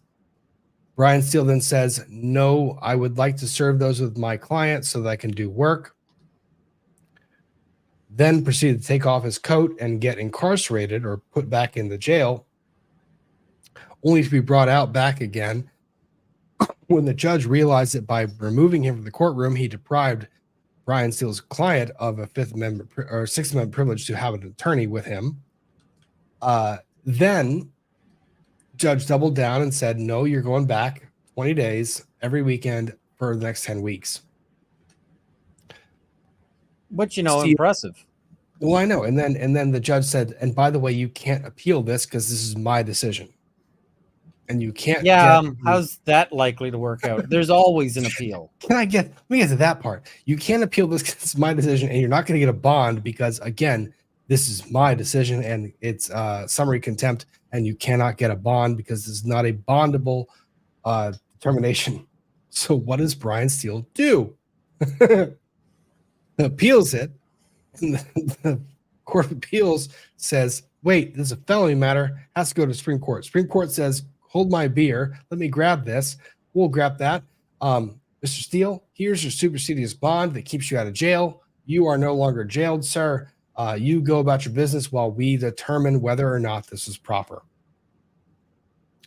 Well, then you had various motions to recuse the judge, Judge Glanville, based on his decisions regarding the ex parte hearing. But Judge Glanville essentially said, no, you're just trying to recuse me because you don't think I'm siding in your favor. Nah, bro, I'm sorry. And yeah, I'm going to use bro on this one.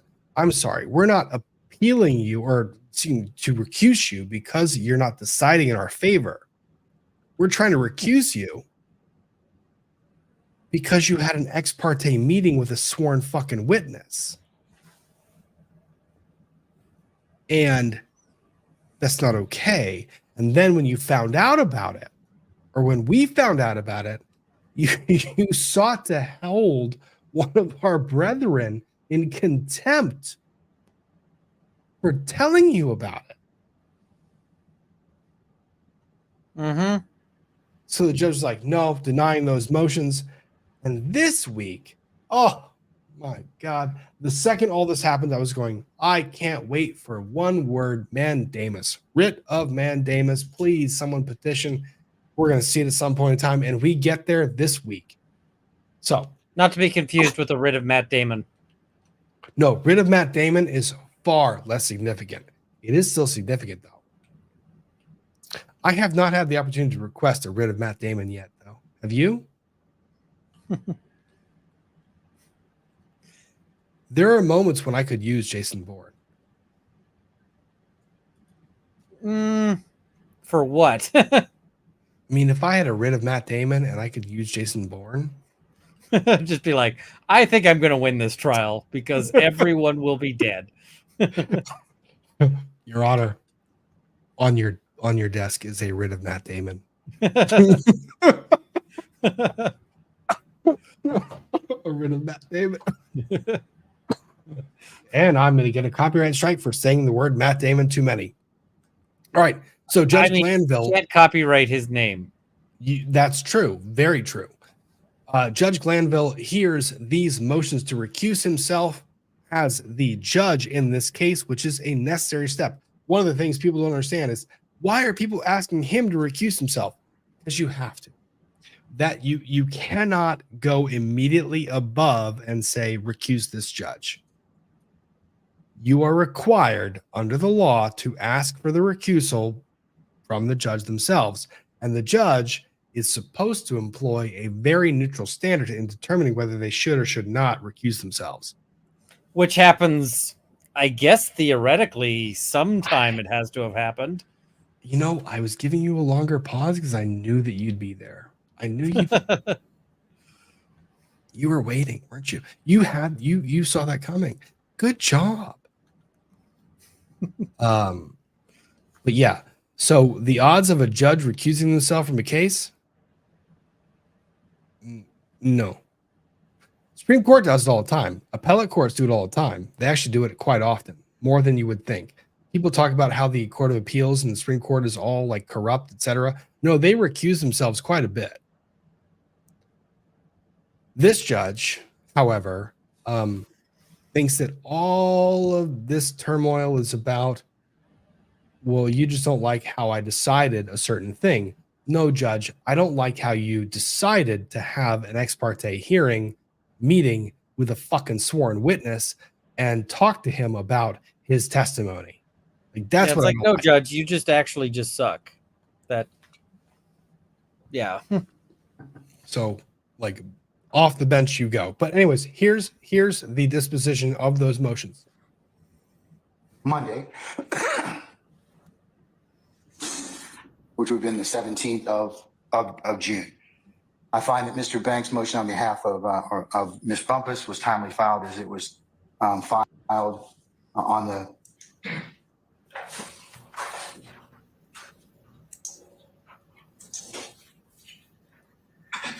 filed on the 14th of June at 10:40 p.m. Secondly, I find that in addressing the legal sufficiency of the affidavit, that means was it sworn? Was it sworn before a notary is in proper form? I find Mr. Williams and Ms. Bumpus's motions to be, or I should say affidavits to be in proper form. The third thing that the court has to review, and like I said, I reviewed, is the legal sufficiency of your grounds of the motion. And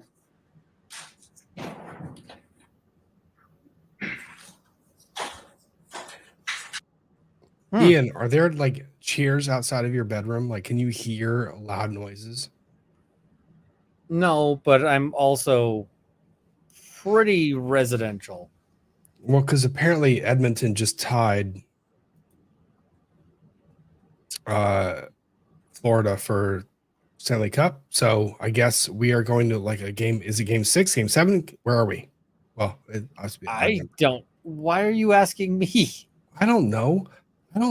Because you're in Canada and you're in Edmonton, where the national sport of Canada is fucking hockey, is it not? Or is it lacrosse? It's lacrosse. I know that fact. It's lacrosse. That is a great trivia question, by the way, because it totally, yeah. Yeah. The national sport of Canada is lacrosse, by the way. Not hockey. Sorry, hockey bros. Anyways, so apparently Edmonton just tied Florida for, I don't know, it's game 6. So I guess game 7 is coming up. Cool. And here's Good where for them.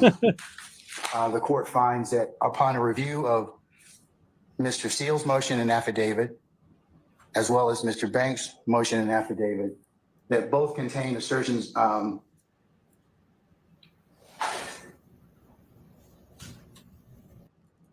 checks relevant case law to find the exact verbiage and continues. bare assertions and legal conclusions which aren't sufficient for the court to grant your motion at this point in time and refer it to another judge for it to be heard. So I'm going to deny the motion at this point in time. I invite you all to look at Baptiste versus the state. Just because adverse rulings have been made doesn't mean that the court stops the trial. So No, I don't like him at all. Just let me boil this down to something that makes some form of cognizable sense. That is not how this is going, Rob. Judge, I'm not mad that you made a ruling about evidence that I couldn't introduce. I'm not mad that you made a ruling about a witness that I said you couldn't testify that you said could. I'm not mad that you excluded my expert. I'm mad that you partook in an ex parte communication. It's not a fucking ruling, Judge. You partook in an ex parte communication with a witness that was sworn and discussed the substance of that witness's testimony. Further, you discussed the substance of that witness's testimony in contemplation of immunity discussions. And also, in the course of those discussions, the witness said that he did the criming, like he killed the person. That's not a ruling, Judge. That's you jumping into the vat of acid, coming out as the Joker. I like he did the criming. You like the part where I say he did the criming? Mm-hmm. That's an excellent turn of phrase.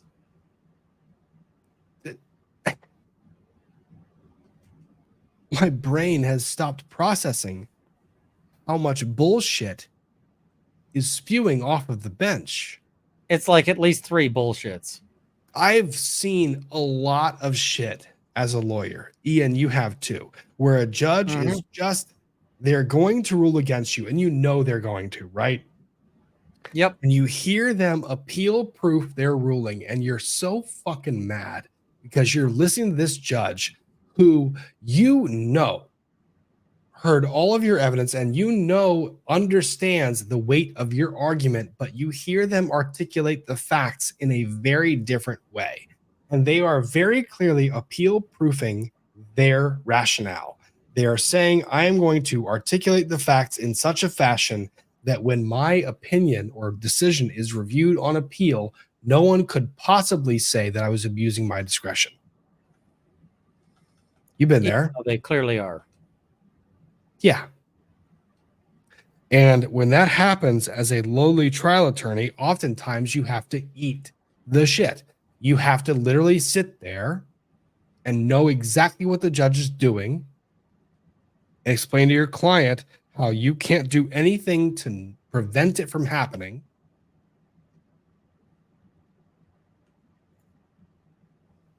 Pretty much. Let me tell you about the worst discussions you ever have with your client.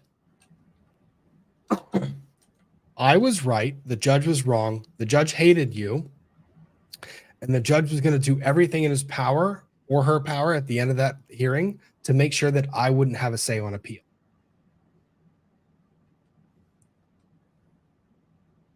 Pretty much.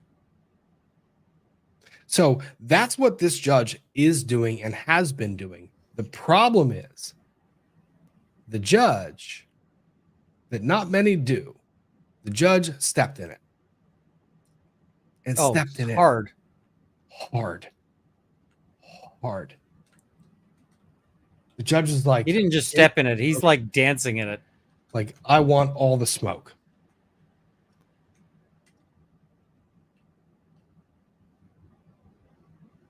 How he is still on the bench and has not resigned in shame, I will not understand. This is one of the most disgusting displays of judicial overreach I have ever seen in my life. This judge deserves to not be a judge. Yes, immediately.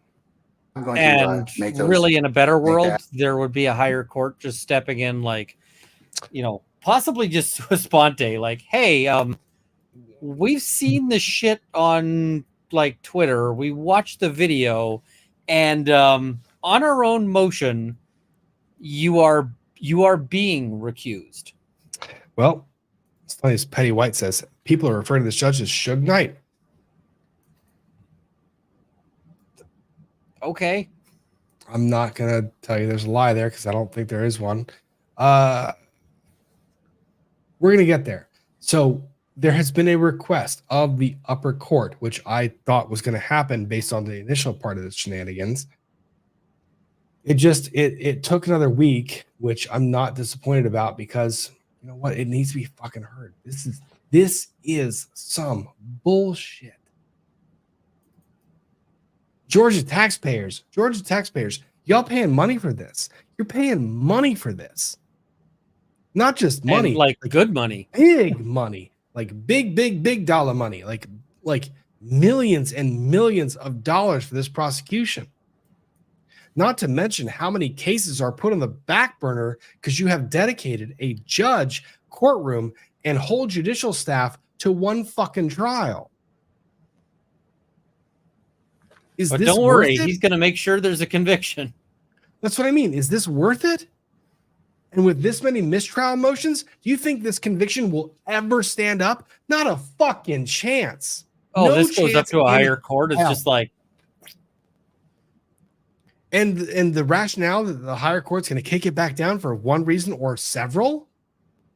99.9%. Yeah.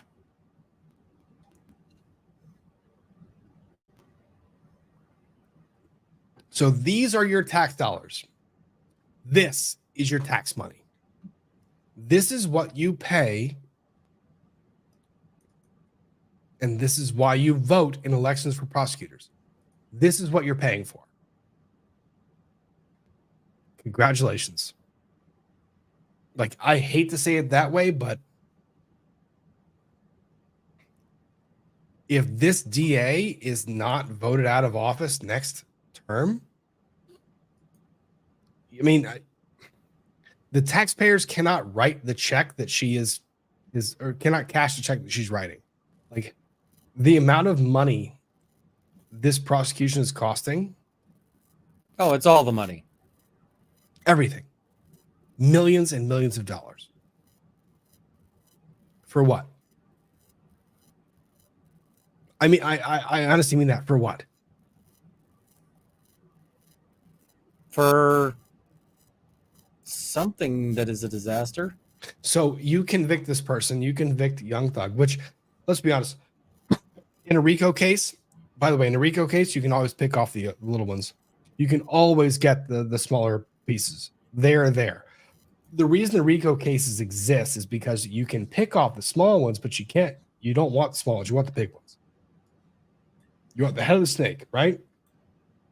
You have enough evidence down here to get the small players and get them for the murders, the petty crimes, etc. But it's not enough for you. You want the whole organization. Because the whole organization is that much of a bane on the existence of your society.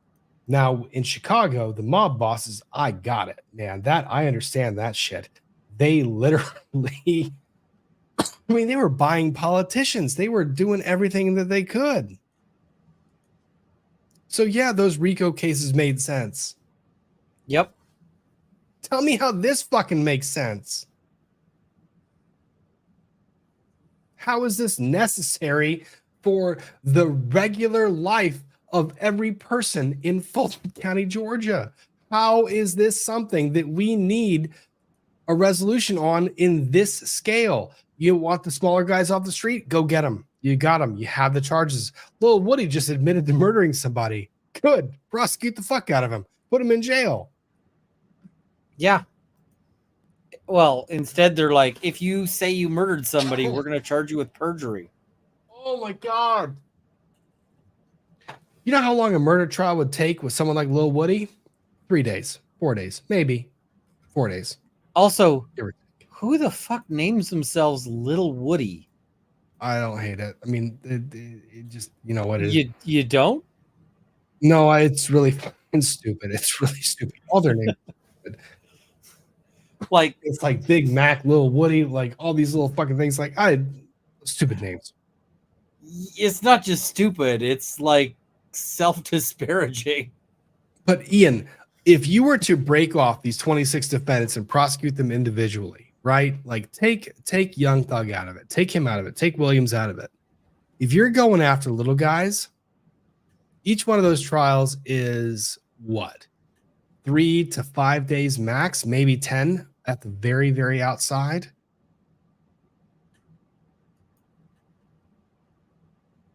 Arguably. I haven't been watching it. It's such a disaster. I've watched like some of the days of like this fighting, but honestly, the rest of the trial, I just don't know about. Let's say there's a murder case, right? You want to pin a murder on somebody. One, you can always get the murder for hire later, especially when you have the murderer incarcerated. They become a very willing witness when they're incarcerated. No, they don't. So they become the opposite of that. When you give them deals. No. You know what happens if you become a very willing witness while you're incarcerated? You become a very not alive witness when you're incarcerated? Mm-hmm. Yeah, that's fair.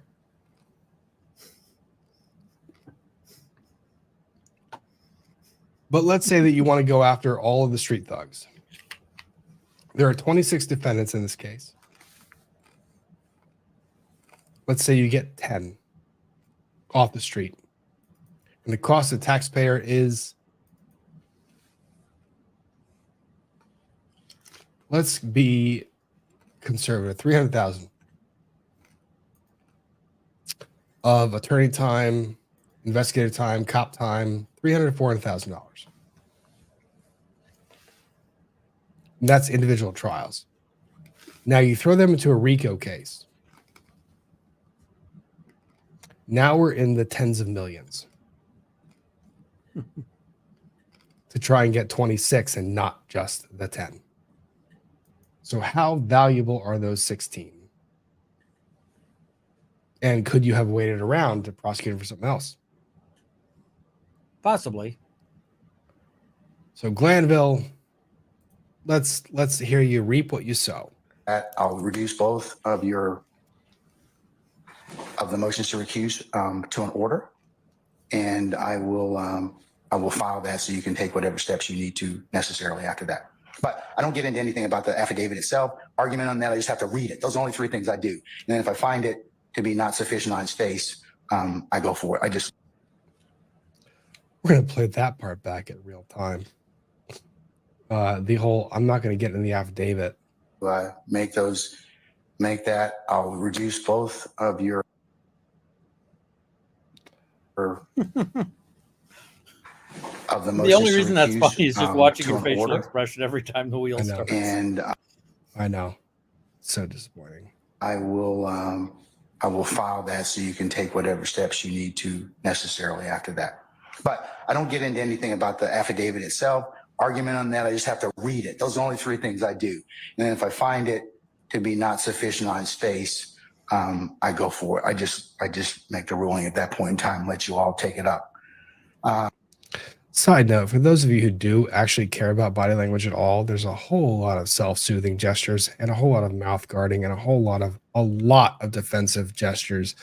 He is not What's the scientific support for any of those things, Rob? None of it. None of it other than my gut reaction and my gut feeling and all of the people that are saying everything else. Here's the thing. Tell me this is not a judge that's very fucking uncomfortable with the ruling he's just making. Tell me that's not uncomfortable. About the affidavit I mean, itself. he obviously Argument on that, knows I he's just have up to against read the it. wall. Those are only Yeah, he knows he's fucked. Right? Like don't like sure like lost it like he's screwed. three things I do.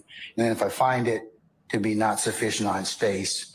Like, for example, Judge, you said those are three things I do. And he's you over missed explaining. You missed your finger. Like you said, there's the three things I do, and you were going to do 1, 2, 3, right? He was going to do the 1, 2, and 3. He was going for it.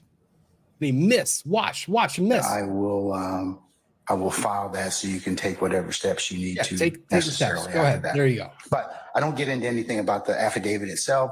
Argument on that, I just have to read it. Those are only three things I do. And then if I find it to be not sufficient on its face, I go for it. I just make the ruling at that point in time, let you all take it up. No, I won't grant a motion for a certificate for immediate review. And that's where we are at this point in time. And well, that's defense attorneys really, in the YSL RICO. Really funny. Because you know what you don't need for a certificate of immediate review? You don't need a certificate of immediate review for a fucking petition for writ of mandamus. Because why not? Why is it And showing up? Dalfi, the thing is, there's a difference between looking at somebody's body language and getting an impression versus the whole Correct. thing about Yes. like Duper's delight and all of that. And Ian and I enjoy impressions. we rib each other on that all the time. Like Ian and I rip each other apart on that stuff all the time. We joke with each other about that. Just the notion that it's an area that you can be like that you can have expertise in is not supported. It's not correct. People who are supposed experts do no better than people with no expertise. So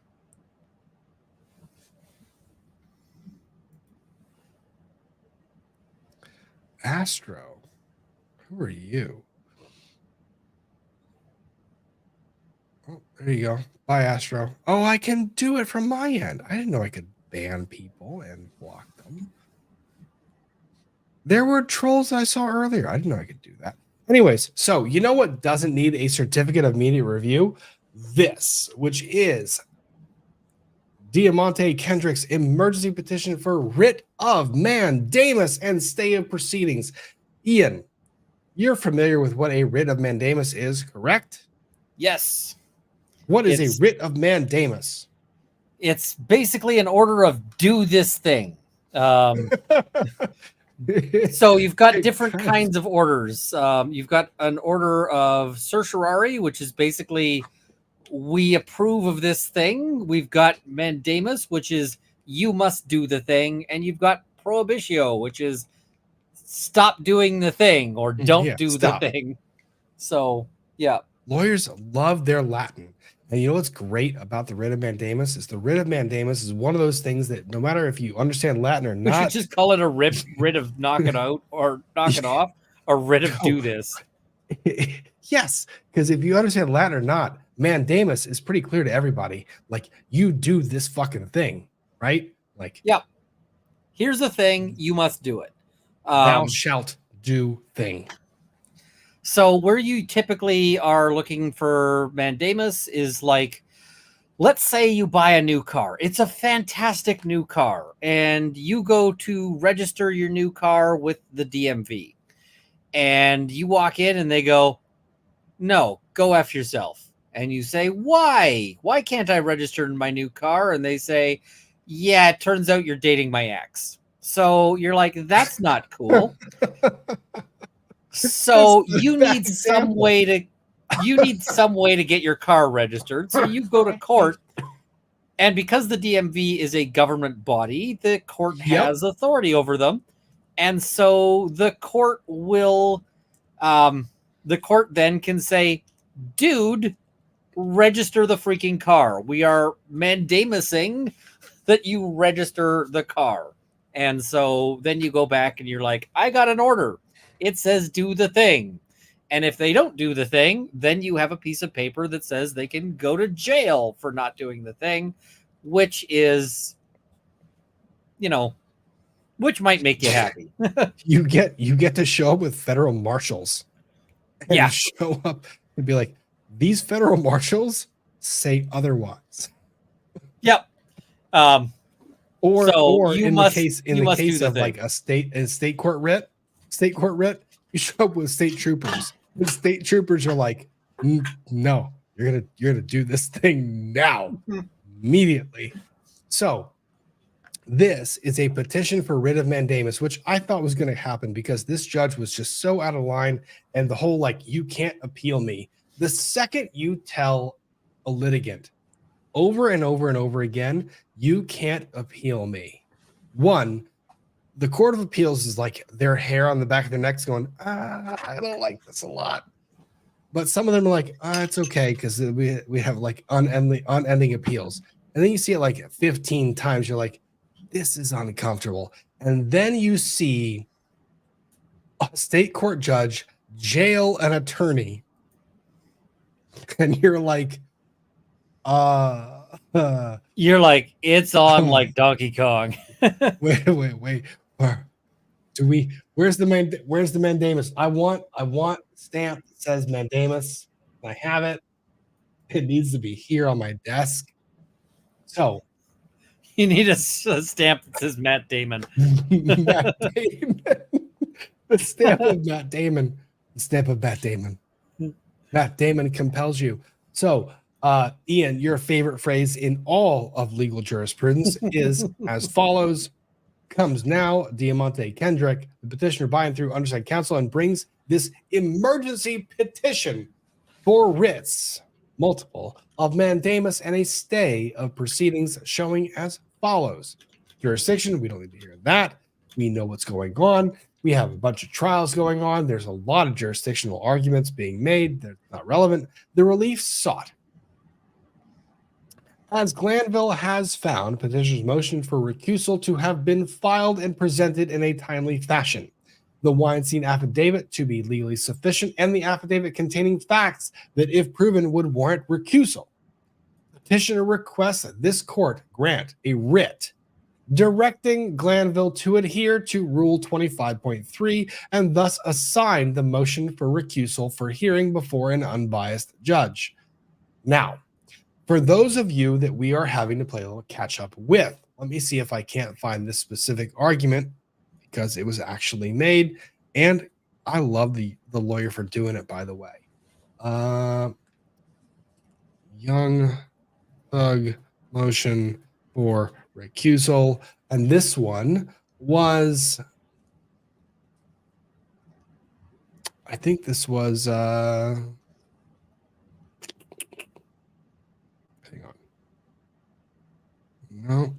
it was 3 days. It was 3 days, 9 days, 9 days. Nope. Where was it? Where's the lawyer? Hang on. Where were you, sir? Were you on Court TV or Law and Crime? Law and Crime, maybe. Law and Crime. I think you snipped it, guys. I know you probably did. You bastards. I didn't mean that like in a negative way. I meant like I just don't like the fact that you only like show like parts of it, and it drives me nuts because it's not really fair to everyone else. Because you only show little like snippets here and there. And you're like, oh, drama. We love the drama. I'm like, I like the drama, but actually give context to the drama because it's really annoying. I'm talking to myself and looking through the video. Where one of these days I'm going to try to end the comes now thing. Well, that's not fair. You gonna say comes later or comes early or no? The plan is to like fund the making of a porn movie called Comes Now, and so and then to distribute it as widely as possible through the legal community, just so that it's really awkward every time anybody puts that in a pleading. It could work. That makes more sense than my argument of just like changing it to comes early.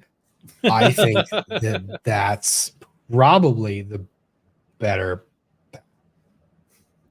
So, and it's just like distribute this to everyone in the legal community. Just like, sorry, we're going to like make copies, put them on like, USB keys and mail them to every law firm we can. That's our distribution model, is just everybody gets that. All right. The problem we're running into is everyone's focused on Steele. No one's focusing on this motion, but this motion did have a lot of merit. I actually liked this attorney. This attorney was very good at presenting the argument and preserving it. This attorney that filed this motion literally stood up there and said, are you saying that I have satisfied this part of this rule? Boom, boom, boom, boom, boom. And you're not granting this. And the judge was like, correct. And he was like, okay. And the attorney goes back to his office and is like, I'm going to draft this shit. So petitioner asked the court to that proceeding the trial be stayed pending the resolution of this motion for recusal, which makes sense because if you're going to recuse the judge, why are you going to keep going? Procedural history. Let's get to the actual thing. Actually, hang on. I have to cough really, really loudly. Hang on.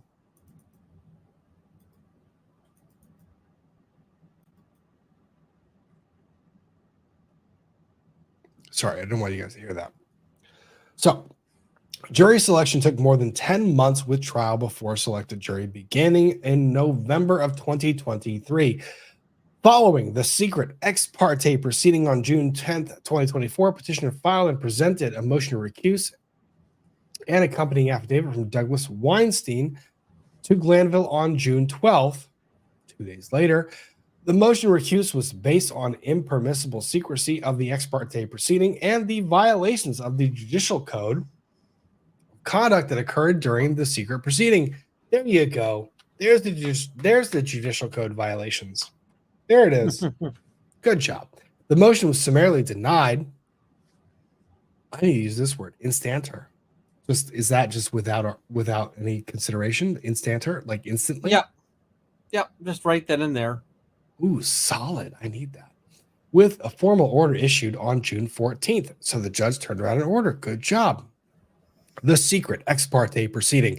A central figure, perhaps the central figure in the state's case against Kendrick and other defendants is Mr. Kenneth Copeland. On Friday, June 7th, Copeland was sworn in after being given a grant of immunity and being warned by Glanville that incarceration may be the result of refusing to testify. Copeland continued to plead the fifth. Copeland was held in contempt and ordered incarcerated by Glanville on that date. Glanville instructed Copeland and all parties that Copeland would be returned to court on Monday at 8:30 a.m., where Copeland would announce whether he was prepared to testify. Son, you are going to show up in my courtroom at 8:30 in the morning because the bailiffs are going to bring you here. And at 8:30 in the morning, you're going to tell me whether you're going to go forward or not. Unknown to any member of defense counsel, an ex parte proceeding, meaning outside the presence of everybody else, was held in Glanville's chambers on June 10th. Among the attendees were Glanville, the district attorney's office, investigators of the office, deputies, sworn witness Copeland, which the sworn witness part is really important, and Copeland's attorney, Ms. Kayla Bumpus. No member of defense counsel was present at the ex parte proceeding, despite Copeland's invocation of his Fifth Amendment rights being at a critical phase of the trial. Basically, provide this testimony, I plead the fifth. That becomes a critical fucking stage of the trial, as one would assume. Neither Glanville nor any member of the court, staff, nor Fulton County DA's office made any member of defense counsel aware of the proceeding, either before, during, or after. Well, until one of y'all snitched, at which point the judge became very, very, very mad. So, what is the writ of mandamus asking to do? Judge Glanville failed in his failure to follow the rules. Glanville's order of June 14th contains a critical error of law. The law requires that when making a determination under this particular rule, 25.3, the court must consider whether recusal would be warranted, quote, assuming any of the facts alleged in the affidavit to be true. Basically, take the affidavit at face value. A judge is not allowed to pass on the truth of the allegation of the affidavit, so the judge basically can't say, I disagree, which is what Glanville fucking did. Oh my God, this is so good. Instead, Glanville properly found that Weinstein affidavit contains assertions of fact to support the allegations of bias and impartiality. He said that shit out loud. Oh, which by law should have ended the inquiry. Glanville must then refer the recusal motion to a neutral judge to decide the merits, pursuant to the rule. You see, this is where mandamus proceedings become very effective. Not so effective in interpretation, but when you have a rule that says do A, B, and C, if you have done A and B, but have not yet done C, mandamus is how you do it. Right? Matt Damon gets it done. Matt Damon does. Ian, can you read this paragraph, please, real quick? Which one? The one at the top there? Glanville's factual review of the Weinstein affidavit is particularly astounding, given that Glanville has repeatedly refused to give defense counsel access to a transcript of the secret ex parte proceeding. Ex parte, by the way, means just with only one side. It is apparent that Glanville has made every effort to keep the proceeding a secret and inaccessible to defense counsel, going so far as to hold Steele in criminal contempt for refusing to provide the name of our source and to issue an order to show cause to attorney Kayla Bumpus in an attempt to silence her. Next paragraph. While Glanville's views appear to be evolving over time, Glanville has recently indicated he may provide, that's a typo, a redacted transcript of the proceeding prior to Copeland's cross-examination. However, at this point, Glanville is still indicating that any transcript provided will be redacted to remove privileged information. What could be privileged in a proceeding among Chief Judge Glanville, the prosecution, sworn witness Copeland, and Copeland's attorney is a mystery. And when you say something's a mystery in legal filings, what you mean is this is just straight fuckery. Shit. Yes. Yeah. Like, tell me how any of this is protected by any aspect of privilege. None. There's no attorney-client privilege. There's no immunity privilege. There is nothing. You have so many people in this meeting that any semblance of privilege is out the fucking window. Just as a note of like, how do you destroy privilege? Well, you bring another person in, and another person can be like literally any random human. Let me give you an example. Privilege. Here's a really good example. So one of the big examples people use is spousal immunity, right? Let's say that a conversation is had between two individuals that have held themselves out to be married for 25 years. And they are in the confines of their room, and they're speaking about this thing that occurred.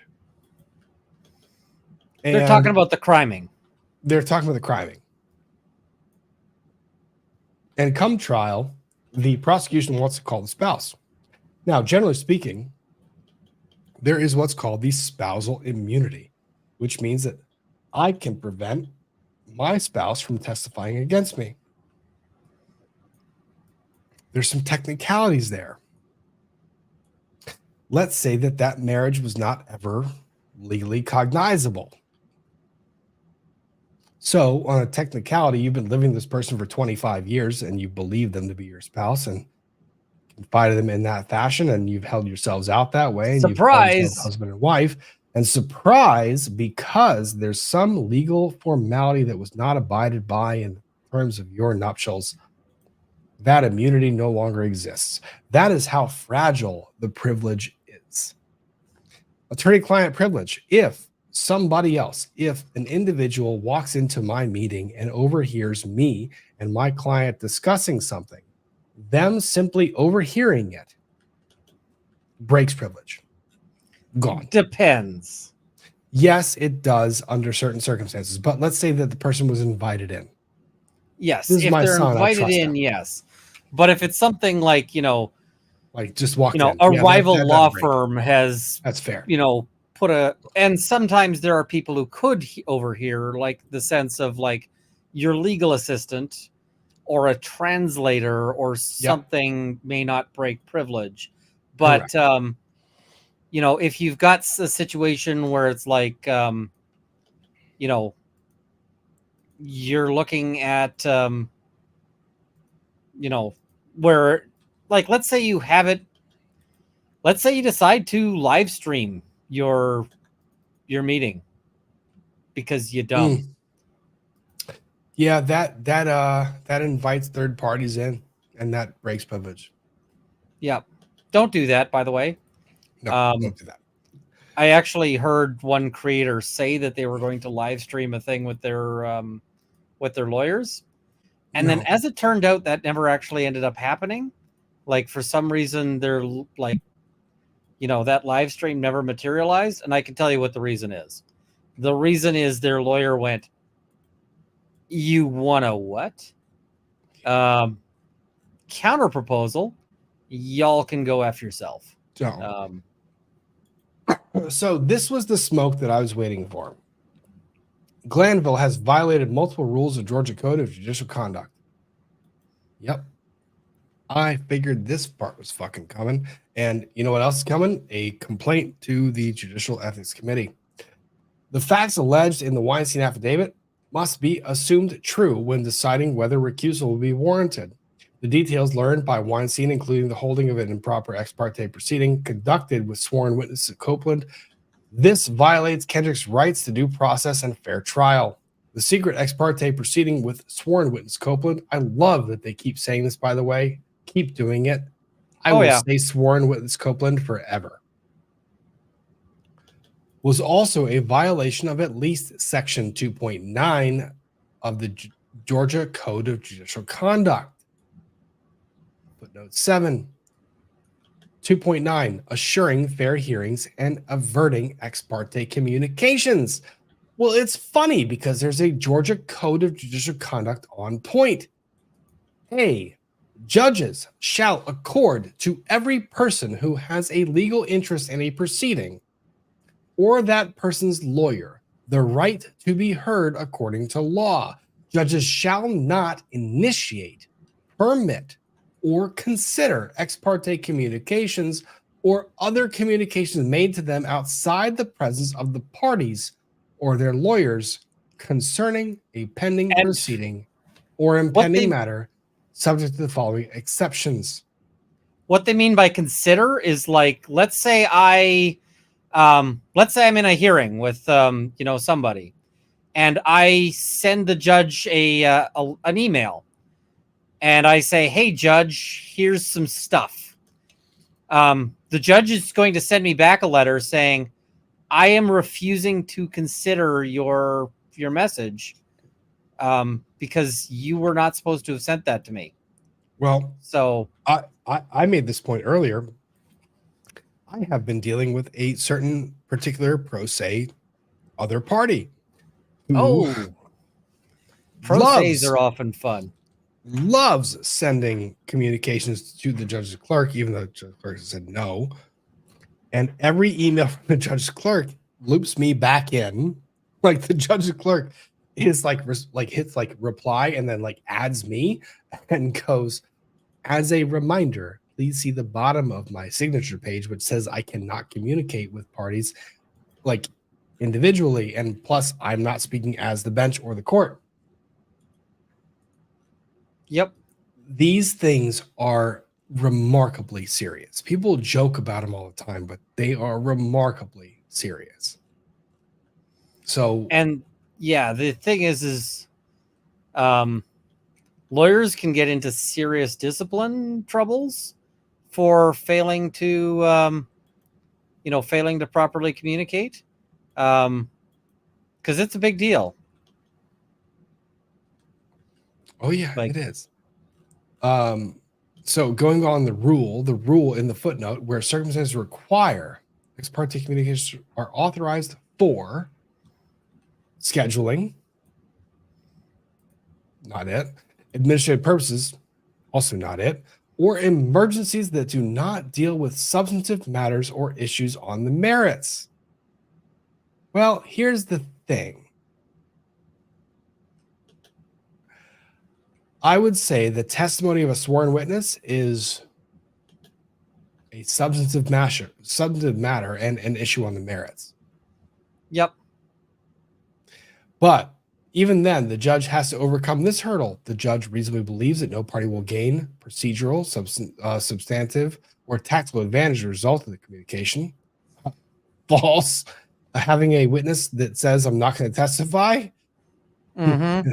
Yeah, no. The judge makes provision promptly to notify all other parties of the substantive communication. Well, that didn't happen. Yeah. The judges can obtain the advice of a disinterested expert on the law applicable to proceeding before the court.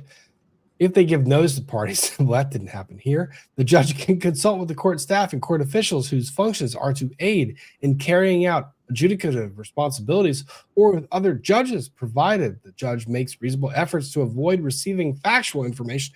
That didn't happen here either. Judges may, with the consent of the parties, well, that didn't happen.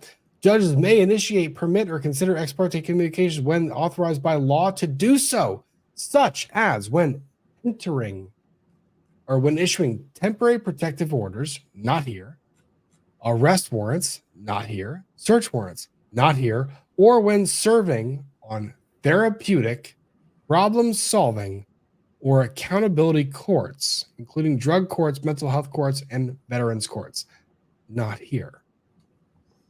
So, none of the exceptions apply. This is fucking disbarment. This is Judge Gone.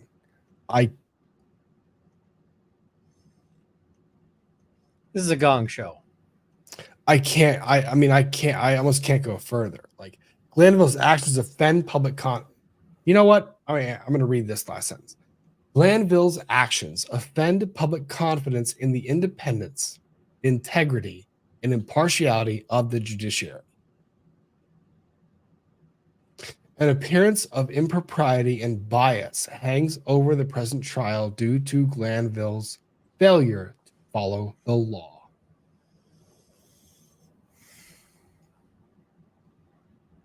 Oh my God. As Attorney Tate writes in paragraph 15 of his affidavit in Exhibit C. Oh, baby. Bring the smoke. Here, we have a judge who has failed to abide by a provision of the Code of Judicial Conduct designed to assure a fair hearing, and who also has actively attempted to conceal the proceeding. In my opinion, to a reasonable degree of legal certainty, this conduct legitimately calls into question the judge's impartiality and, assuming it to be true, would require recusal. Again, I reached this conclusion based on Judge Glanville's actions, not any ruling that he has made in the course of this trial. Holy shit. They're having fun with this. Come on, man. You aren't like a little bit. Oh, this is hilarious. When do you see this level of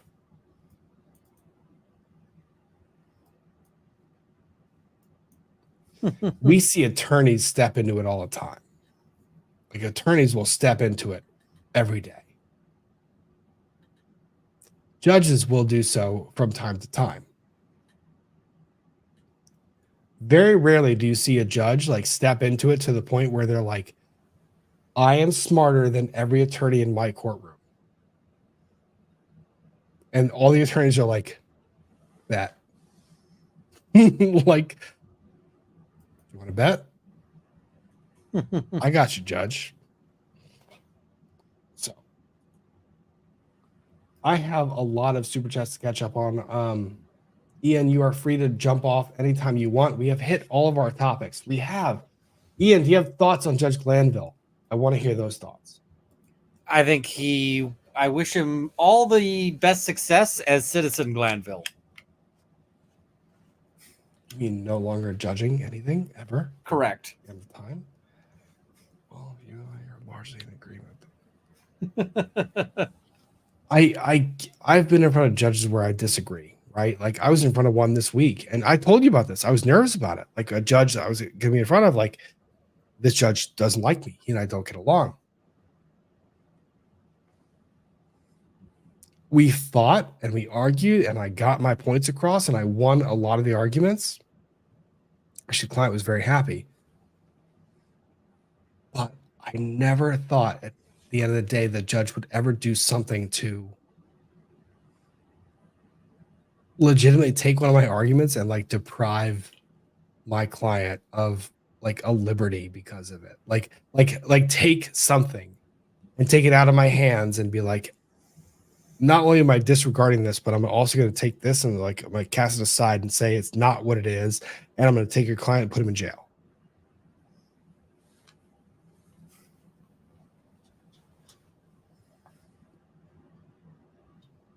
Yeah, it's not okay. It is definitely not okay. No, Ian, you have to teach me criminal law. That's what you have to do. Okay. Well, I'm going to start practicing criminal law. I can't. I'm so bad. Why are you going to start practicing criminal law? You'll make way more money doing family law. You know why? Because people getting divorced have things to fight about. Like, guy and woman, their marriage fails. Yep. They fight over the house, and the lawyer gets the house. Julia, yes. Sarah Boone I didn't have it on the docket. I tried. I have the letter. It's there. I have the 58-page letter. I cannot possibly read 58 fucking pages in the next like hour. Like it's not possible. Or 58 regular pages. No. Ian has the letter. Let me give you a highlight. Hang on. A highlight from the letter says, why can't I, quote, use my constitutional rights? Am I the only one who cares about the ongoing violations of, question mark, have a bond, question mark, have all my medical records, question mark, have all my digital evidence and discovery, question mark, have all my paperwork, water, letters, pictures, everything of mine returned by former attorney, question mark, speak to my investigator. Why can't I have all of these things? Why won't my attorney give me an honest answer? I'm sure that the attorney did give you an honest answer. That honest answer was probably F you. But I was waiting for that. Why won't my attorney give me an honest answer? Because the honest answer is this defense you think you have, you don't have. Why won't my attorney show me everything she says she has and finished reviewing for my case, but withholds from me after I repeatedly ask for and about it? Now, here's the thing. If we didn't know what Sarah Boone had previously said, this might not be relevant, or this might be something to be like a red flag. The problem is Sarah Boone has legitimately lied about this, like told the judge, like the attorney didn't show me. And the judge says, well, what did the attorney not show you? And Sarah Boone's like, well, they showed me, but they didn't explain it. Well, those are different things. Yep.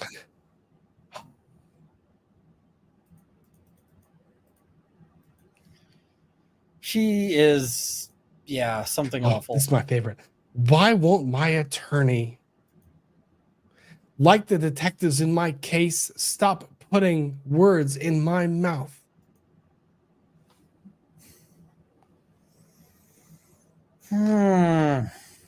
This is Ian. I am sending you this. This is so fucking good. I think this is an Ian rant. You know what it is, Ian? If you're not busy on like a Sunday, like on Sunday, maybe I can read this out loud to you and not show you the actual words and read it out loud, and you can just react to it. Oh God, this is a great idea. This is a phenomenal idea.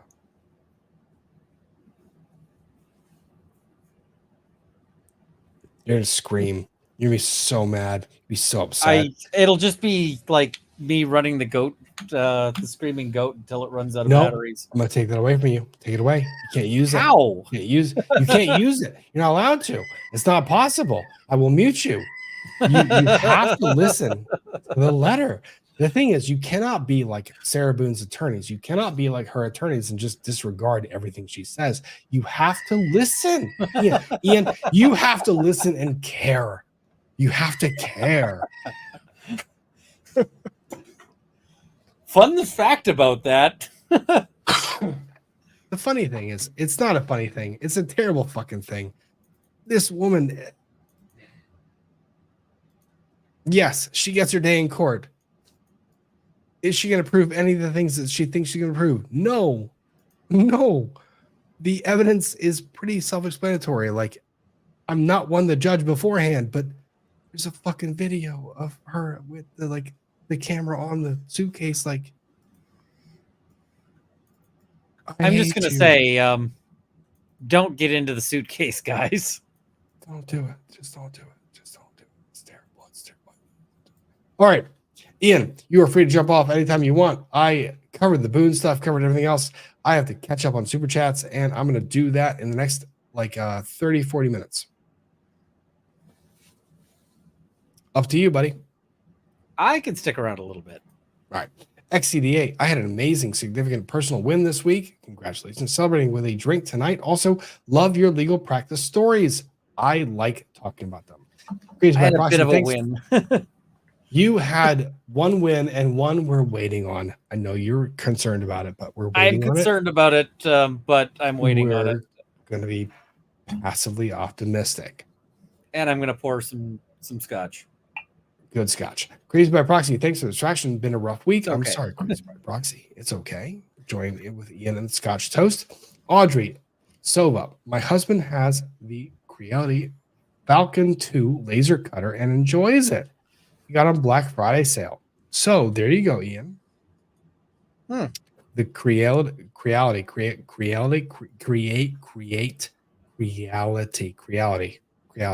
Falcon 2. Also, Emily's asking, how are you still going? Emily, you just finished Dave Matthews. You want to jump on via your fucking phone? Because I have super chats or your regular phone. Not your fucking phone. Your regular phone. They are different things.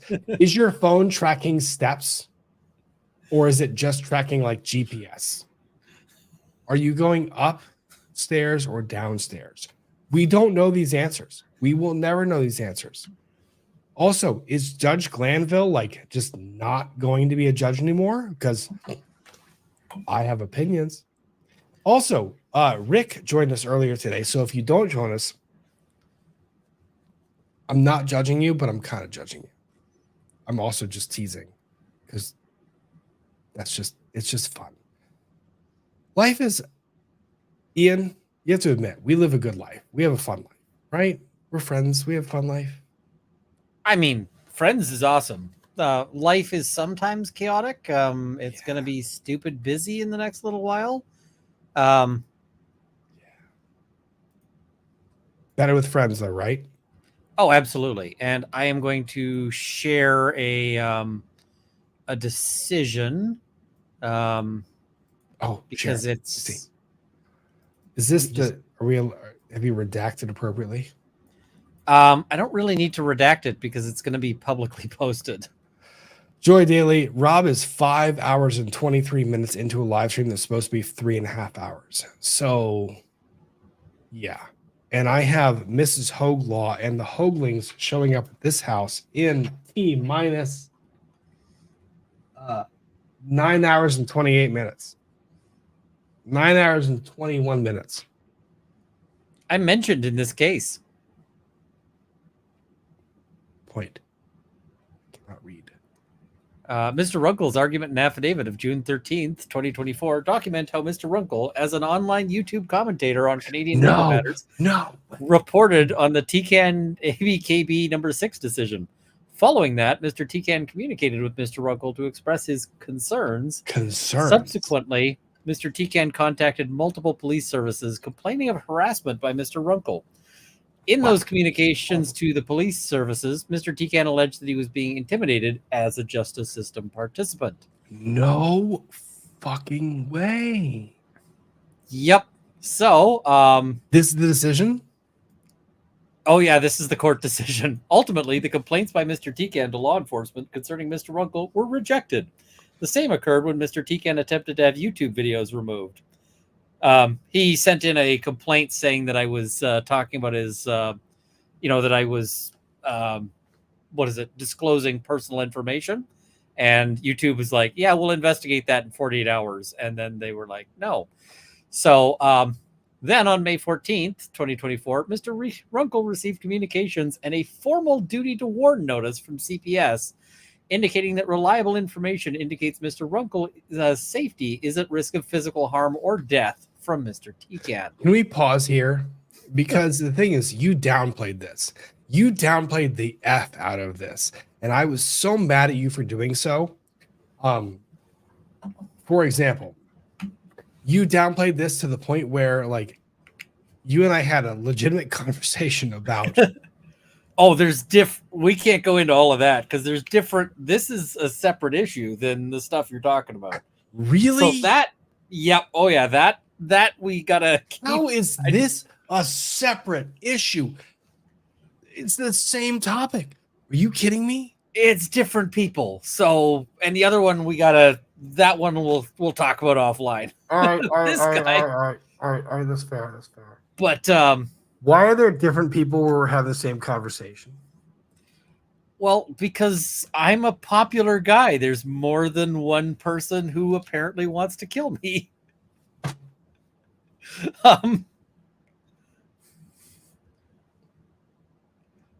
So, yeah.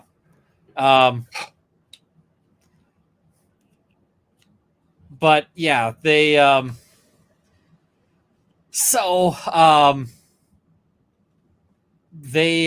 this guy, because of his, like, the court, because this guy was being basically a legal jerk, the court said, hey, anybody who has an issue, now this is interesting because I don't actually have Mr. TCAN's filings. But I want to get them because this part is freaking hilarious. Mr. Runkle is a particular focus in Mr. TCAN's June 14th, 2024 materials. He alleges Mr. Runkle offers online training and instruction on how to organize killings.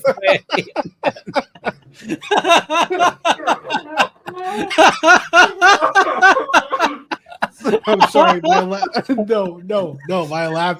My laughter cut off your reading. I'm sorry. Read it again. Read it again. So he alleges Mr. Runkle offers online training and instruction on how to organize killings via hitman. Mr. Runkle is identified as a social danger due to his mental health issues, ownership of firearms and knives, and affiliation with anti-authority and anti-government communities. Okay. What? I have no idea what he's talking about, but it's hilarious. I didn't mean to laugh that hard. That was so. It came out like when the second that you started talking, I started reading it. I don't know what he's referring to. Wait. Scroll back up. No, wait. So in 24. He claims he's threatened by followers of Miss Runkle, which has resulted in contact threats, frequent hate crimes and incidents, and he is repeatedly approached by unknown individuals in relation to this matter. Oh my God. Which is interesting because I'm not repeatedly approached. Occasionally people recognize me, but this guy seems to think I'm way more popular than I am. This is scary. I don't like this. This person is this was an affidavit that he put in. Like this is sworn. Oh yeah. Apparently.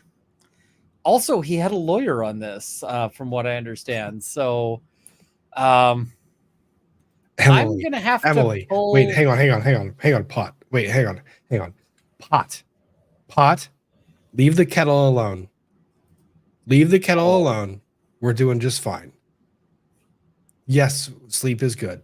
I also hope you had a wonderful experience at the Dave Matthews concert, and I trust that you are having hopefully Taco Bell and something also not healthy to quench the just the food. I want Taco Bell, and Taco Bell always shit. And Taco Bell just tastes like regret because it's good in the moment, and then right afterwards you're like, the problem is I said it out loud. Oh, and Gwydion Knight has a great comment here. Runkle, you've got a golden opportunity here. You clearly need to do a Hitman stream. No. The video game. I would. Oh, that's fair. Maybe I'll do a members only streaming. I'm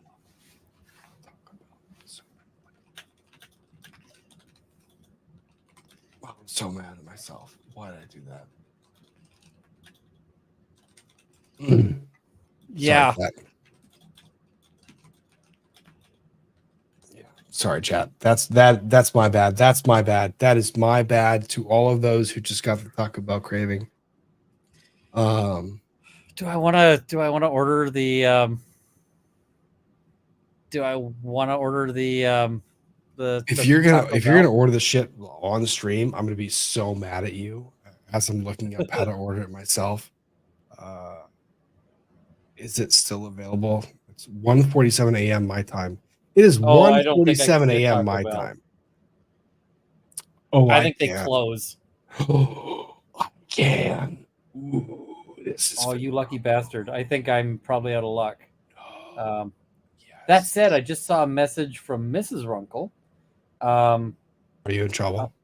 No. She apparently made me a Moscow. Well, I might be in trouble. She apparently made me a Moscow Mule, and it's in the fridge.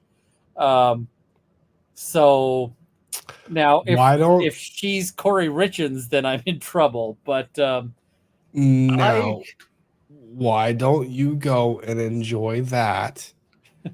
And let you finish the super chats and without the chat, and you go enjoy that. And I'm gonna order Taco Bell.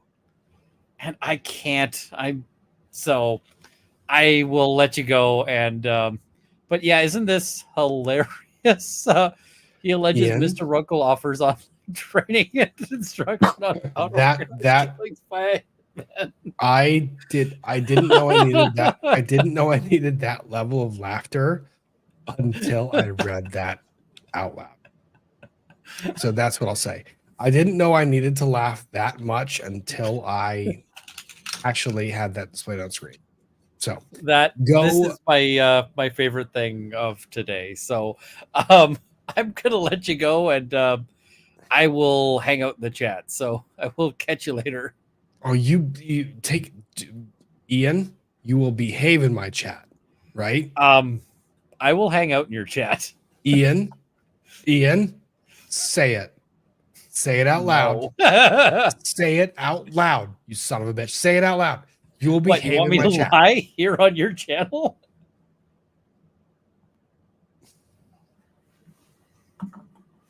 I'm saddened. I'm only minimally able to behave. Kind of Besides, I'm apparently a societal or a social danger due to my mental health issues, ownership of firearms and knives, and affiliation with anti-authority and anti-government communities. And you know what really annoys me about that one? He totally missed out that I own this. No, wait, hang on. Ian, please tell me what really annoys you about the fact that someone argued that you were a societal danger to everybody in the world. Please tell me what else annoys you. He missed out that I own this. Well, that doesn't make you societally dangerous. That just makes you like proximately dangerous. Like I don't understand the concept. It is not a problem here to me. Tell you what, So- I'll behave as much as the rest of people in chat do. That's not So- fair. You can't do that. You have to be above the rest. Be above the rest. Be above the rest. I will be funnier. Is so? All right, I will. I'll let you go. I'm gonna go grab one of those mules. I'll be. So, All right. Cheers. You do you. All right. Oh my God! What just happened? I don't know what happened. I know what happened. I just ordered Taco Bell while Ian was talking because I have to get through super chats, and I'm going to go ahead and get through those super chats because we have a lot we have to go through and questions we have to answer. Oh. See, the thing is, you get going in a conversation and you love the conversation, but you really want to engage with the community. And you're like, we can do all of this at one time. And you realize the conversation goes on for so long because, ADHD. And then you realize that there's been a whole ass conversation going on in the chat. Oh, there's a lot to catch up. So we're going to play catch up for a little bit of time. Before I do catch up, here's what I'm going to ask. One, if you have not hit the like button on the stream, which is shocking to me. Honestly, it's surprising. Why have you not done that? It is so easy. Wait, hang on. I'm going to put a poll up. We're going to put a poll. We're going to ask the question in earnest to all of you who are still watching, because that's what's going to happen. We're going to do this. We're going to go to the channel and we're going to go to the actual stream that's taking place right now. Mute that tab so I can't hear myself because I hate hearing my own voice. And we're gonna start a poll. The poll and the question will be: I have not liked yet because 1, Rob. 2, Ian. 3, forgot. 4, not interested. Oh, this is a poison pill poll. I don't hate this. It's pretty bad. It's a pretty bad poll. That's ruthless. That's actually just meant to like guilt trip people who like are just watching and haven't hit a like button yet. Here's why I make this comment. FNF will have by Monday a whole lot of people that have watched. I've always wondered why a lot of people don't engage. Like engage in the comments or engage in the chat or engage in the like or not like or dislike. We talk about a lot of topics. We debate a whole lot and have some fun with it too. So I've always been curious. But we're going to catch up on super chats and find out what people are thinking when they don't like the button. Miss Christy B landed my dream job at a service dog organization. Congratulations. That's so awesome. So I have a friend of mine who trains service dogs, and I will say it's a challenge, but remarkably rewarding. So congrats. It's awesome. Melissa Smith Shopped today for drinks for FNF. Almost bought White Claw to be ironic. Please, God, no. God, Polaner, Hefeweizen, good choices. 1, Irony 0.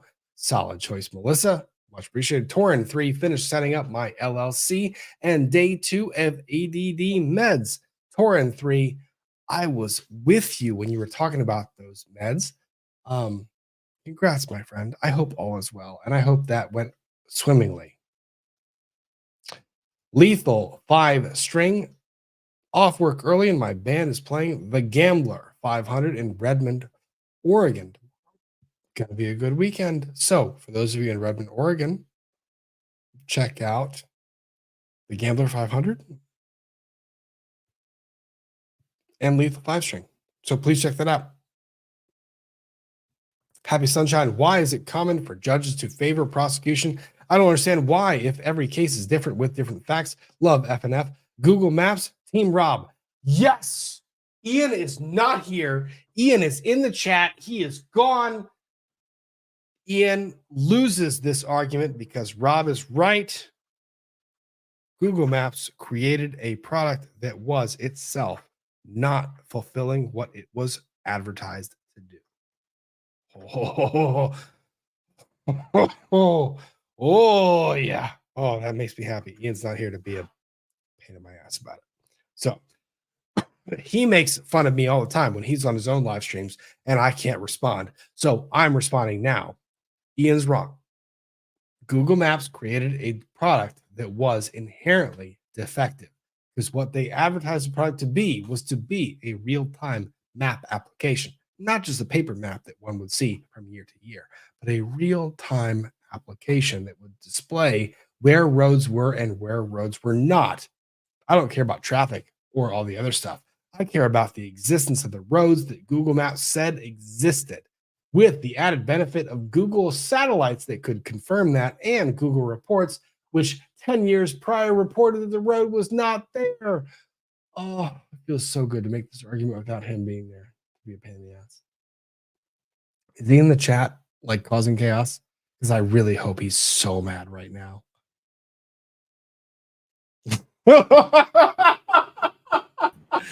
You want to throw down?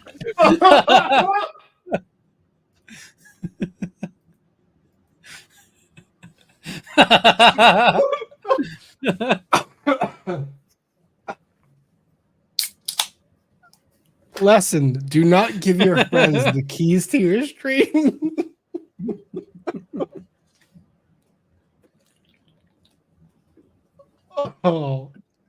Oh, come on, that was funny. You were going crazy. It was funny, but I was like, all right, we're doing this.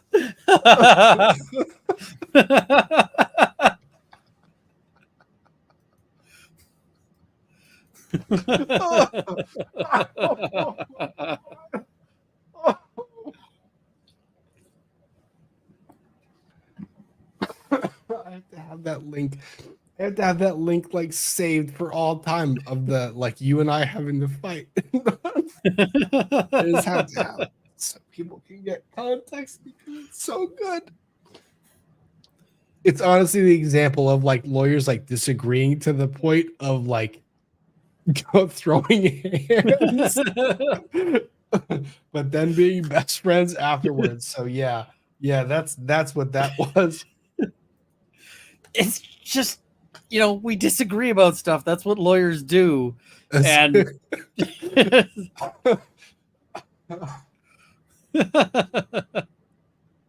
oh yeah, we do all the time.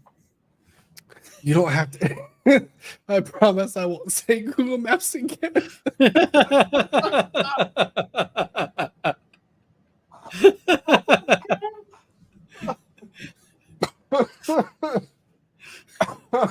It's like ambush.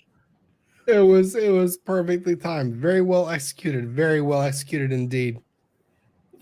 I should probably let you finish the super chats. But Let me finish. I will avoid. I am now cognizant of the fact that you are in fact observing and engaging in the chat. All right. Cheers. All right. Night, bud. Oh, God. Oh, my God. You guys didn't. Okay, hold my beer. Give me 1 second. Oh, my God. Happy Sunshine. Why is it common for judges to favor prosecution? I don't understand why, if every case is different with different facts. Love FNF, Google Maps, Team Rob. Well, Happy Sunshine. While I appreciate the remark about Team Rob and Google Maps, because I'm clearly right, I will also caveat that with the understanding that we're talking about this case and not that case. So in this case, here's the thing. The common understanding of the judge favoring the prosecution, it's not really the judge favoring the prosecution. It's that the prosecution themselves, well, they have a great weight, honestly, of evidence in their favor. And a lot of what defense is doing in most occasions is to try and obfuscate what is otherwise a righteous prosecution. And very rarely do you run across a case where the defense has a bona fide legit defense to put on. That said, judges get so used to the prosecutor having a good case, they get so accustomed to that they start to skew their perspective, in my opinion, where they start to understand the prosecution is always going to have a good case. And that repeat over and over and over again can sway their impression of the merits of one side or the other. So I think that might play into some of it. I don't know, though. My opinion. Lynn 2574, raise glass to Bella, the goodest girl who crossed the Rainbow Bridge today. 12 years wasn't enough with her. Bella, cheers. May you find endless fields of happiness and joy and all the fun you can muster in that afterlife. And thank you for the years that you gave to us down here on earth. Kelly B, did Karen drop him off and then he walked to the hookup house? LOL, then back to Fairview or up and down from basement of the house? I don't know, Kelly. That's part of my question. I don't know. Quantum Gecko. Oh my God, just jumped on and we get Rob, Runkle, and Hoeg. Today is all aces. That's very kind of you. Thank you. Greg, ironically, the Emmy ended up being a great start to defense case in chief, in my opinion. I don't disagree. I thought that was a place that the prosecution would want to be. Kim Krause, there are a lot of us who think they have no idea what happened, but the prosecution can't prove it beyond a reasonable doubt.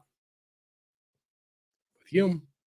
Smurf Anna, work at Auto LX 570 because bump today just above the knee on 5-1. Just above the knee, 5-1. Which means I can't get the whole fact that there's nothing from like here down. No bruising, no fractures, no nothing. Has and will always be confusing to me. Shauna Michelle, hands are never used during resuscitation. Those vessels are first to clamp down to push blood flow towards major organs. Interesting. I learned something. John O'Keefe had an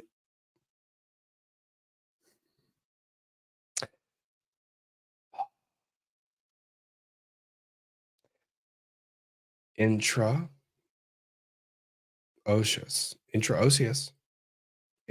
IV, which would trump any peripheral IV access.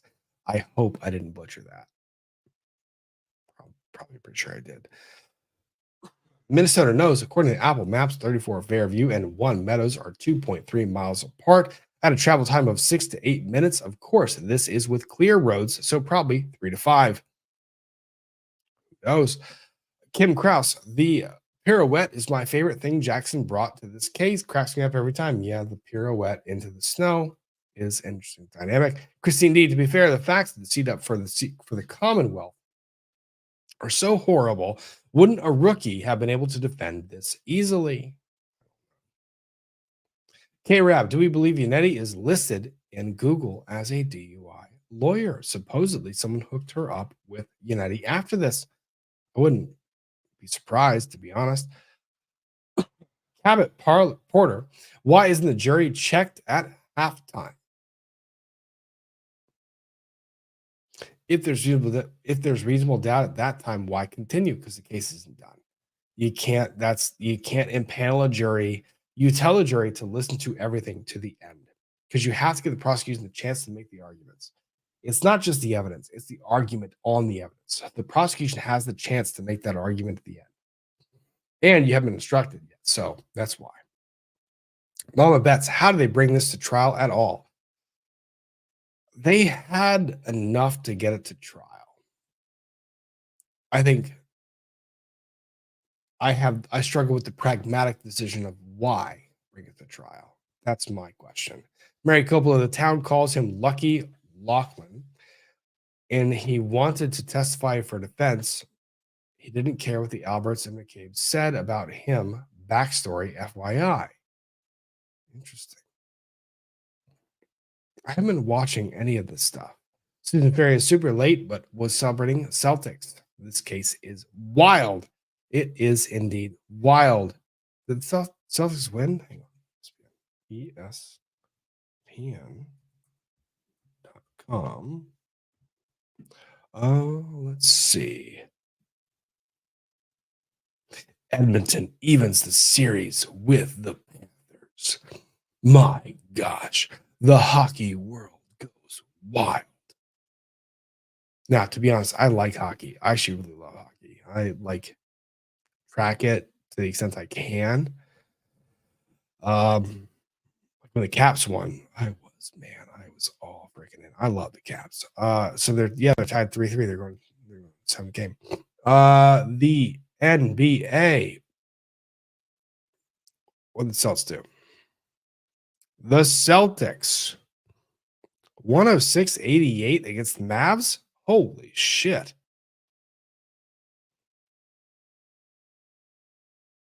All right.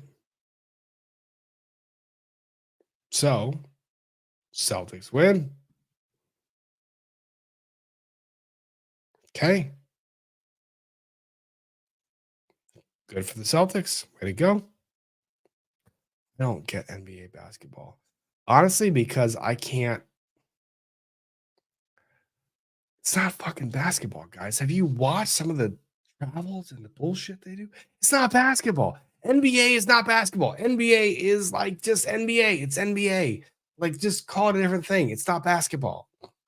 It's strongman dunk, and like that's it. That's it. Like we're gonna let them take 10 steps across the midline. We're gonna let them do anything they want to do. The NBA, I need to fight with Peter about this. I need Peter Tragos. I need to fight with him about it because he loves the NBA, and I think it's a joke. So mad. Trisha Lynn, no trolls in my live chats yet. Just law nerds. Law nerds are the best. Trisha Lynn has a YouTube channel. Please check it out. Avi Mayer, are you using ad block? It might be the cause of the slowness. With spinning wheel, I have premium, and even then, ad block running, I get it too. I don't know. I have to figure that out. It's driving me nuts. Luna, Dewdrops, Bazinga. Haha. Love it. Phenomenal. Brady Churchwell, the 13th juror, says, and God forbid any animals. I never felt more understood. Brandy, 1, thank you for phenomenal coverage. I know that you have been watching this trial for longer than any of us really have, and that by nature of that, or by a consequence of that, you have developed certain opinions about the evidence and people testifying. I've appreciated your commentary on Twitter and other social media, defending your position, but also leaving open the door for other positions to be articulated. Brandy, you've done a good job. Very good job. So, my hat is off, and cheers to the 2,000 plus what if any's. And probably 3,000 before the end of this trial. Who the hell knows? Lexi, Lolly on Cross proves he has the skills and makes it glaringly obvious just how many landmines exist in Commonwealth's case. Lolly does better in Cross, guys. You guys hate me for it, but he does. Thal, listen, chat. Some of us shred, some of us plow. It's all morally gray. Okay. Wendy Wilkinson, Cross happens on both sides. And lawyers have a duty to poke holes in the other side's narrative and theory. It's how it should work in an adversarial system. Agreed. Yes. Morgan, thank you. Spending the last couple hours of my birthday with FNF fam after taking the day off work to sleep in. Oh, that's the birthdays. Our big gun sleeping. And then having dinner and cake, not Coke, cake. I mean, Coke, like Coca-Cola is great. But like, I'm going to stop that joke where it is. Stop, rewind, reframe. Here we go. So, you slept in, had dinner and cake with my in-person family. Perfect day. Birthdays get more meaningful once you pass 40, in my opinion. Love you all. Morgan, that last part you and I are going to agree on emphatically. Yeah. Life becomes more significant the more years you live it. Agreed. Happy birthday, my friend. Kelly, Steffi, Lolly did a great job for the defense and direct. Now he has to be an attorney and woke up. It's kind of refreshing. It kind of was. Just Rama excitedly awaiting Runkle's rant when we get to Lolly introducing the 2008. Yeah, no, we got it. The 2008 NAS report in Dr. Russell's cross. No, we got it. You had the full rant. You got it. K-Rab, to be fair, we are this critical because we may have started neutral, but by this time we aren't. We expect the jurors to feel the same as we do. That is a fair assessment. Pterodactyl, as a former animal control officer in Massachusetts, can confirm what she said in this testimony. Here you go. Audrey Sova did 2.5 years of surgery and then an internal medicine residency. Now I am hospitalist and part-time wound physician. In my honest opinion, Dr. Russell is a unicorn. I am also inclined to agree with her. I told y'all, man. Don't sell him short. Don't sell her short. Just because I'm convinced she saw an article about the Terry Kuhn testimony on day 12, as I have said so many times, but it just makes so much sense based on the timeline. It's perfectly timed. It makes sense. I don't know. Lindsay, I don't know how I know this since I don't know either, but I feel like Dr. Russell and Mama Morton would gab over their beverages of choice for hours. They probably would, but probably not over the topics that you would imagine. They would probably just want to talk about their grandkids. Almost guaranteed. And then, like 4 days into the conversation, they'd finally get around to any understanding of what it is that they did. Isn't it funny how life like gives perspectives that are kind of weird, right? My mom did so damn much during her life, but if I ask her about it now, for her, it's inconsequential. Right now, her sole focus is on her family. It's kind of cool, honestly. I don't know. This is a good question, Lindsay. My brain got caught up on that. It's a good thought. Julia 543, motion for poll on Dr. Russell. We feel incompetent. No, there's no question there. Lindsay, we love Dr. Russell. I think you misread the chat. She also raised her niece and nephew while doing all of that. Of course she did. Of course she did. And that's not sarcastic. I mean, of course she did. Yeah. Melly, hi, new here, came from Runkle. Welcome, Melly. Hope you have fun. Sorry. Maybe get her. I want to sit and have a beer with this woman and just hear her stories. Me too. But she probably doesn't have time with her 5,248 jobs. No, she recently retired. She recently retired. Just Sarah. Remember, women needed their husband's permission to open a bank account until 1974. They did. Baby Gator, Trooper Paul, I took some classes. Dr. Russell, hold my fucking beer. I put in the fucking, like that was my addition, but I feel like it was well meant. Morgan, my mom was the VP of an engineering company in the 70s and her mom raised her 8 kids, including 1 with spina bifida, completely alone before government programs. They and my awesome dad are a huge part of why I've been so successful. Morrigan, that is fucking awesome. And honestly, if I could aspire to be a parent of any caliber, it would be of a caliber that is in some fashion within eyesight of what was done by your parents and your grandparents. Like, that is so fucking cool. That is amazing. Awesome. Thank you for sharing. EP, what, if any, 120 hours does Dr. Russell sort of kind of have? A lot. Argonaut, what browser are you using? Right now, I'm using Edge. Pterodactyl, I hear you, Rob. Both my folks had a PhD and 2 master's degrees each. My dad taught for 40 years in grad school and U of A. Go Wildcats. What a small world. Wildcats. Billy's Momzilla, if you could host her as a guest, and thank you for understanding. Oh, no, I would absolutely. If someone could put me in contact, I would most certainly love to get her backstory and talk to her. Canine Advocate, the answer to the bite wounds is why Chloe was released as a police dog. Aggression overrides trained signals. Interesting. Thank you for the addition. Kristen M96, was mom class of 74? This would be 50 years for Hall of Fame. Yeah. So mom was 74. Dad would have been what, 73? So yeah, Hall of Fame. Baby steps 22. Dr. Russell raised a niece and nephew as well as everything else she has done. There was an article in LA Times on her in 2000, I think. Wonderful. And she deserves it too. Lauren Rose on Replay Crew again, but I'm celebrating my 30th birthday on Tuesday. Happy freaking birthday. 30 years.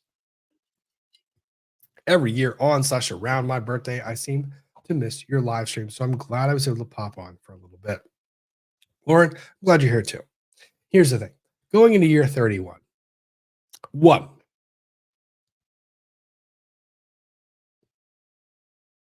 Everything you read is bullshit. 100%. Don't follow the math, science, anything. Live your best fucking life. Live that life in year 31, 32, 33. And make yourself, well, just make the world better around you. Make yourself better around you. Make everyone around you that interacts with you happier for being in your life. I mean, honestly, just keep being you. Like, just embrace every part of you. Build upon that. The 30s is when I think you find out who you are, like as a real person. 20s, we think that 20s is like when we develop stuff. No, I think the 30s is where we find out who we are. The 30s is when you find out, like, you actually get some of the tests, not all of them, some of the tests. And you kind of find out, like, what can I do and what can I not do? And I think the 40s is when you really define that. Like, the 30s is when it's like, what can I do? Who am I? Here. And the 40s is kind of like, so you figured this part out, but let's throw some wrinkles in and see if we can't refine that a little further. Life is a fucking adventure. It's a lot of fun when you actually let yourself fall into that. Yeah. A lot of fun. Lauren Rose, celebrating 18 months as a member. Thank you, Lauren Rose. Kristen TM, interesting points. She also raised her niece and nephew. Thank you very much. Audrey Sova, the issue is wound depth. I do not see that those wounds were measured to determine if full or partial thickness, meaning through versus at the dermis, usually 0.3 centimeters for full thickness on the arm. Audrey, I made this point earlier. The concept of the abrasions for lacerations, there was no measurement. So I think that actually tends towards legally, has to tend towards reasonable doubt. Alan Muller, back in my day, many cars used the turning of the non-drive wheels to measure speed and distance, thus the wheel would slip, thus wheel slip, if anything, underestimated speed. I don't know if that's the case these days. I'm not sure. I honestly don't know. As far as overqualified bite doctor for the win, solid. Baby Gator, how long until Dr. Grandma Badass hits Lolly with her purse? Well, she kind of did in testimony. Chelsea Rama, the Innocence Project has put a high priority on convictions based on bite mark identification. It was a real problem. It still is. So is tool mark analysis. And as far as werewolves of Canton, no. Greg, Lolly was so mad when he realized Dr. Meemaw wasn't taking any of his shit. No, doctor wasn't taking shit. Great big geek. You guys should cover the man sues discrimination identifies as horse. I hope it's not real, but good detox from this case. Haha, I need a detox from this case. Carrie N, I don't remember them testing each piece of taillight edges for blood DNA. How is the taillight responsible for the arm without John leaving a trace, which is not the same as touch DNA? I don't know. I honestly don't know. Nikki Zibs, Robin Ian, do you see Melanie Little's video with Garrett Wing, the police dog trainer? He had a prop. Arm looks exactly the same as John's arm. I have not seen that. I will check that out. The best Elliot Fund.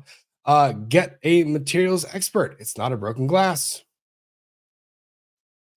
I have a lot of experts, guys.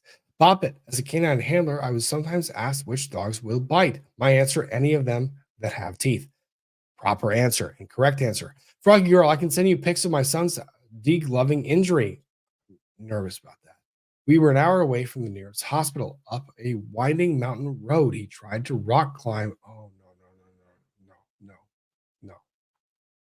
Tried to rock climb up a river bank and the rocks fell on his toes. Frog Girl, you do not have to send me that picture. Actually, I would kind of ask you not to. I'm very sorry your family had to go through that. And I hope your son is okay. Very much so. Baby steps, been here since day one. I should have become a member sooner. Oh, well, thanks for the fun and getting to know the good man you are. Moms and dad did good. It was very kind, and thank you for that. J13IRD. Hockey is the official winter sport, and lacrosse is the official summer sport made official per the National Sports Canada Act of 1994. There you go. Merle Lewis, not the worst judge. Remember the kids for cash. Oh, baby, that was bad. And the GA taxpayers are also paying for several of the defendants' lawyers, not as much as they are paying for the prosecutor, but still. Yep, another consideration. Gringa, could the judge still save his career at this point by acquiescing and sharing the ex parte content with defense? Nope. There was a ship, and he could have been on it. And there was like a pier out to the ship, and he ran up to the pier and he was like, "Oh no, there's a ship and it's going that way. But I'm debating. I don't really want to do this. I'm gonna be on, like, there's an ivory tower up here. The ivory tower. I'm gonna go climb that instead. The ivory tower. It looks down the ship. It does. I'm in the ivory tower, but oh no, the ship has left, and thus the ship has sailed.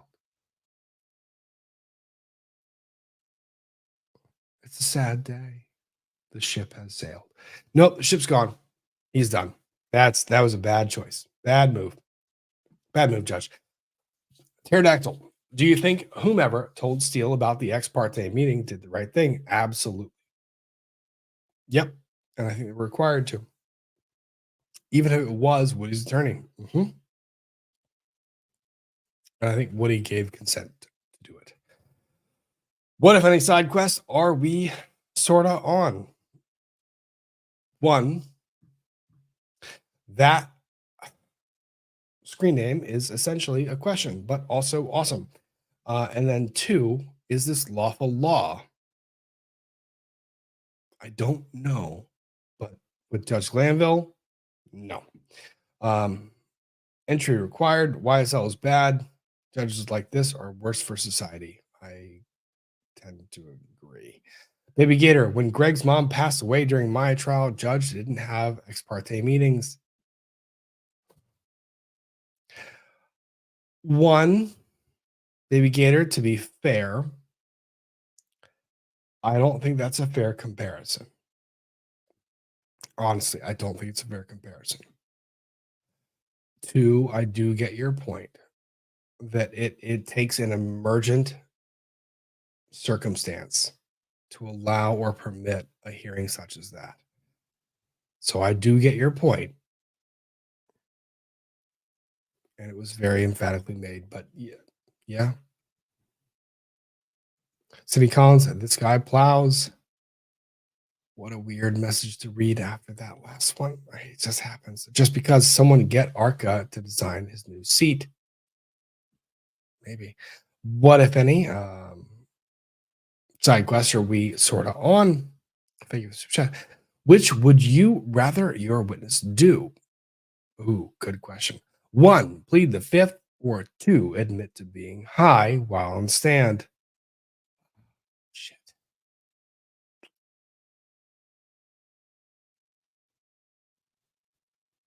Honestly, I think the high part.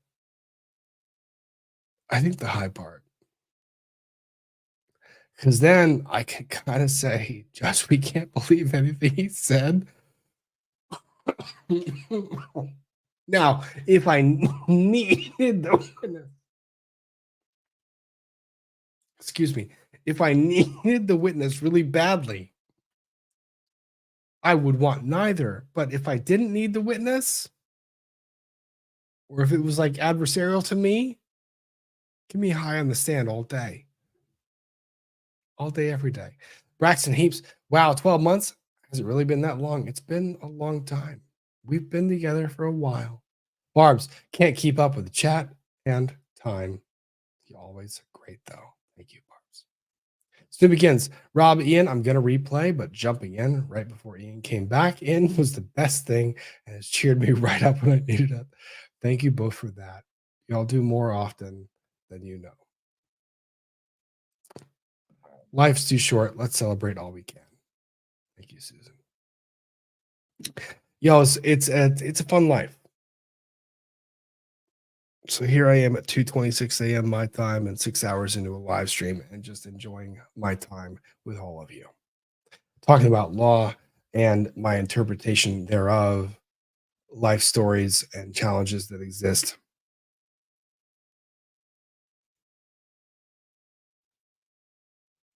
Ian participating in chat.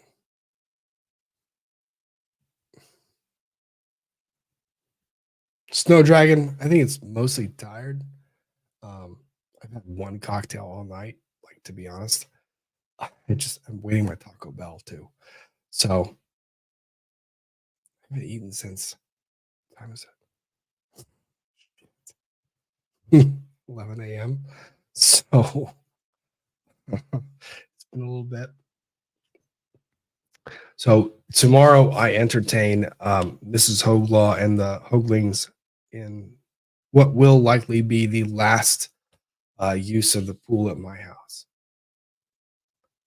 Life is a fun adventure, man. We have a lot of fun. Thank you for being here. Thanks for hanging out. Thanks for chatting with me. Thanks for chatting with Ian. Thanks for chatting with all of us. I'm going to go grab those the Taco Bell that my Ring alarm just said was there. See, Ring cameras, they do good things. Until next week, thank you for being here, and thank you for hanging out with all of us. Pickle Knits, can't keep up, but always lurking, listening. Love all you guys. Thank you. So, anyways, this weekend, regardless of how hot it is outside, cold it is outside, or whether you can get outside or not, go make something feel better. Make yourself a happy place in your own life. So, cheers to all of you. I wish you all the best of weekends, and I will catch you next week. Next week being the week of June. What is it? June 28th? And then the week after that, I'm out of town. So, the week after that, I'm in the house. Oh my gosh. Like, oh shit. Like 2 weeks. 2 weeks. Oh, new house.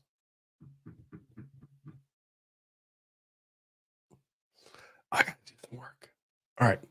Night, y'all. Have some fun. Make your weekend great. Cheers to all of you. And without further ado, I will catch you next weekend. Good night, all. And go make something.